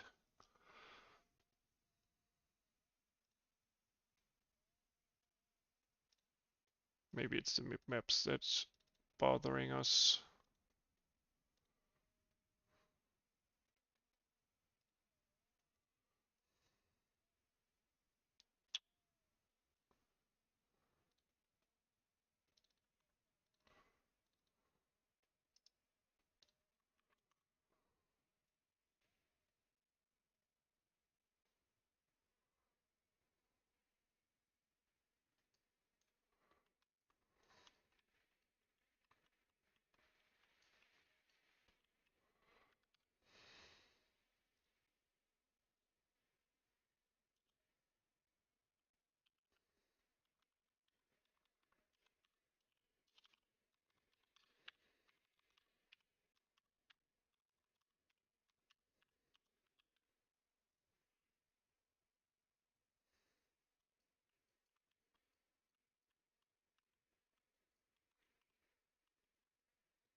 Is the light still too bright?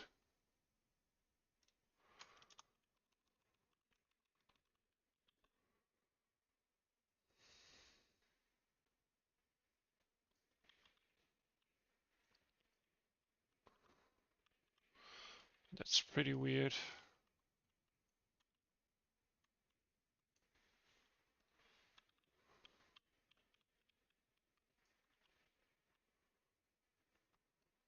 That's pretty weird.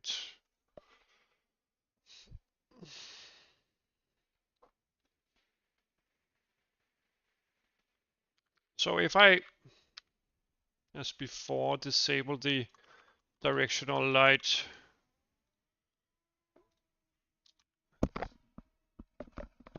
and kind of like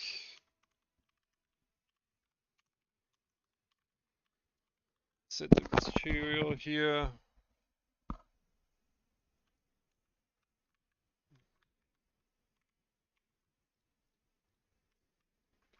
I guess this is our unlit colors,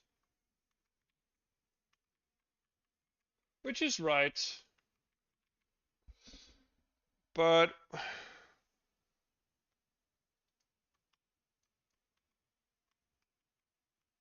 is it the normals maybe?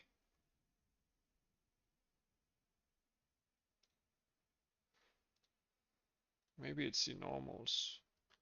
Blender, recompute, normals. Okay.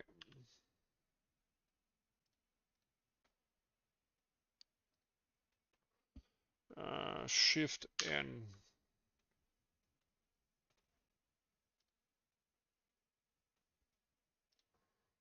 And let's try exporting that.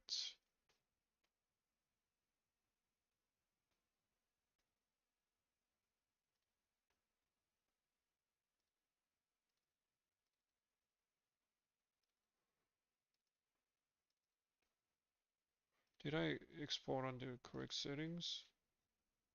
White materials is not needed. Does this, can I delete this? There we go. Try saving that.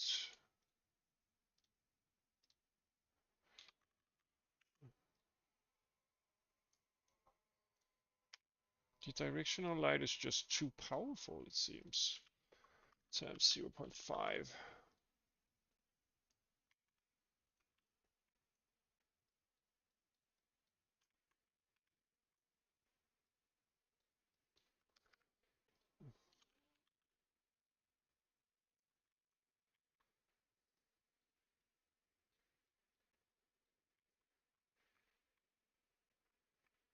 This seems a bit more realistic. Maybe the strength is just way too high on the lights itself.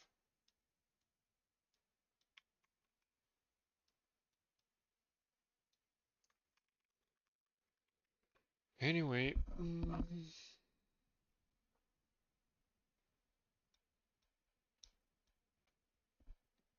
okay.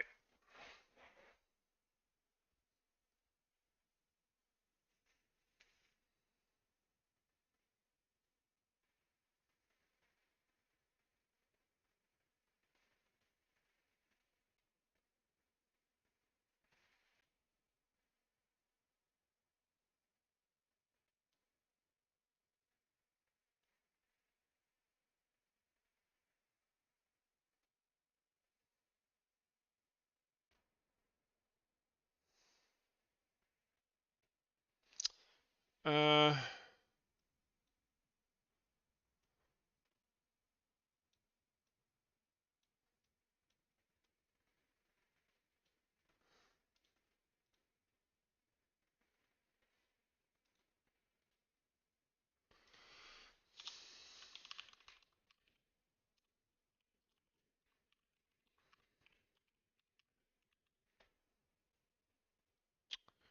and let's not do this, but instead set our reduce this by a factor 10 or something.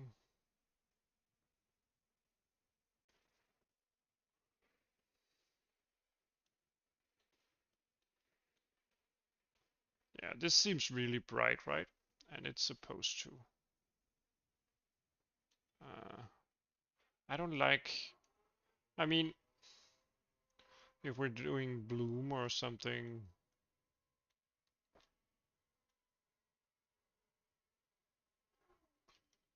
uh,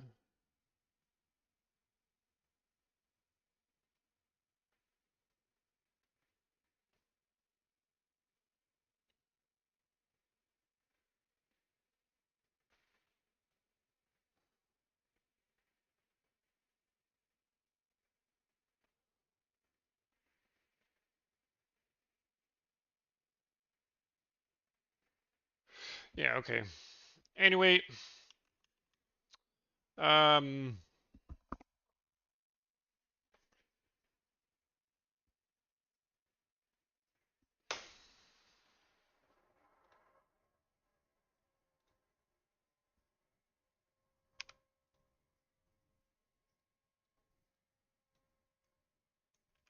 for some reason,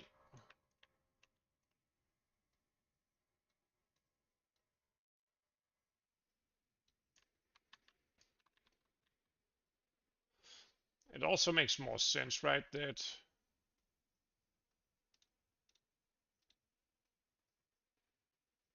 we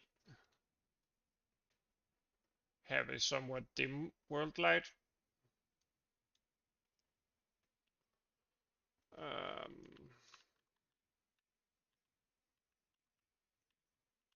But mostly I'm interested in the model itself being fairly properly rendered. Let's increase this again. Because, I mean, the heat elements here aren't supposed to be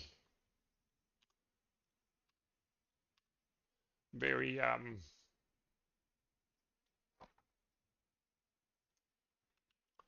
very prominent anyway, because I'm gonna like overwrite them with some kind of a like a glow effect.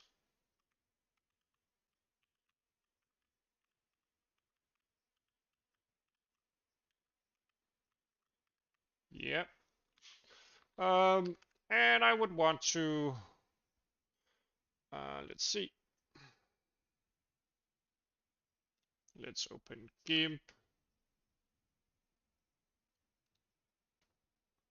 and let's open the recent heat tower color palette here and create another layer inside that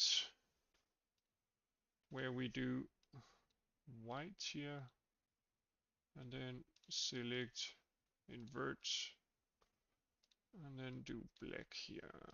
You can't see it, but I'm creating this in the same folder thingy, or rather a GIMP file.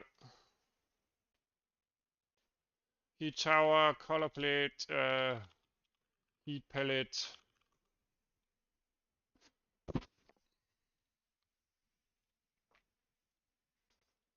And let's do texture, tools exporter. Because I want to do something here. Whoops.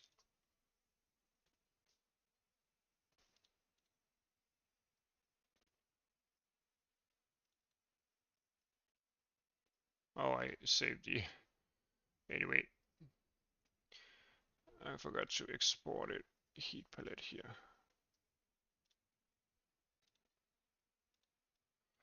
And let's flip it vertically.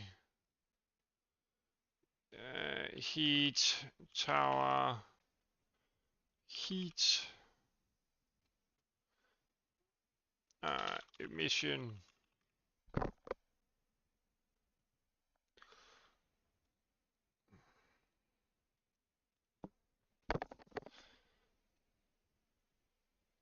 Okay.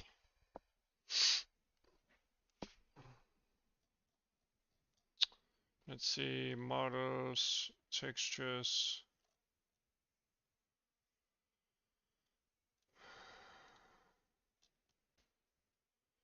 Heat tower emission here. Core, G renderer, load texture. Textures.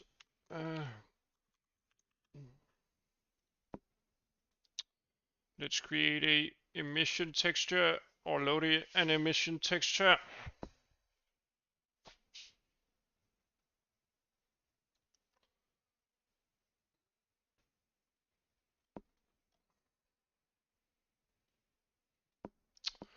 And I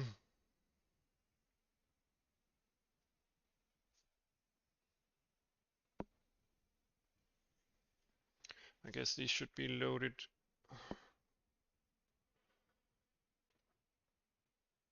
For emissive things. Okay. I'm just gonna experiment here.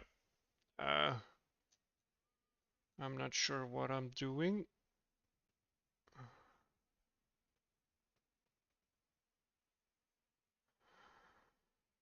So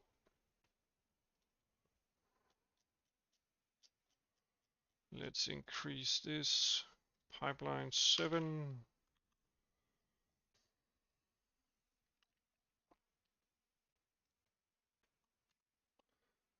Let's do opaque, transparent, shadow map,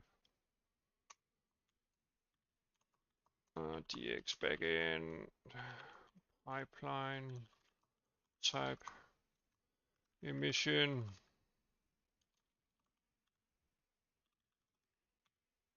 Is that correct?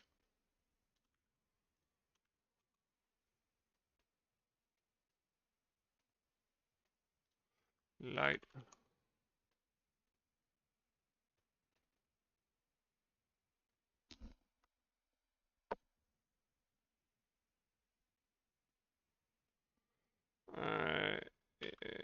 Thrust.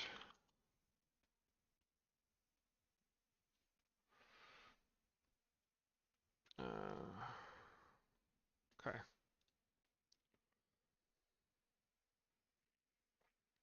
Anyway, let's build this pipeline here. So it's probably going to be down here. Let's do something called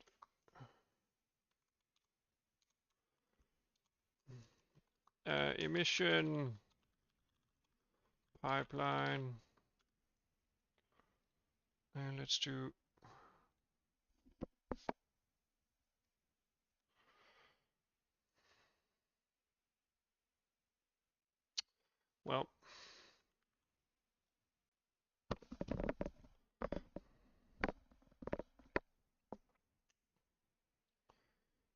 because on some parameters it's going to look like,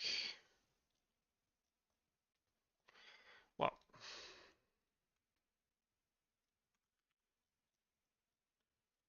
okay, let's try building this pipeline here. Do we need normals? I don't think we need normals since we're not going to do lighting. We will do triangles. We will do the same thing as for the shadow map.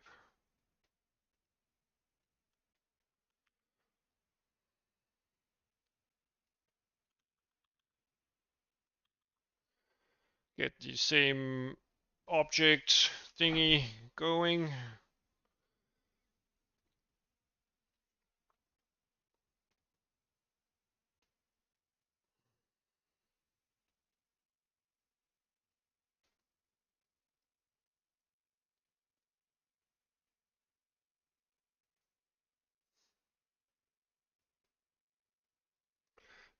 Emission.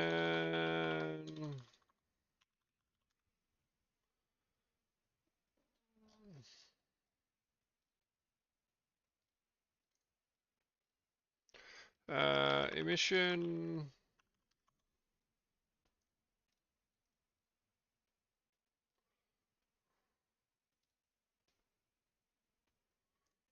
Let's do something called mesh here.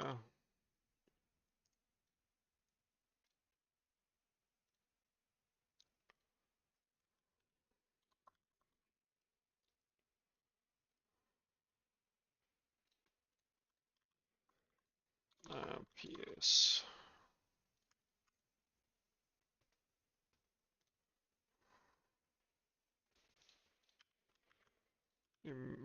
Shaders emission mesh.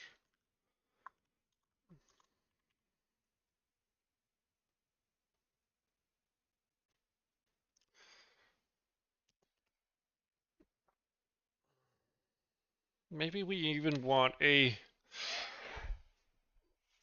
separate render target for this.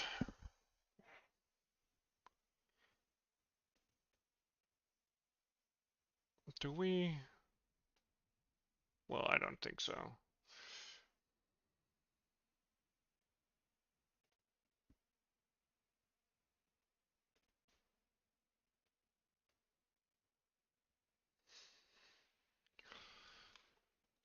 Our standard thing is, oops,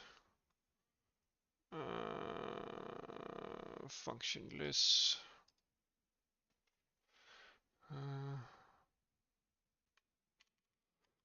So our blend mode is probably 0, rasterized mode is probably 0.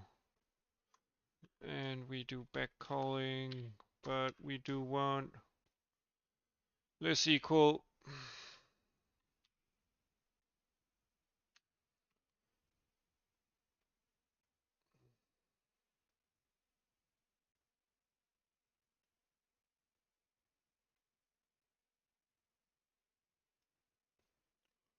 I think at least.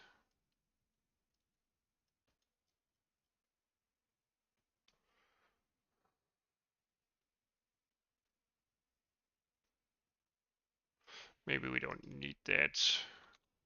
Let's see. Let's test it.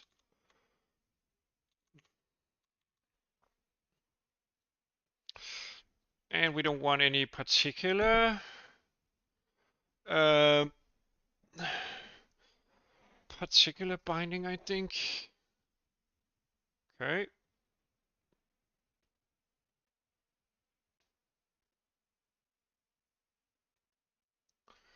And let's copy the vertex shader at least from the polygon pipeline here, except we do not take a position, rather a normal set. We don't want the normals. We don't need the light space position. We probably don't need the world space position either.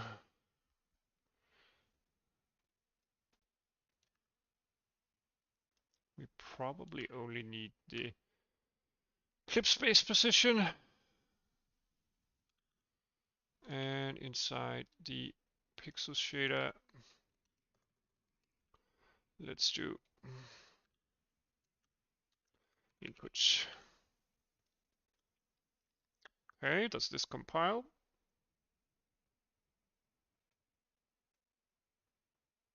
It does. Okay, of course I need to detach it during release.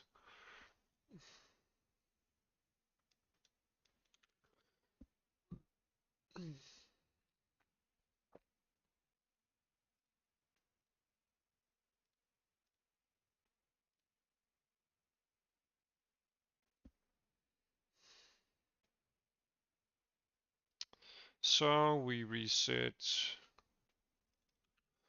the emission pipeline coupling here. Okay.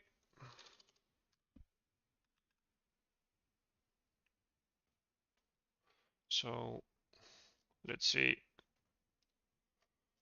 Whenever we do our draw call here, mesh data flags.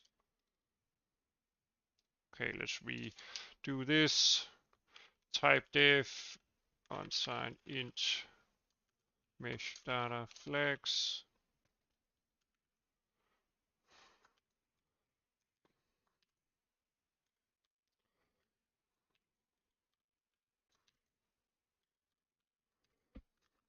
There we go.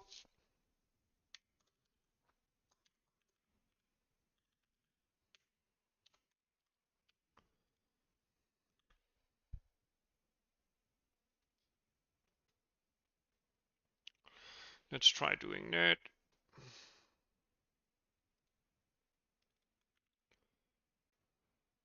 Visible. There we go.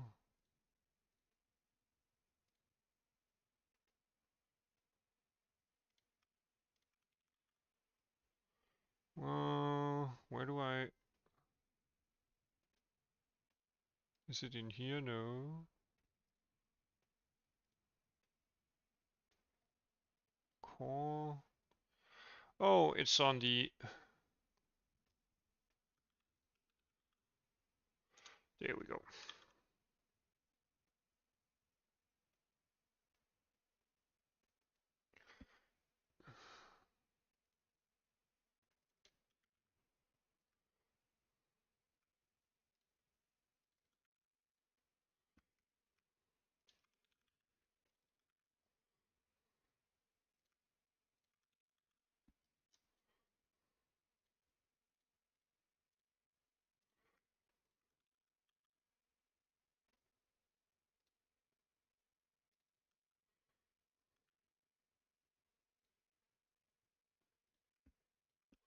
Okay.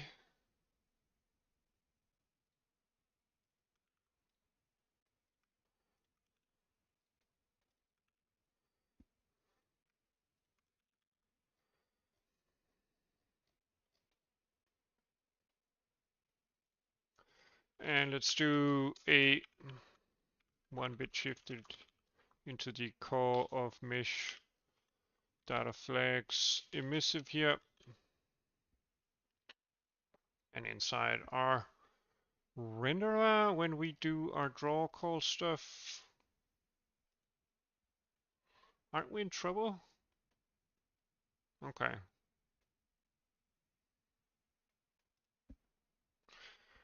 Can we do something like, well, I guess.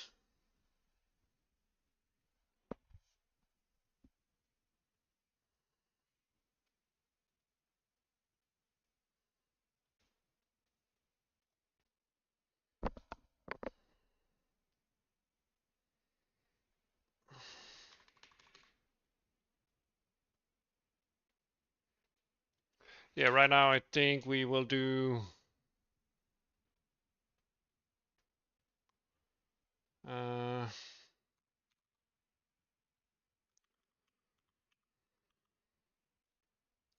let's just test it.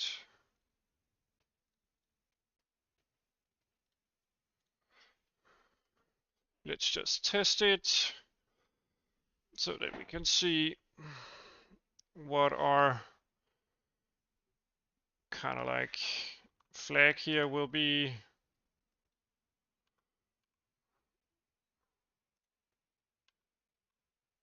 Okay, draw flag 11. And let's do something like this here. 1 is visible, yeah. And then the player here.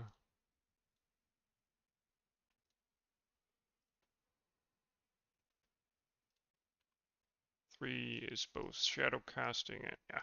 I need to recompile this, but anyway. Case 11, emissive, and shadow, and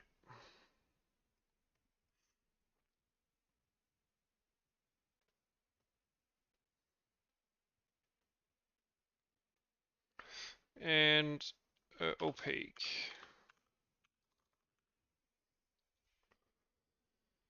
And our shadow map polish here.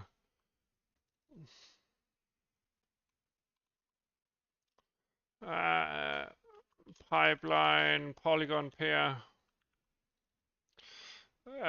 pipeline, index, there we go.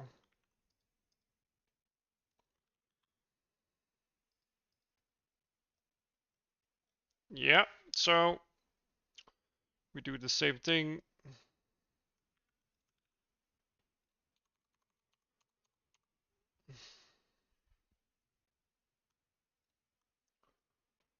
Let's do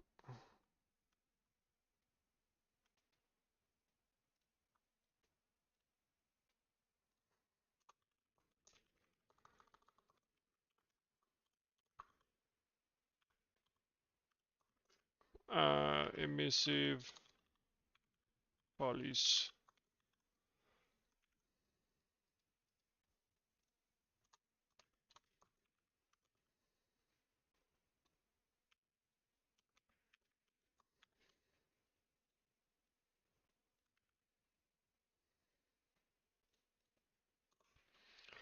Let's see, constant sign int opaques.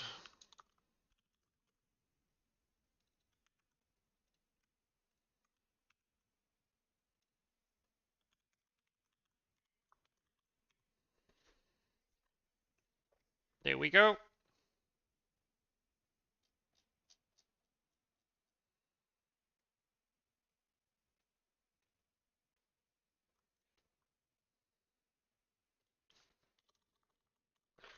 Pipeline.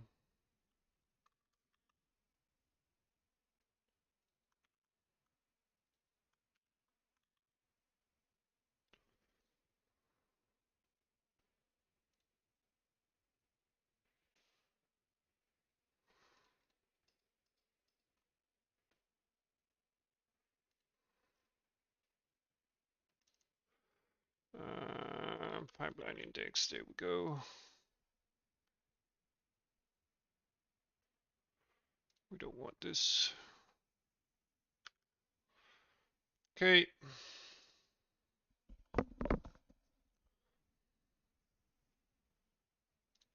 So basically, the object should get handled as something that has emissive thingies, but if we do like this, it won't render. Oh, it shouldn't render. Oh, we need to break.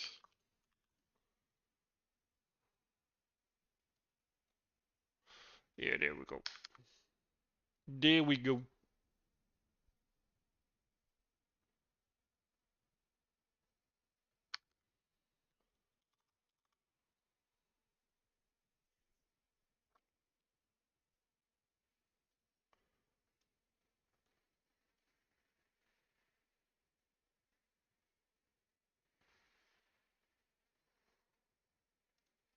Okay. We have compiled our stuff.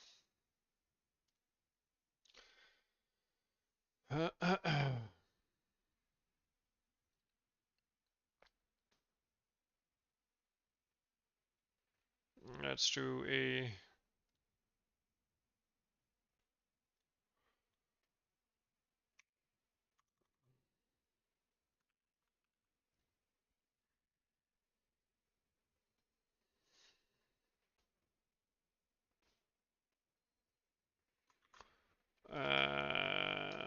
special extra.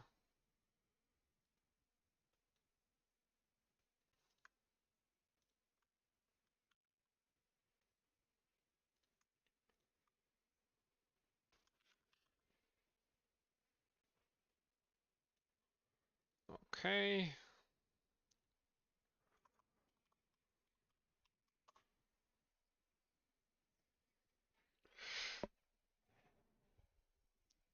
Okay.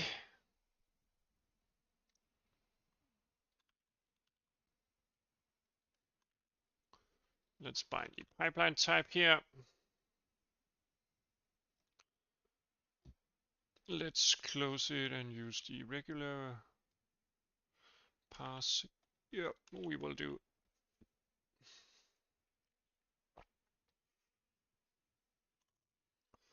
This we will want.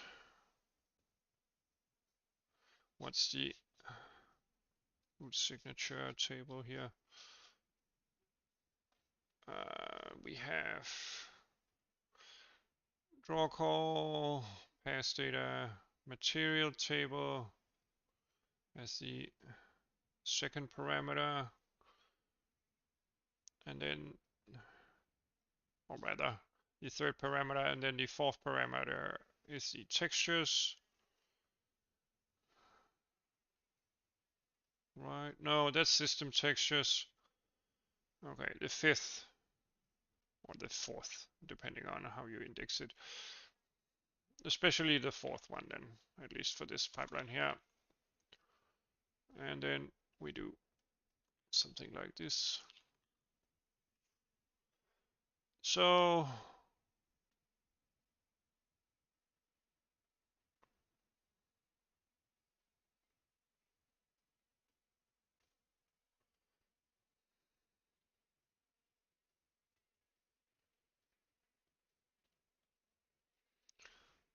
should we do pipeline index? Yeah, I think so.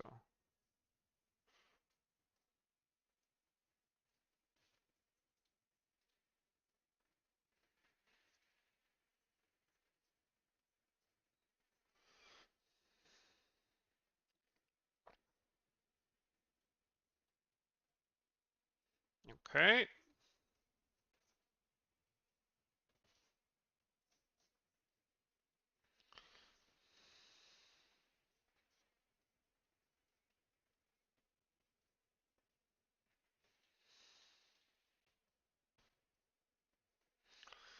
Okay, let's try running this extra pass here inside our renderer.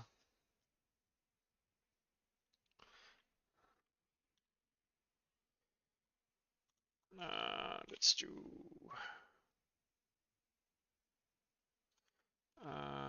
extra,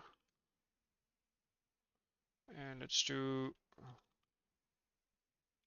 emissive polys and DX12 backend emission. And let's see how that works. Okay, we have a problem.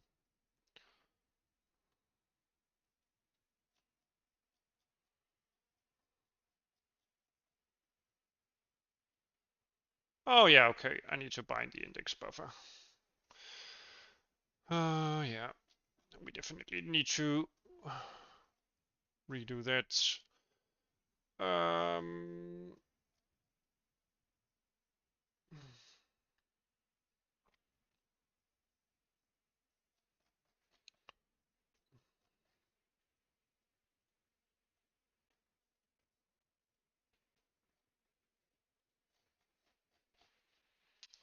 let's close this, close this, close this. And this is the debug buffers.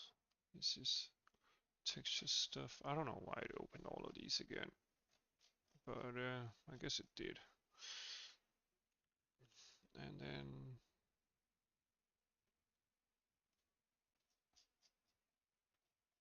let's grab the emission thing here. We should be error free. Oh, yeah, we need not error free. We need to clear these things up here.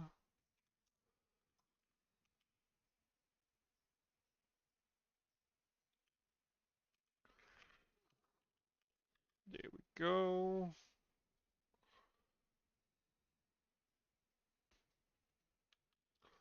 So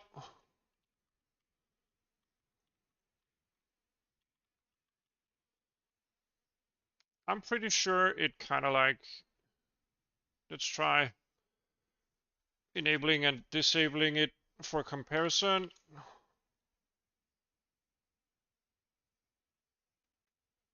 Yeah, so you can see the emissive thingy there, kind of like ends up rendering the object with some additional color.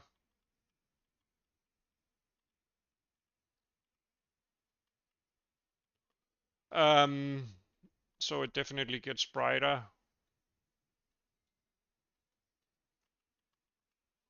Right now the pixel shader does what exactly? Yeah, it just renders the color white.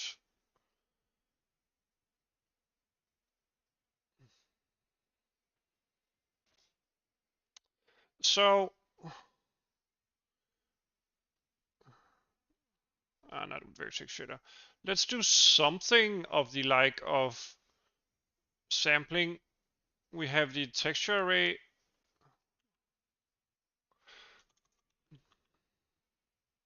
We don't need the shadow map sampler, but we want to sample the object diffuse.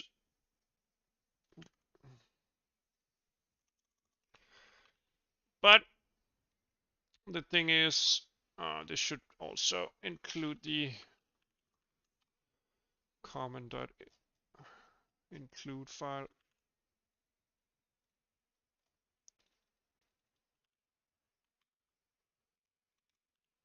Oh,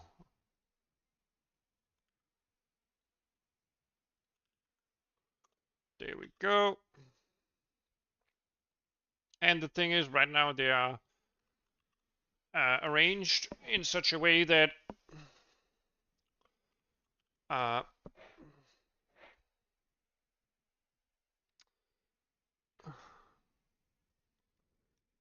we should be able to sample. First of all, let's just sample the original texture.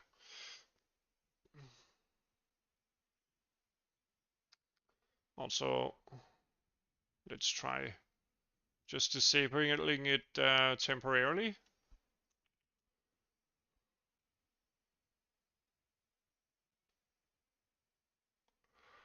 Yeah, so the original model here looks pretty dark. Let's save a screenshot so that we have a comparison. Whoops. Comparison. I've saved it here in Paint. And then let's add the thing here. And compared to that, oh, wait a minute, I need to enable the pass, of course. And if we simply compare that, we have something that is very bright in comparison. Let's see, can I resize this? Horizontal 200%. Whoops. Can I do crop? No. Image size. What's the skew? No. Can I add some canvas size? Oh, I guess I can't. Paste. Okay, let's just move it down here for comparison. So this is the all white thing. Then let's sample the actual albedo of the texture for the object as another comparison. Doesn't really seem to make a difference from this one, right? Looks pretty much the same. But what happens if we kind of like sample the heat map instead? Oh, well.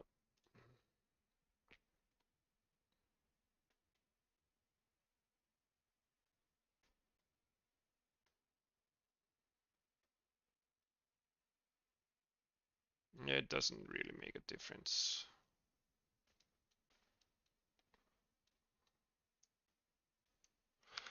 But it does highlight the object. So, what's going on here? So,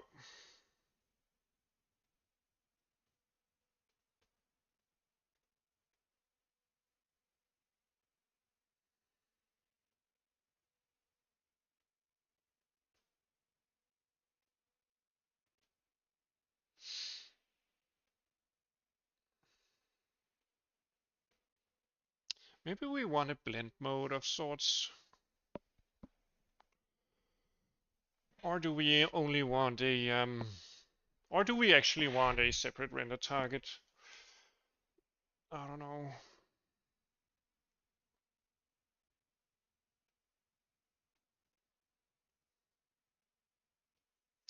Or do we need the blend function? I mean, this texture,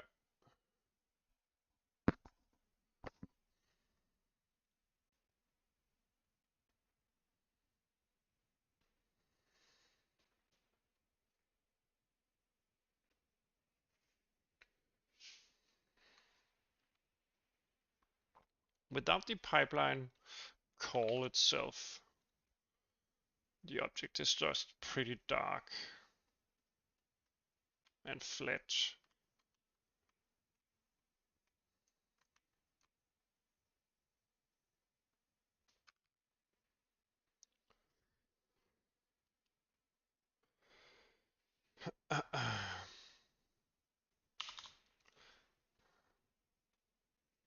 If I don't render the opaque ones, but only do the emissive one, what do I end up with? Okay, this is definitely not what I want to render.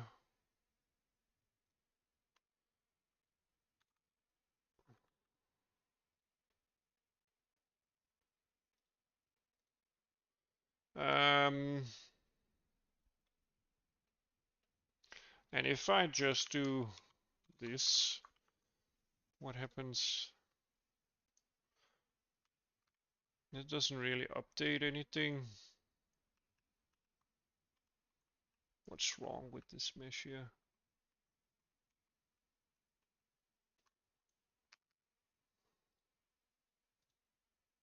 There's definitely something wrong with the mesh,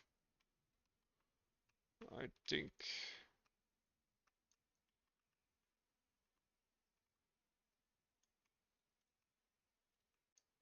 Yeah, I need to fix that eventually, but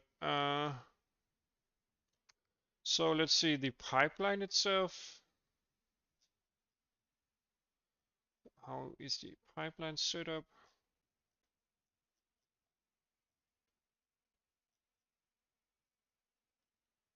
So the pipeline here,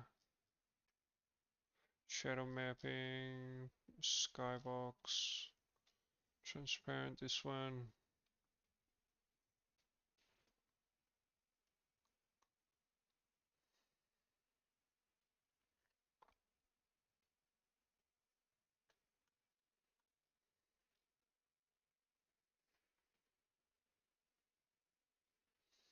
So this is the standard one.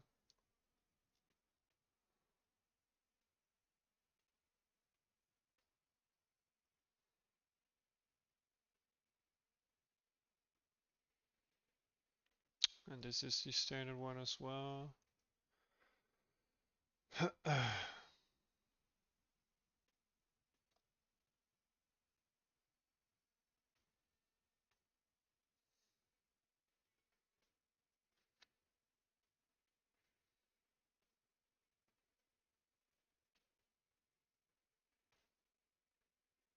I mean,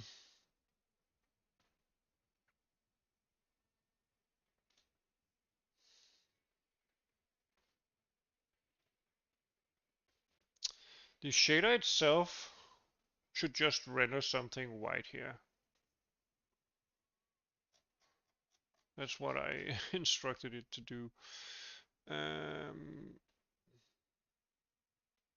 Yeah, let me see.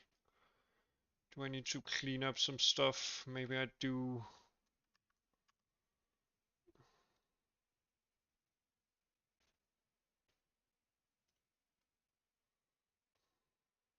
No. So this is supposed to be all white because the shader should just return a white color unless I'm doing something I can't really seem to figure out. Uh, let's look into this emission.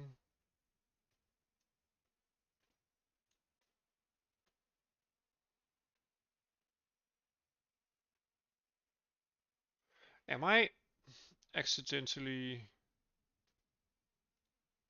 No. When I parse the information up here,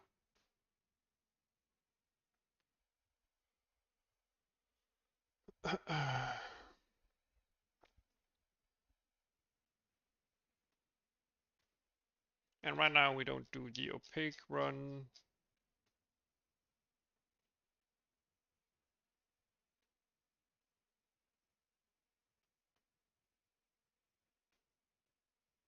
And if I disable this, it's not C fighting that I'm doing, right? Let me just disable this as well. And this as well.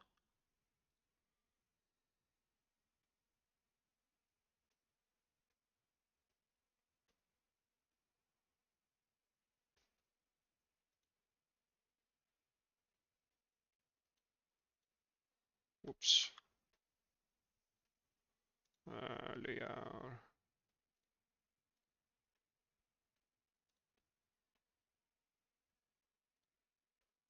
Yeah, so we have a problem.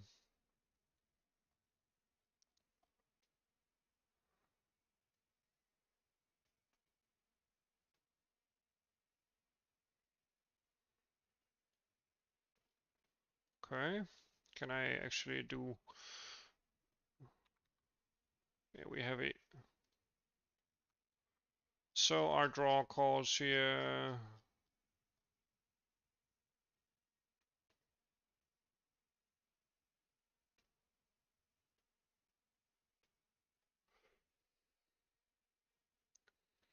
Does this still make us crash?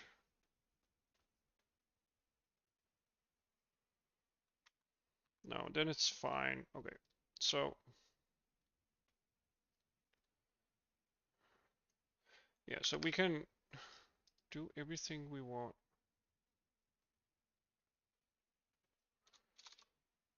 All right, let's go into debug mode and let's see what happens.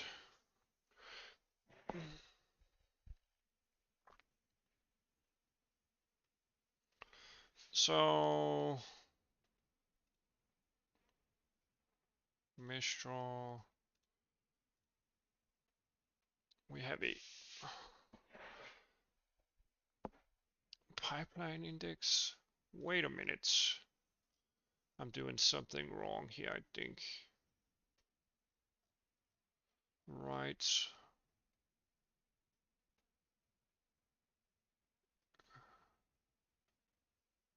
Don't I? No?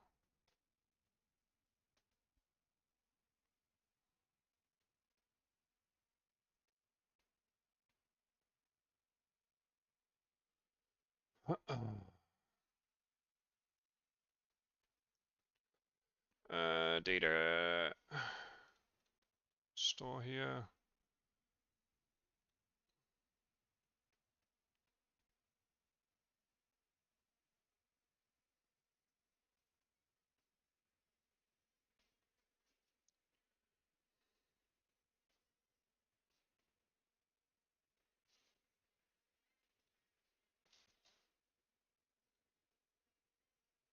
Yeah.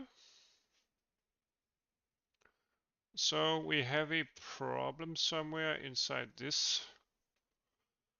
If we step into it,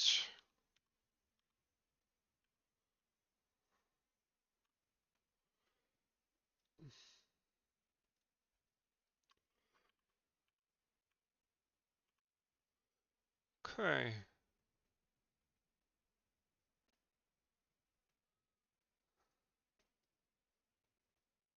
Oh, we haven't bound it. We haven't bound the pipeline, of course. We haven't bound the pipeline.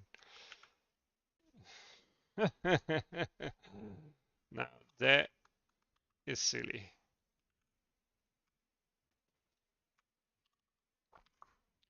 Oh, maybe I even need to do it on the shadow pass as well. Pipeline.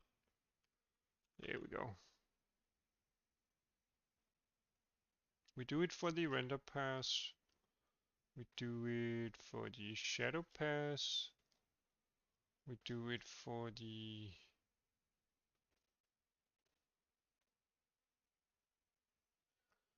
skybox pass. Yeah, okay. So that's the problem.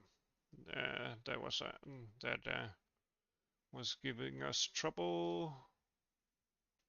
Yeah, there we go. Okay, we do have some errors, but at least that's the result I expected. In order,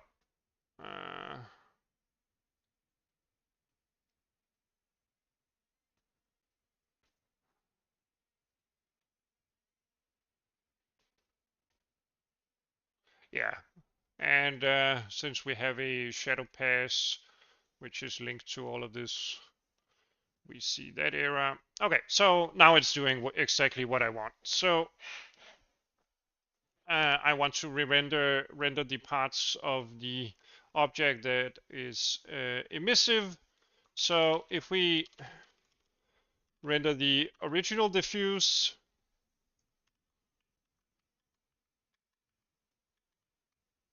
yeah, for some reason this is all messed up. I need to look into that model.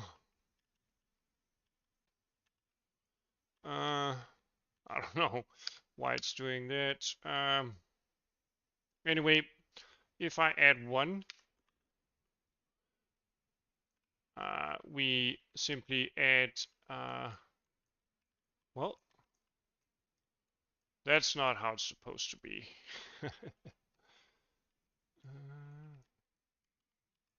That's definitely not how it's supposed to be.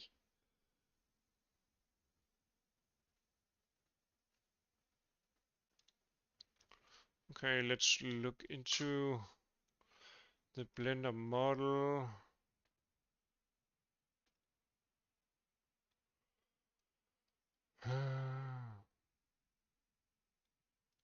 I mean, it's Looking fine in here, so huh.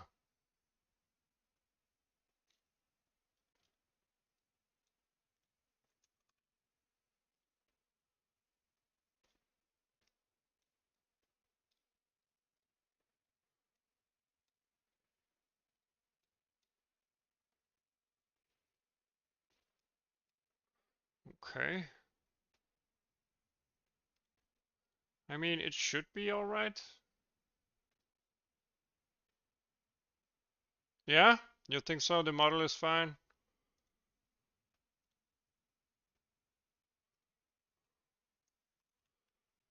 I mean,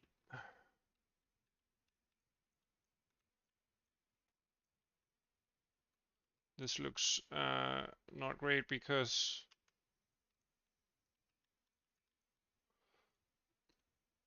yeah, so the normal diffuse here is not this one, I guess. Huh.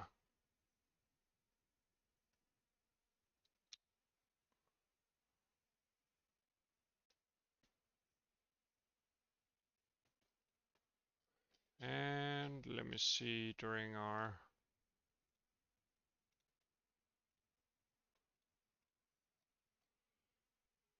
thingy here.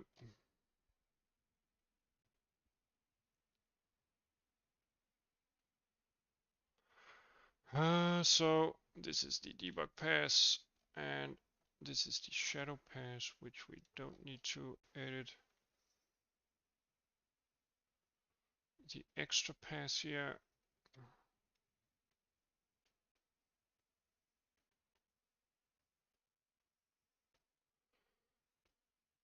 And inside the pixel shader.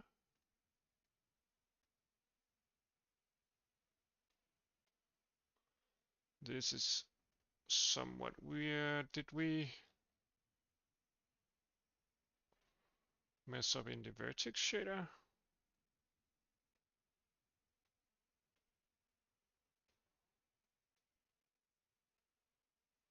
No.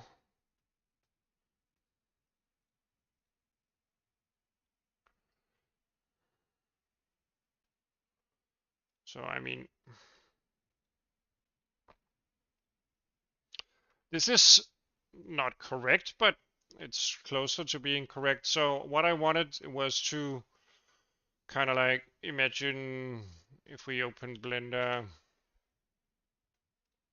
and in UV editing on the model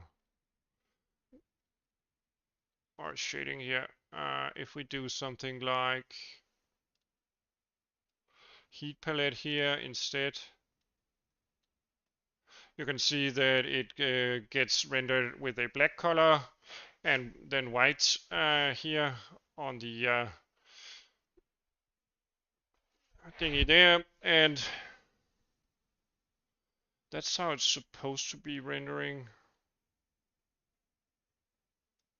Maybe the export of the model needs to be redone. I don't know.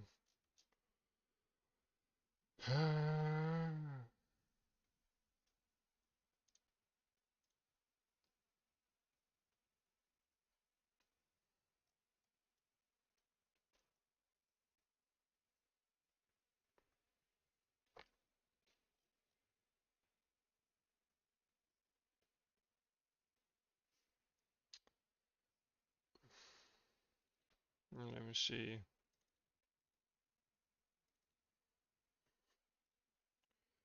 Let's save it so far.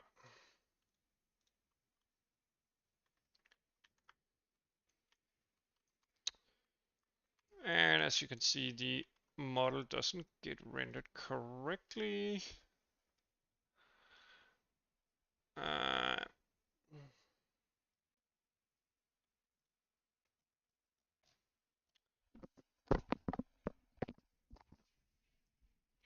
so something is messing up.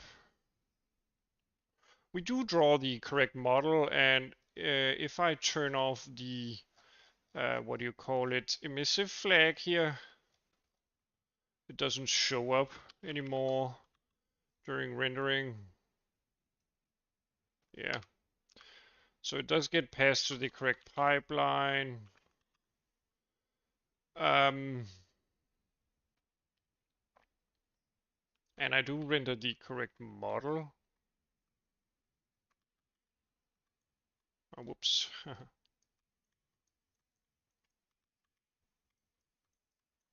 Maybe it's my sampling method. I don't know. Let me try that. Checking that. So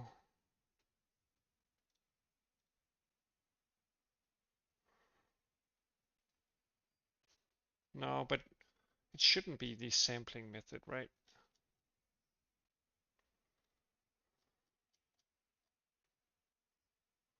We're using the one sample point wrap.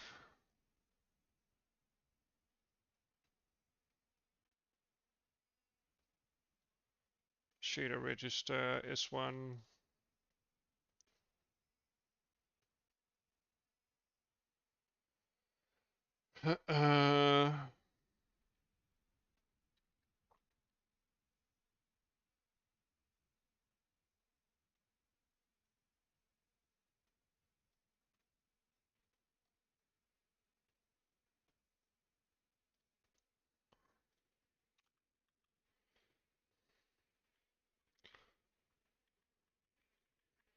It definitely changed something, but I'm not sure it's what we want either. Did I set up something weird?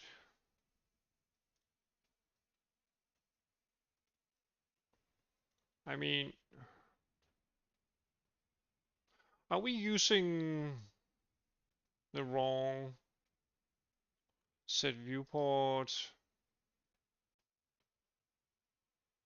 If I... So this is like transitioning, but what's preparing the actual viewport stuff? Yeah, set viewport does that. So we have set viewport.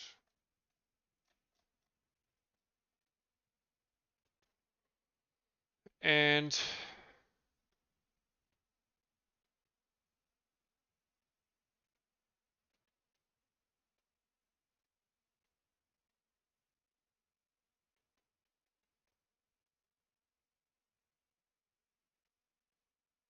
uh,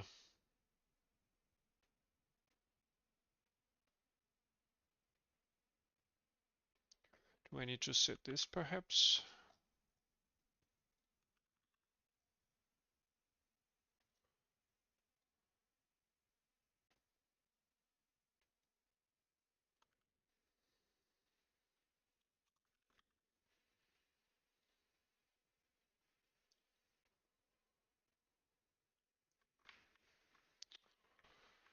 It definitely doesn't make any sense. Let's see, Blender, mirror, modifier, UV, mapping.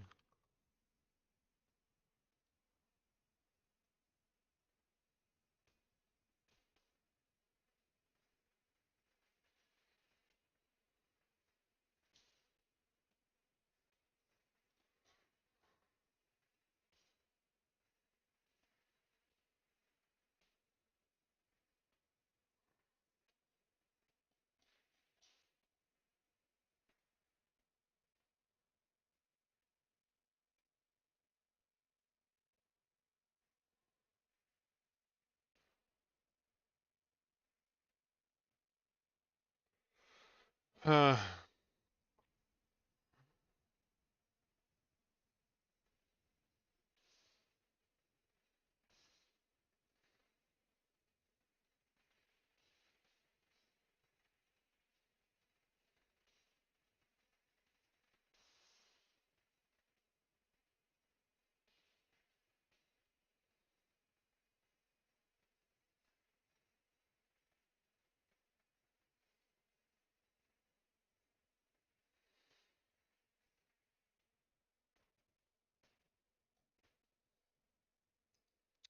Uh,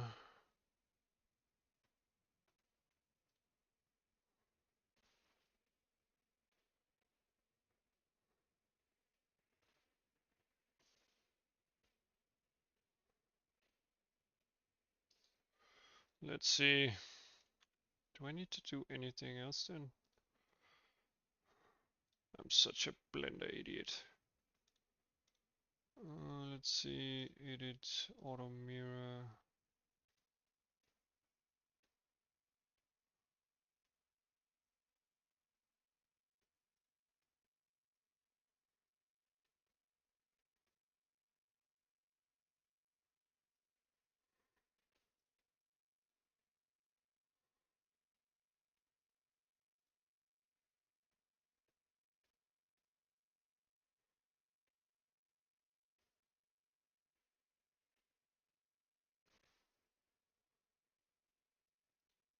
What would happen if I do that?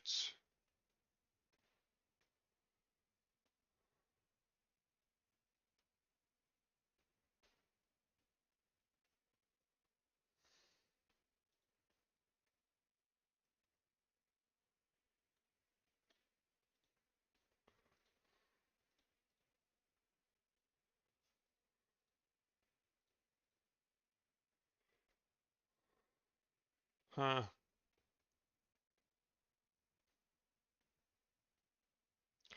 Mirror modifier. Modifier. Blender 3.5.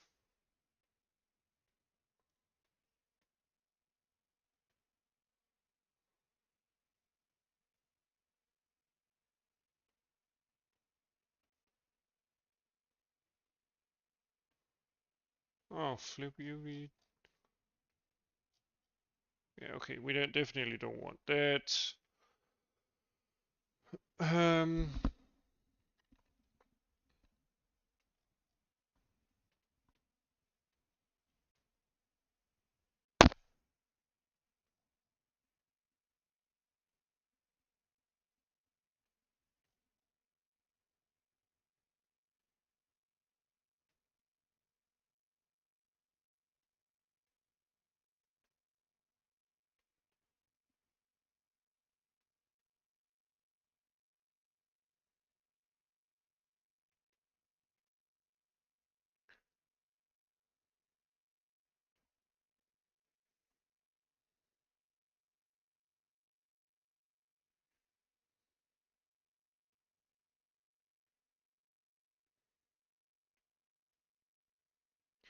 you can either click apply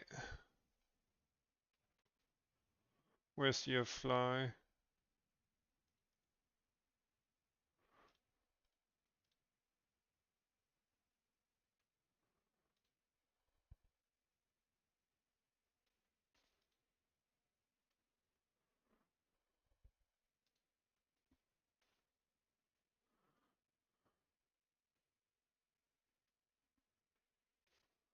Huh? Okay.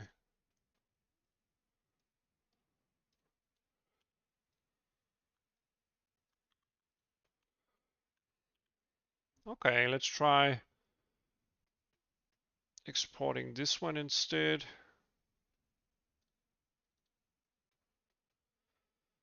Okay.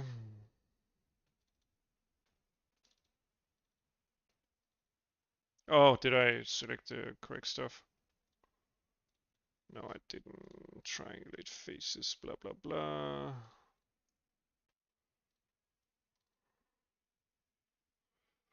And let's see. Did this fix, oops, fix anything?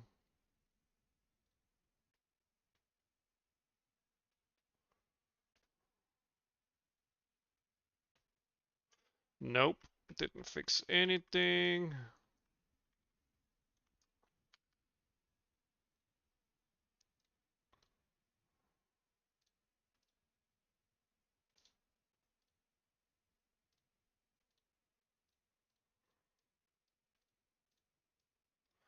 I mean, This looks correct, right? Doesn't it?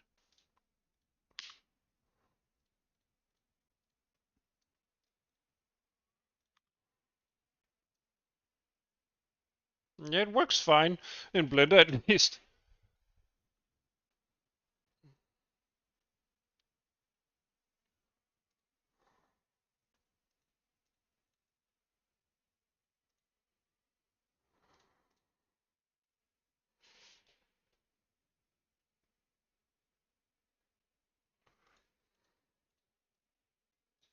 I don't know.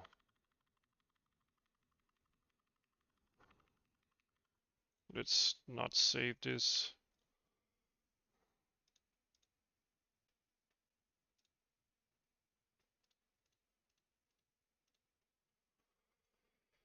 In the modifier here, we don't flip anything. And if I do,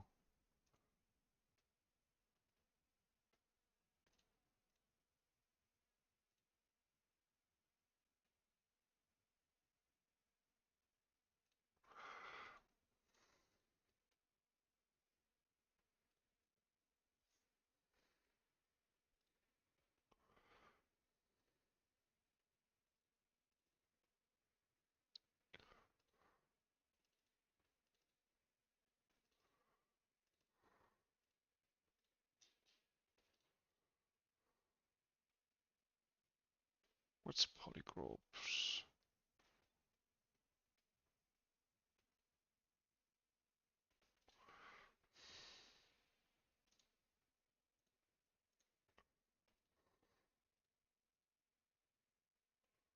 Shading. Oops.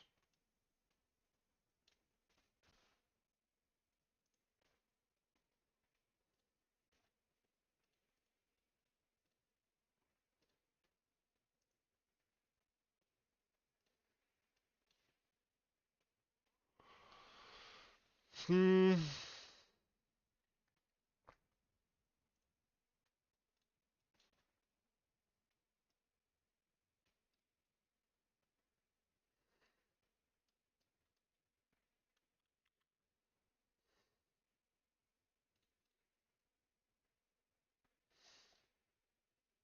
Huh. I'm a bit confused here. Maybe it's my model importer that is problematic here. But most of the other stuff is working fine.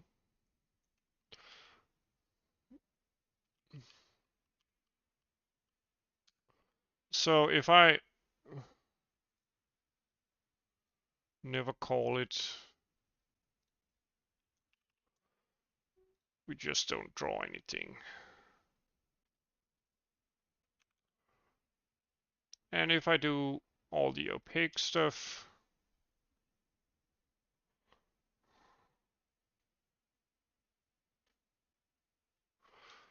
the tower does appear. Wait a minute. Oh, we have the shadow pass implemented already. What happens if I do this then?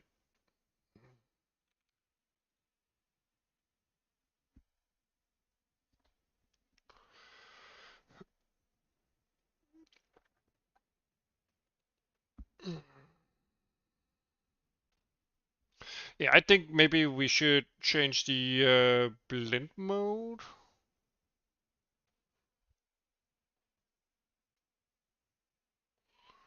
I guess I could at least set up a separate blend mode.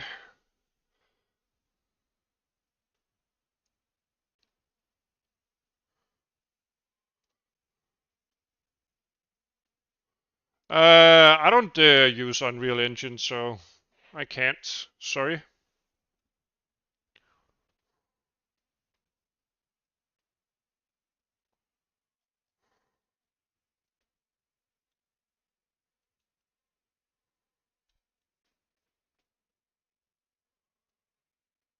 Let's see. So We have shader directory, input details, classification, use render target, then blend mode is the next one. So let's see, blend mode.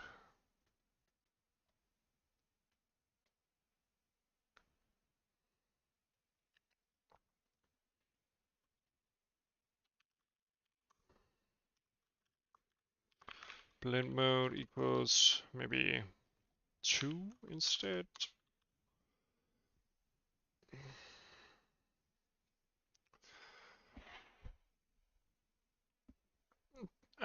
Let's copy some of this.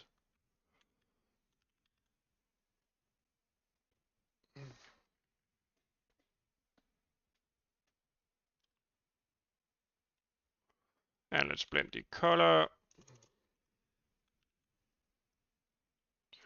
Destination blend.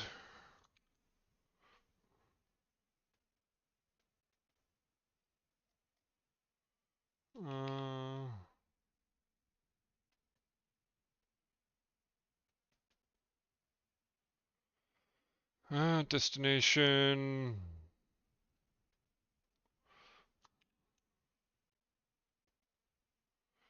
Let's do destination blend DDS12 blend 0.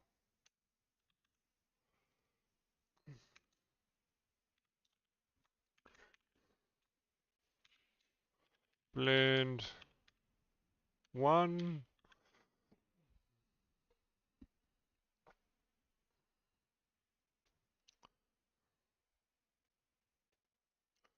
What's the ops?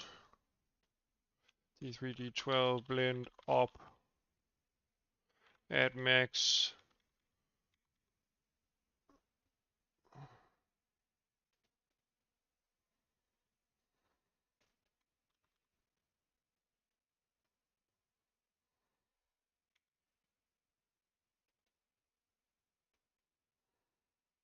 No, yeah. We need to add blend 12 blend source color.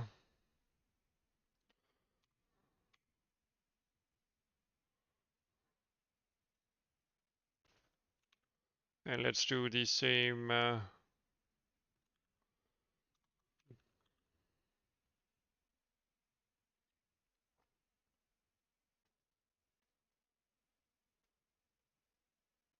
Yeah, okay. And let's set it to, this is the blend mode, right? Yeah, so let's set it to blend mode 2. And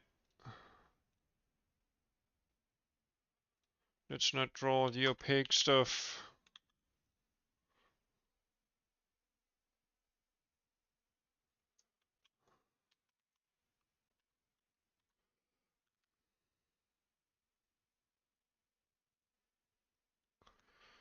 Uh,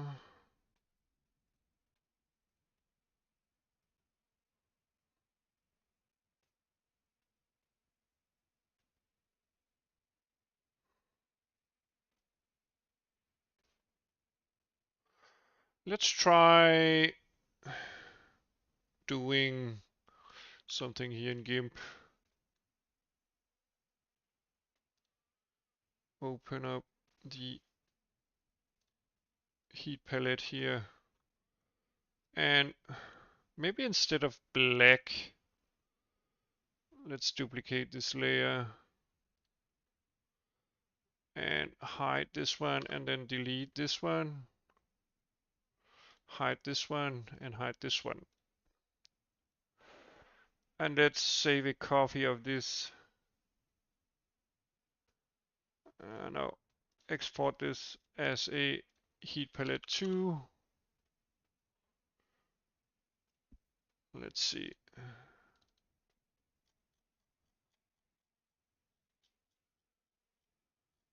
Seems like it's transparent. Okay, let's do a texture thingy here.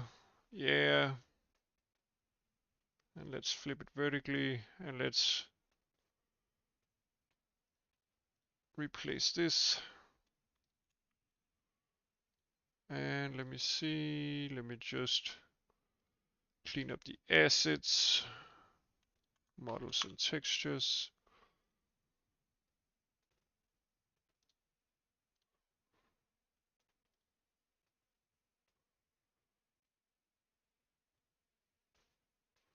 And let's see, textures.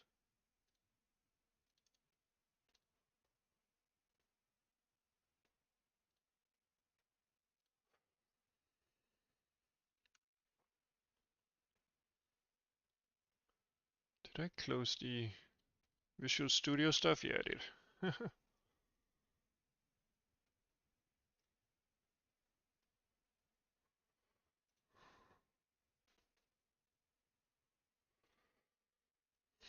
Okay, and then clip.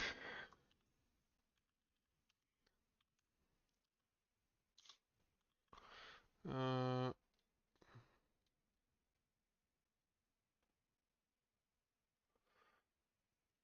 minus.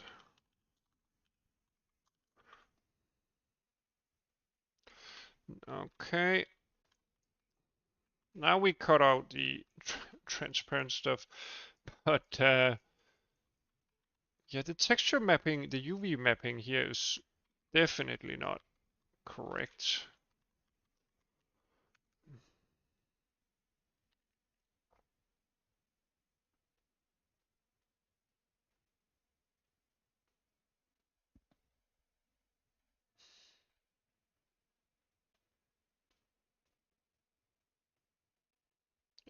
But how does it look right now? If we do like this,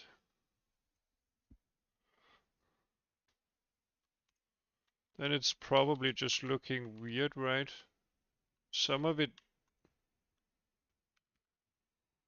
doesn't matter or what.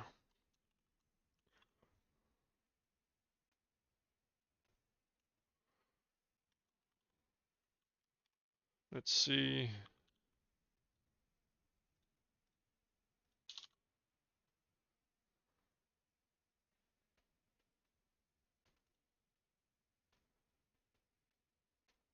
Yeah, I can't see much difference here.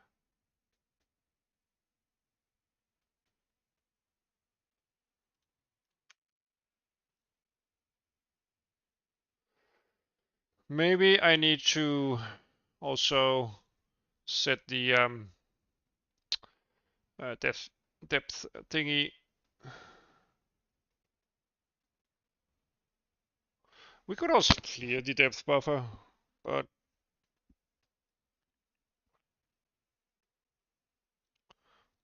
let's do 0 here.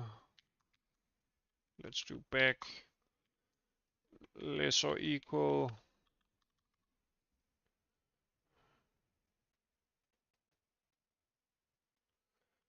Okay, at least we kind of like do the overriding. So that part of the call is correct. But am I not computing the UVs correctly? Maybe I'm not. Maybe I'm not.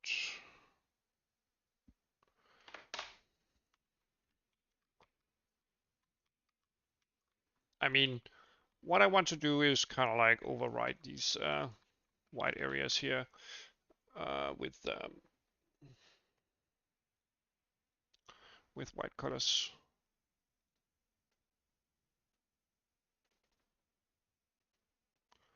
And if I do like this, I will get a white model that covers everything. Whoops. Yeah.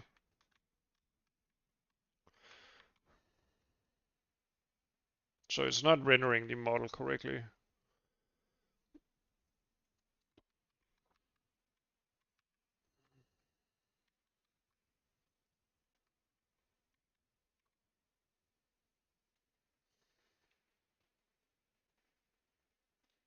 It's definitely not rendering the model correctly.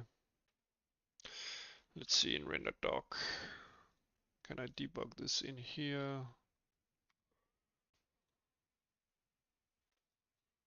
Color pass. Oh, let me just update the shaders, of course.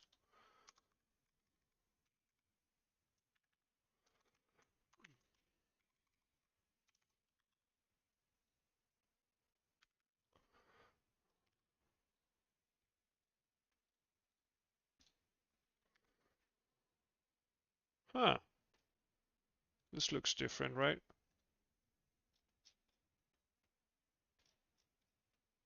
Do I need to recompile the whole project?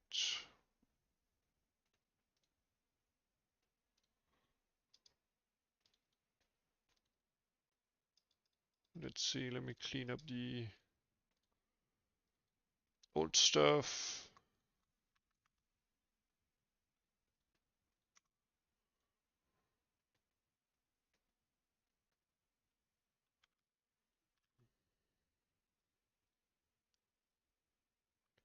There we go.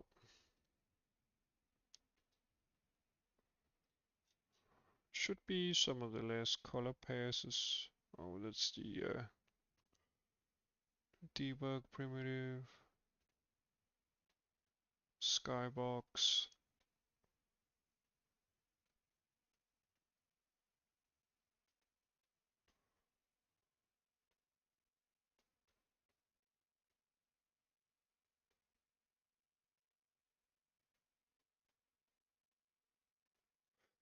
Okay, the shadow map constant buffer. That's not correct, is it?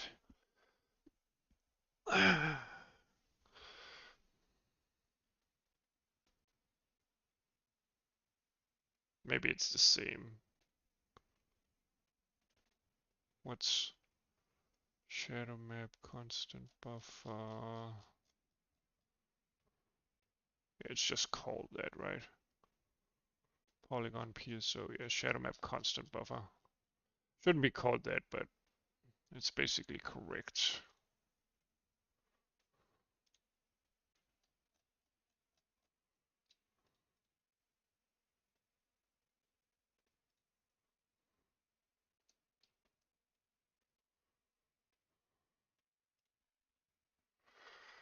Okay, let me try with another model then. Maybe it's my...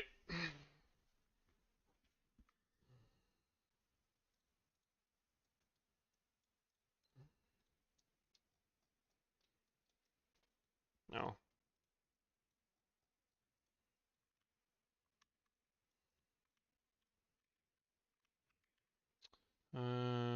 Flat shaded.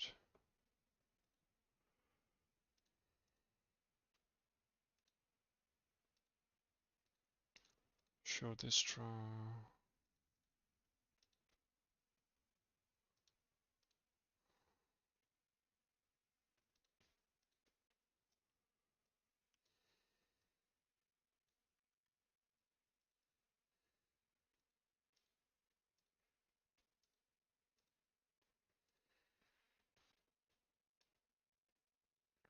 Okay.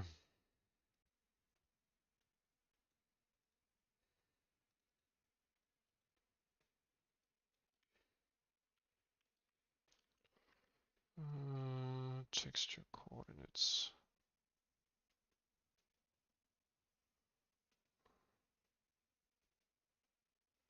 Well, minus? No, that's weird.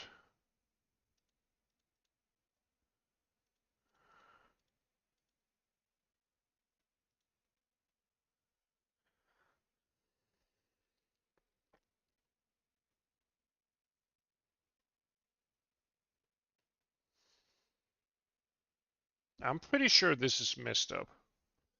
Yeah, the UVs aren't correct.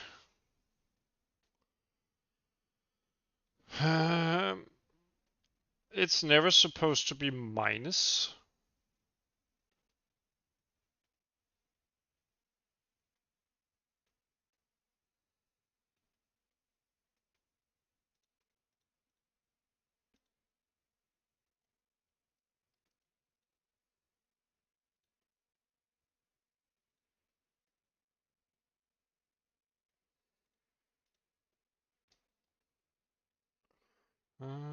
Let's see.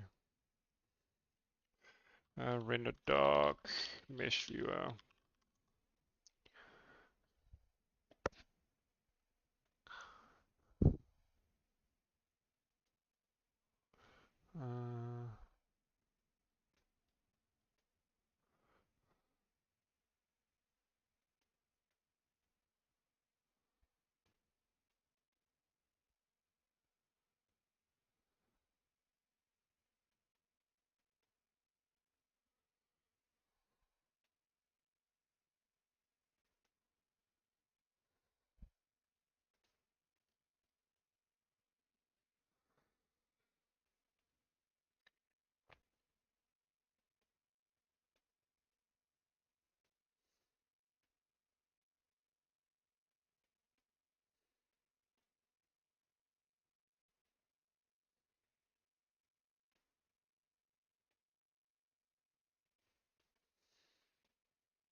Let's see, secondary.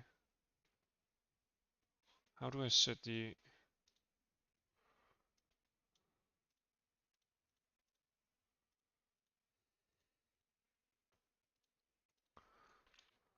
I mean, I can see here on the model that this has the same UV as the other ones, so yeah, the UVs are messed up. So that's why the model is not working as intended, I think. Yeah,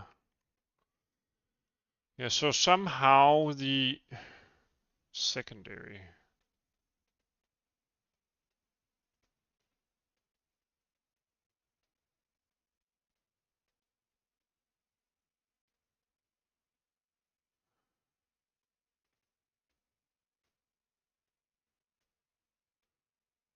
Let's see, vertex shader out.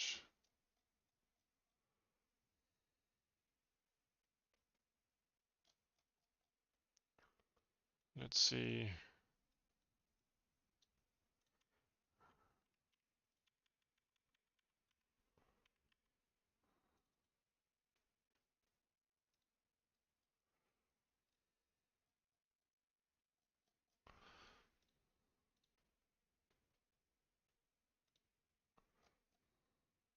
Yeah.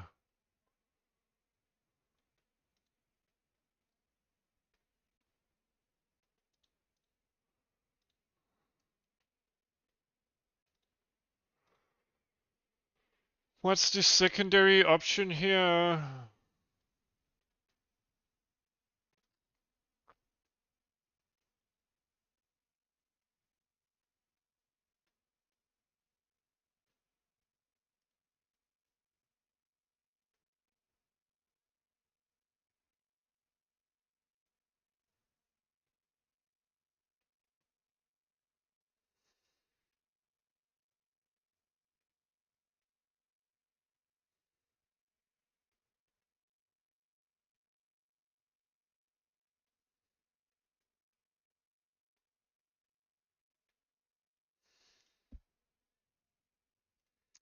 So do I select a secondary, right?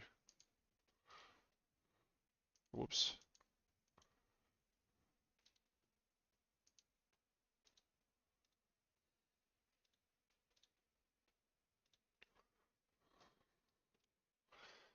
Yeah, I'm definitely yeah, this mesh is actually the engine is rendering exactly what you'd expect.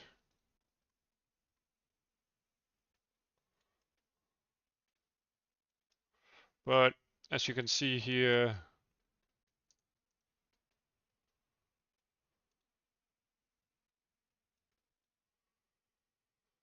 the UVs are not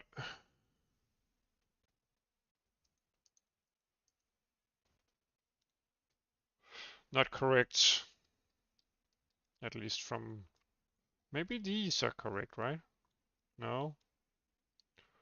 Yeah, you can see they are all red on the one side. I don't know why. Maybe if I open the mesh, then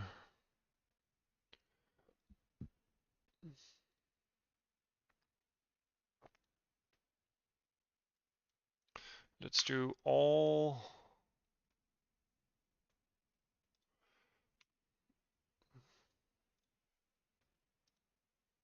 Let's see, shading. Let's use this one instead. Whoops. UV editing. Also.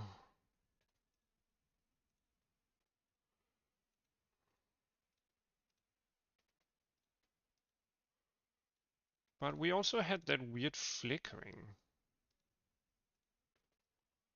Modeling. Mesh. Cleanup.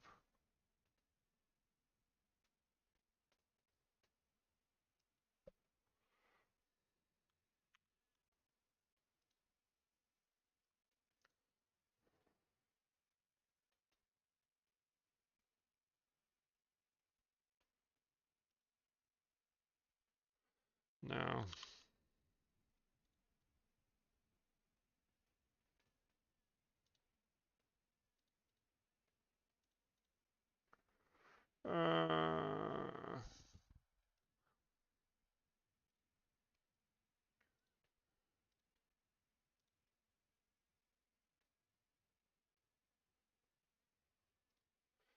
If we do something like this, UV unwrap.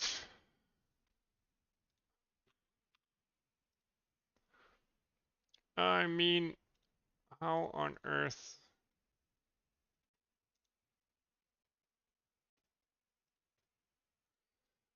Is it related to my import algorithm here?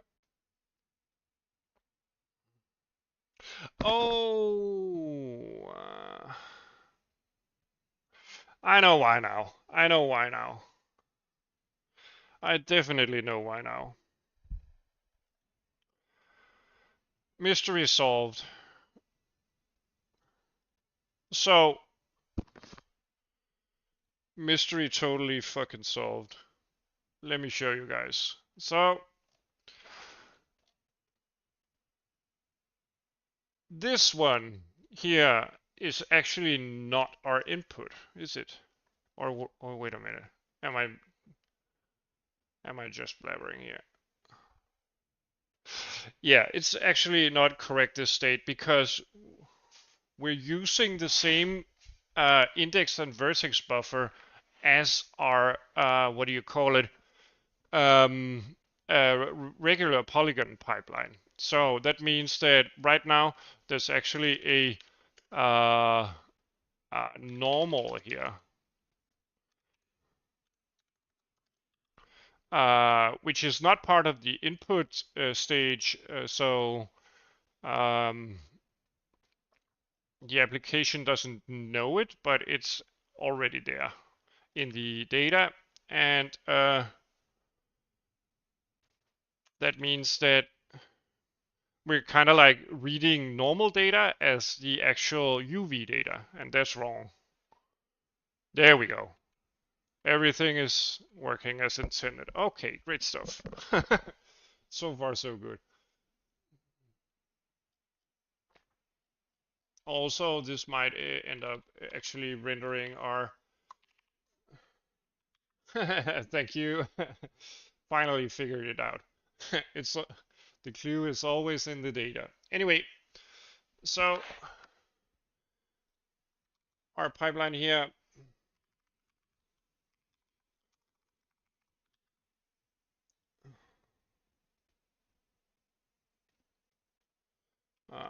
Should be able to minus...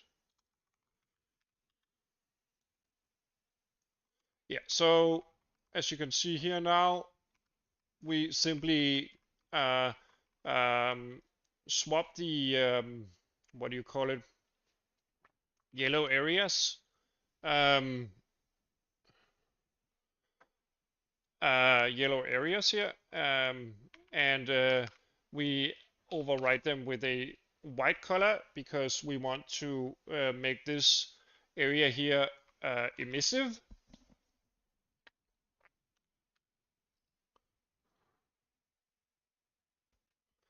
So we could do something like this.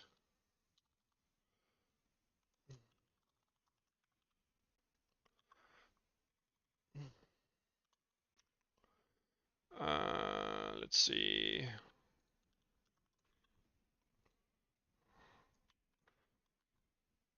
And we immediately have a glowing yellow texture. We can, of course,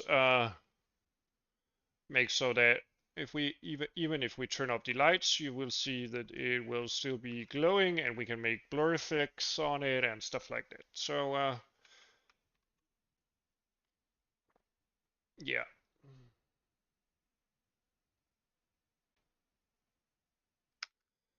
And the thing is that we could also just render our uh, thing to a separate render target uh,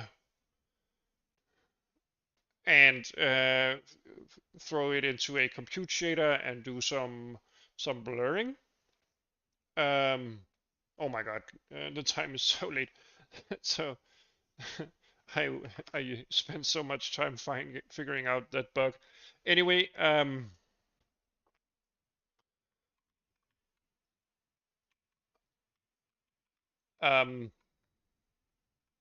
yeah, the model is still kind of weird when it gets transparent, but maybe we don't want the build system to be like transparent here. It overwrites stuff. Yeah, depending on the C level. Okay. Anyway,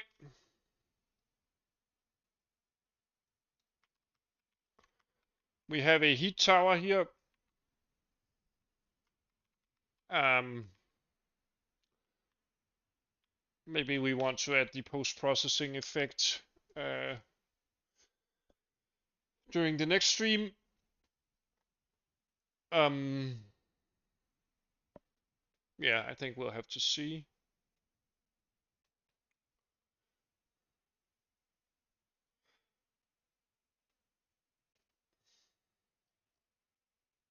Yeah, I'm so happy that I realized what the bug was. Let's see. Whoops. Let's save this one.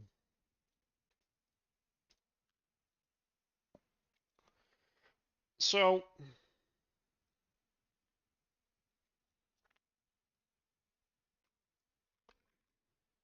that definitely does look better. Uh, we could even tune it a bit. Maybe, you know, make so that it's even when everything is without lights. Um, it still kind of like glows.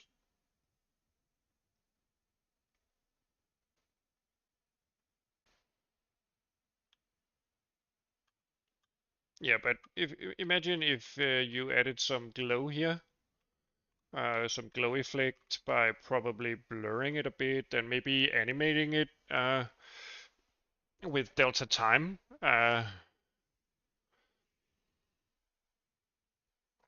That would be interesting. So a kind of like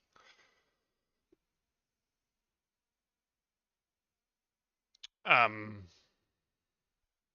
yeah, I would imagine something like um,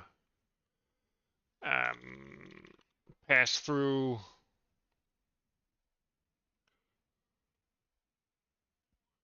some coordinates and then manipulate the wave function of the blur. Kind of like instead of making a smooth gradient blur, kind of like making a function that controls the blur level, or yeah, the kernel maybe. That would be interesting, so that it would kind of like look like heat emitting from these parts of the object. Yeah, I'll look into implementing that.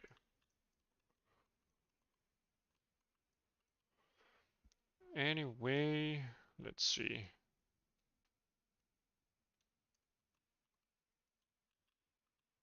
Yeah, that's pretty bright. I mean, yeah. Anyway, that's it for now. I'll be back probably tomorrow to hang out with you guys. Thanks for tuning in during the stream today. It's been really nice that so many people interacted and found their way. If you find any of this entertaining, helpful, or inspirational, please consider liking, commenting, or subscribing, or even checking out other ways to support the work here on the channel in the description down below. Please take care, everyone, and keep on trucking with your own projects.